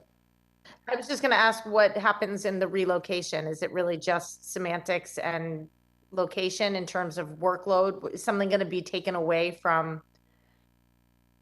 No, I mean, that position, it was in our restructuring that we went through in my shop last year. We had 2 retirements and a repositioning of this floater position, but that position has, I guess you could argue that it's successfully floated because it's essentially taken on, it's been in my department that the person occupying that position is physically in this agency, even though that position is technically funded through the building department budget in this budget. So we're just looking to the physical location of where that staff person does the work is in my office presently. Thanks. But overall, so overall, Jim, you're saying it's budget neutral. It's just where it is in the budget. Yeah, it's not a new position. We're just moving it from one agency to another. But overall, I think the restructuring in the TPZ department has yielded outstanding results. As we said, we had 2 retirements and we are able to reshape a couple of positions, bring in some newer staff at a little bit lesser initial rate than the incumbents had, and it's really led to some changing roles for some individuals that has led to a new energy, a new morale, and I'm very, very pleased with the results thus far. There's a new communications line item in this budget of $500, and that's for an inspector iPad to link into the new online permitting system that we are going to be engaging in fairly short order.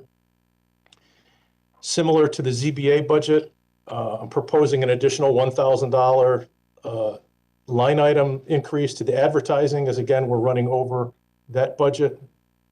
And also similar to ZBA, there's a increase in $1,000 in the education line item, again, for the same reason. There are 10 planning and zoning commissioners that now under state law have to undergo mandatory training. So we're putting in a modest amount to help cover that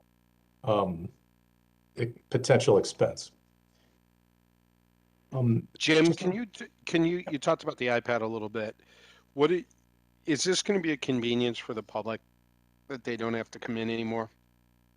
Well, the idea of the online permitting system is much of the permitting activity will be able to be done online.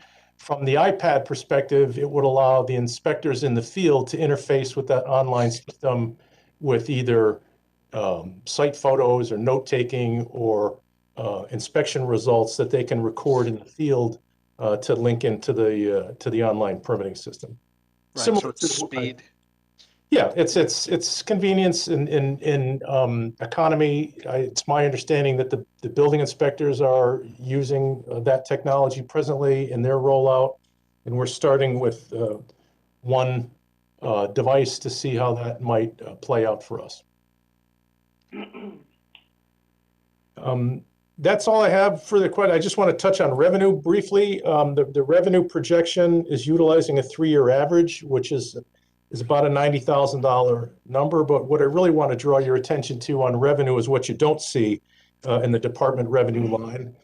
Our inclusionary zoning fees that we collect at $5 per $1,000 in value is what funds the Affordable Housing Trust Fund. And that has averaged, the 3-year average for that has been $461,000 annually. It was a little over $500,000 in fiscal year 2019, $262,000 in fiscal year 20, and $612,000 last fiscal year, and thus far to date in fiscal year 2022, we're at about $185,000.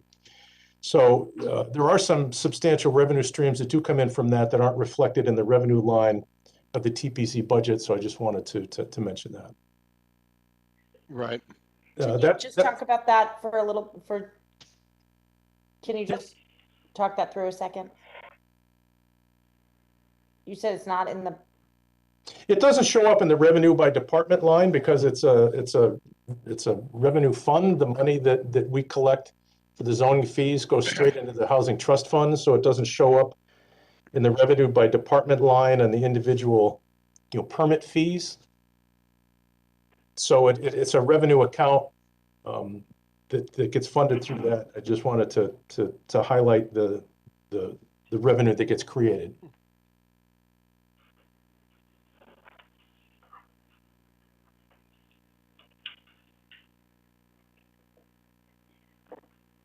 Is there any additional questions?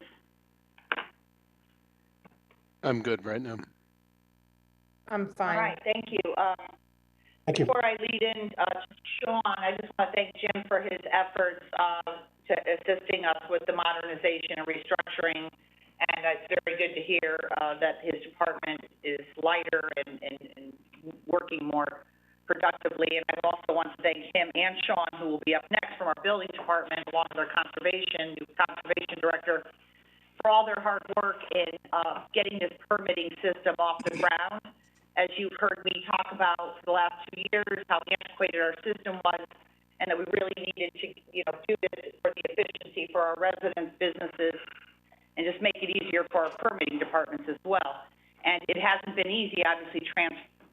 transferring to a very different system, and all three gentlemen did a lot of work, and I just want to commend them publicly for that effort. Thank you, Jim. Thank you, Brenda, and all. All right, Sean. Sean, you're up next. Good afternoon, everyone. I just have a couple Good afternoon, items. Sean. Thank you. I just have a couple items to talk about. The first line would be communications. I was requesting an increase of $1,000. Sorry, what page? That I'm unsure. 173. Thank you. 173. So the increase is based on the need, because we implemented a new permitting system. 3 of my inspectors needed iPads to have cellular service. So while they're in the field, they can look up permits, take photos, annotate inspections, and just communicate with the contractors and customers while they're in the field. The second item was a 260% increase from clothing and dry goods. And the reason for that is because the state building code will be changing cycles this year in October. And the increase of money for that would just be to buy new code books for myself and my inspectors. Now, the code cycle changes every 3 years, but the state does not adopt it every time. So currently, we're working under the 2015 code cycle, the 2018 building code, but the books are the 2015. And they're looking to implement the 2021 code books. So there's 8 code books per inspector that we reference in order to implement the state building code. And then the educational memberships item, I was looking for an increase in $1,800. That is for a monthly class for all 5 inspectors, including myself, for electrical training.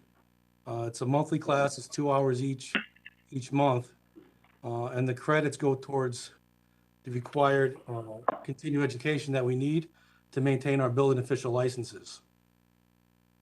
But since we've gone online, effective March 1st, we will not be accepting any more paper permits. So in our effort to go paperless, there's a decrease in one of the items, printing, binding, and photography. It's a decrease from 3,000 to 1,000, since we will not be printing any more paper permits. But the $1,000 that remains there will be used to buy business cards for the inspectors to hand out. So that's all I have. I'll take any questions if anybody has any.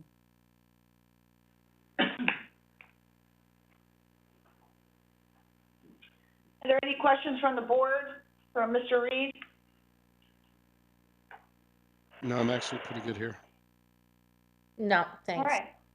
Thank you. All right. Thank you. All right, Mr. Reed. I think you win the prize today, Sean. I'll take it, trust me. I know you will. All right, well, thank you. Thank you. Thank you for all your hard work, too. All right, next up, Mr. Bishop, our Conservation Director. Good afternoon, everybody. This is my first go around in this process, so I guess I'm going last. So thank you. I'll just go over our budget is on page 56. Not a whole lot changing from this previous or current fiscal year. Again, I'll reiterate what others have said regarding price of fuel. That is, I think there was maybe a 100-gallon increase in usage, which may change with the acquisition or once we take delivery of a new hybrid vehicle. So that actually might decrease, but that increased rate is based on what others have said with respect to price per gallon.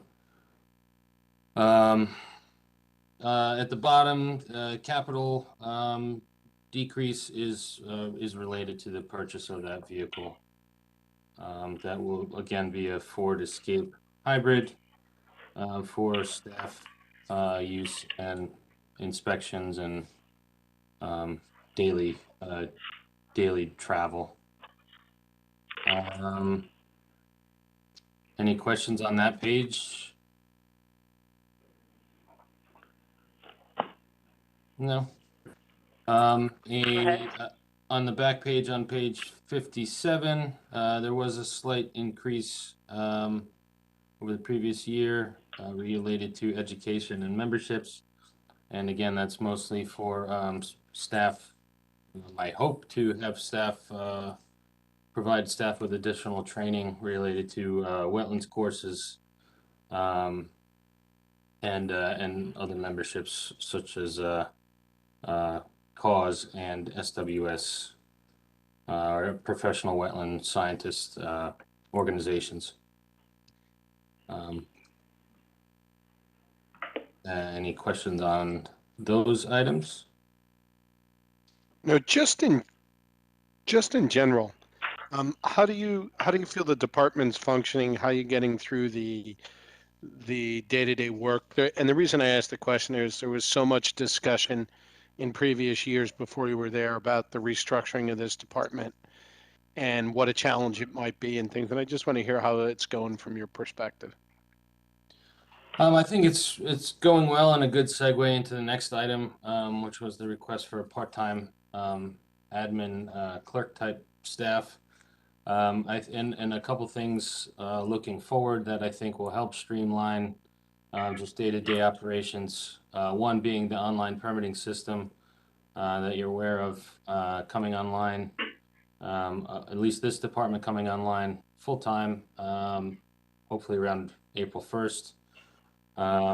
Working out the bugs on our end at the moment, and dealing with training and working with IT to streamline that process on the IT side. So I think that's one thing that will help. May or may not decrease the right away decrease the human aspect at the counter, which most of the other permitting departments will likely face as well. But I think overall we're, the staff here, including myself, are busy, start to finish of every day. This department does handle the most boards and commissions out of any of the other permitting departments, which, depending on what's happening on those agendas, is very time consuming and taxing. For this March, our next March 2nd Inland Wetlands Agency meeting, that agenda is very full with some big projects. So that overtaxes the staff. Tim, do you have a big backlog of work right now, or what do you have, and how do you track that backlog? Is it numbers of days, or what is it? It's right now. I know there is some backlog with some reporting, paperwork. I'm not sure it's being tracked, which maybe is something we could look at. I've heard that it was done in the past. It's really just it's tracked at the moment by me as far as verbal feedback from the staff, and how things are going. Where's this application review stand? In constant contact with admin and compliance officer, as far as what they're working on, and a lot of that is also driven by who calls the department on the phone saying, where is this, whether it's accurately, whether it's appropriate that the call's even made in the first place, given the timing, what their level of expectations are. But I would say everything's moving. What is that? Are you getting a lot of complaints from the public? I'm not hearing anything. And I know, again, there was a lot of outcry and hue and cry and concern a couple of years ago when the reorg was done in the area. And I just think it'd be really good to know, where that stands. That's all. So Yeah, no, Tim, if I could just jump in for a minute, Tom, to your point, you know, there obviously was a lot of fervor regarding the restructuring of that department. And when we had SLR come in to assist us during the transition, as you know, the director was arrested, and we made changes after that. Tim has been working diligently on reviewing a lot of the suggestions that SLR came up with, because they really reviewed, not only did they help us, assist us run the department, they also really reviewed how the department operates. And they came up with a lot of things. It was actually an enlightening document. You should both take a read of it. I'd be happy to send it to you.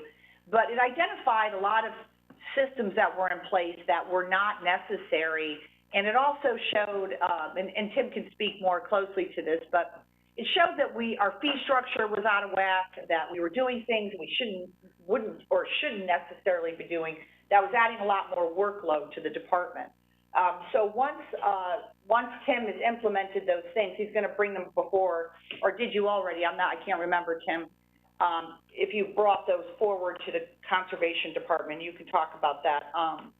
Those changes will simplify the operations in the department, as well as the online system. And I can attest to you, as someone whose office phone rings whenever people are upset with any department in this town, the complaints to any department, especially in our permitting department, has gone down significantly since the changes we've made over the last 2 years. So I attribute that to the new staff, and I attribute that also to restructuring.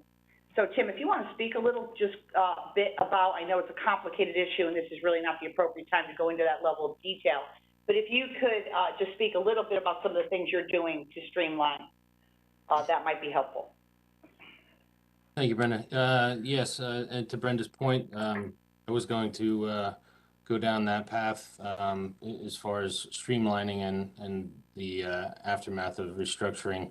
In addition to the online permitting system, ahead of that, I believe I spoke about in the past, coming up with a new actual wetland permit itself, which was one of the first things I did when I started, and I've over the time since I think it was maybe October, November, I've gotten a lot of compliments on the new permit application.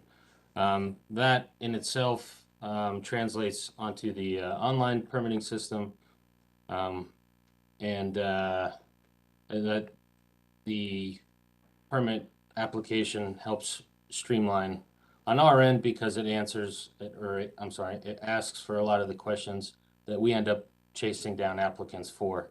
The old application basically asked for name, address, phone number.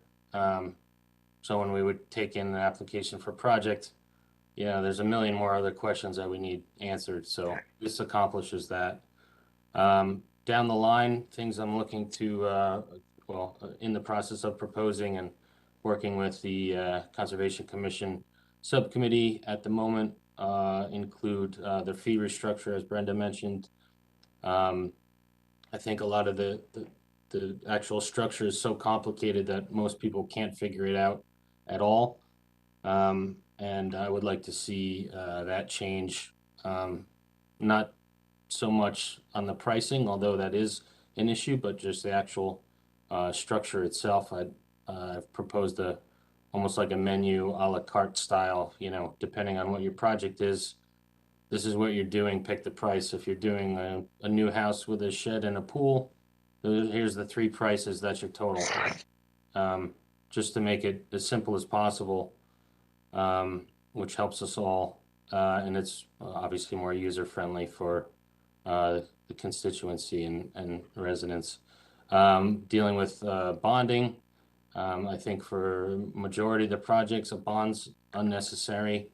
It taxes us as this department as well as finance. There's so many man hours involved with processing a bond, very few of which are ever called upon to fix a situation.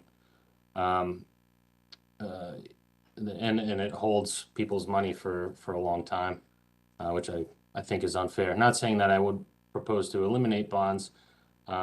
You know, I believe they have a purpose on significant projects, large projects, projects in sensitive areas, things like that, that have their purpose. But you know, looking at restructuring that schedule, some of the regulations changes will be proposed. I have a memo out that I could share, but those are some of the things that are forthcoming to not only make things easier in this department for staff and streamline and hopefully reduce some of that workload, but also, you know, again, just make it fair and simpler for the townspeople. Thank you, Tim. Thank you, Tim. Thank you. And to that, you know, back to that point on the proposed part-time clerk on page 58 for next for fiscal year 23. That request is related to a part-time administrative staff to help in the office dealing with you know, just day-to-day phone calls, correspondence. I mean, there's some days that just the phone doesn't stop ringing. We got people at the counter that need help. There's lines in the hallways. You know, if the current administrator isn't here or is down the hall, you know, some of the things she does, other people can't do. If she takes vacation, you know, there's been days where both of my staff members were out and I've been here answering phones at the counter, processing applications, responding to emails, and, you know, almost everything except vacuuming the floor, you know, with no staff. So I was requesting a part-time administrator to help out around the office. Any questions so far? No, you're good, Tim. Go ahead. Great. I do also have to note too, the budget message for under the conservation, the bottom two lines are out of date. So I could, as if this is a draft, I could work with whoever to revise that. That WCO. Okay, is there any additional questions for Mr. Bishop? I don't have any. Thanks, Tim. Thank you. Thank you both. Thank you. I just want to say that Tim's been doing a really great job in the department, and we're very lucky to have him. He's got a lot of good expertise, and he's very good at managing the department. All right, so we have come to the end of our scheduled departments. On our agenda is an opportunity for public comment. So I am going to now, I'm going to ask my staff to look through here. I can't see it from where I am, but is there anyone who's called in or logged on who would like to make any public comments about what we've done so far?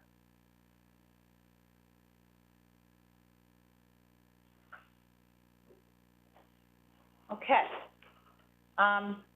Seeing none. I just want to, for everyone's edification, I will be sending out a newsletter update with just some of the information, posting again with the budget, with the PowerPoint for our residents so they can follow along, and also a link for them to click on tomorrow's meeting if they'd like, or to watch it. And we did pretty good. 3:30. Go ahead, Nancy. Yeah, thank you for organizing today. You had mentioned that we could, you know, chime in if there was something that wasn't on the agenda that we had hoped to discuss. Yes. So unless I'm not reading it correctly, tomorrow I would love to be able to talk about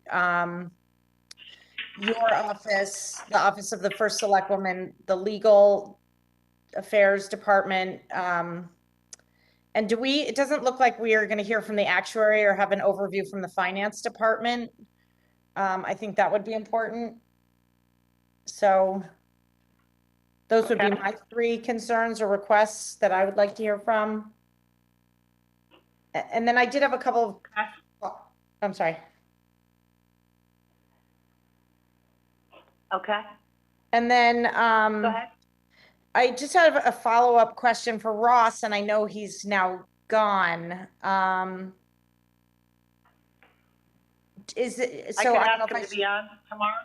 Okay, I mean, it's just a couple of quick questions about the revenue loss for some of the appeals and how many of the 650 that he talked about were approved or denied. And of that, there was 110 number floated around. Were those the ones that went on to Superior Court? So I just wanted some clarification around the numbers that he mentioned.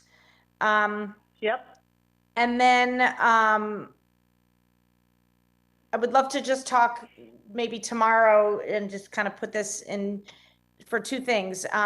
You talked about the funding, those special budgets or the special funds for overtime. I don't know what you called them, that we spoke about it. They're off budget funds. Off budget funds. Outside draft funds. So I just would love to be able to talk about if that's under the purview of the finance department, where those would sit and just how it impacts. It's off budget, but I just would love to talk about that a little bit tomorrow, where they're accounted for, how they're accounted for. And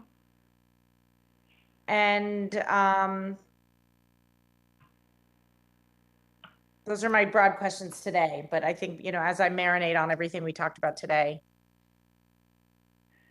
Okay, no, that's helpful, and we'll make sure that those we'll have people prepared for tomorrow. And then after we're done with when we're done with our department head portion of the meeting tomorrow, we'll have the superintendent present his PowerPoint, and they'll go through their whole budget, which obviously is going to take quite a bit of time. Let's Mr. can we Flynn, spend? do you have any? Yeah, debt service. The only thing I want to look at is the calculation on debt service. That's it. And in addition to those that Nancy commented on, just debt service. Sure. Yep. Perfect. All right. Very good. Thank you very much. And if there's anything you think of before tomorrow, please feel free to reach out to me or Jackie. All right. Thank you. Thank you so much. Okay. Very, very good. Well, have a good day, everyone. Thank you so much. Thank you. All right. Take care. Bye-bye. Bye.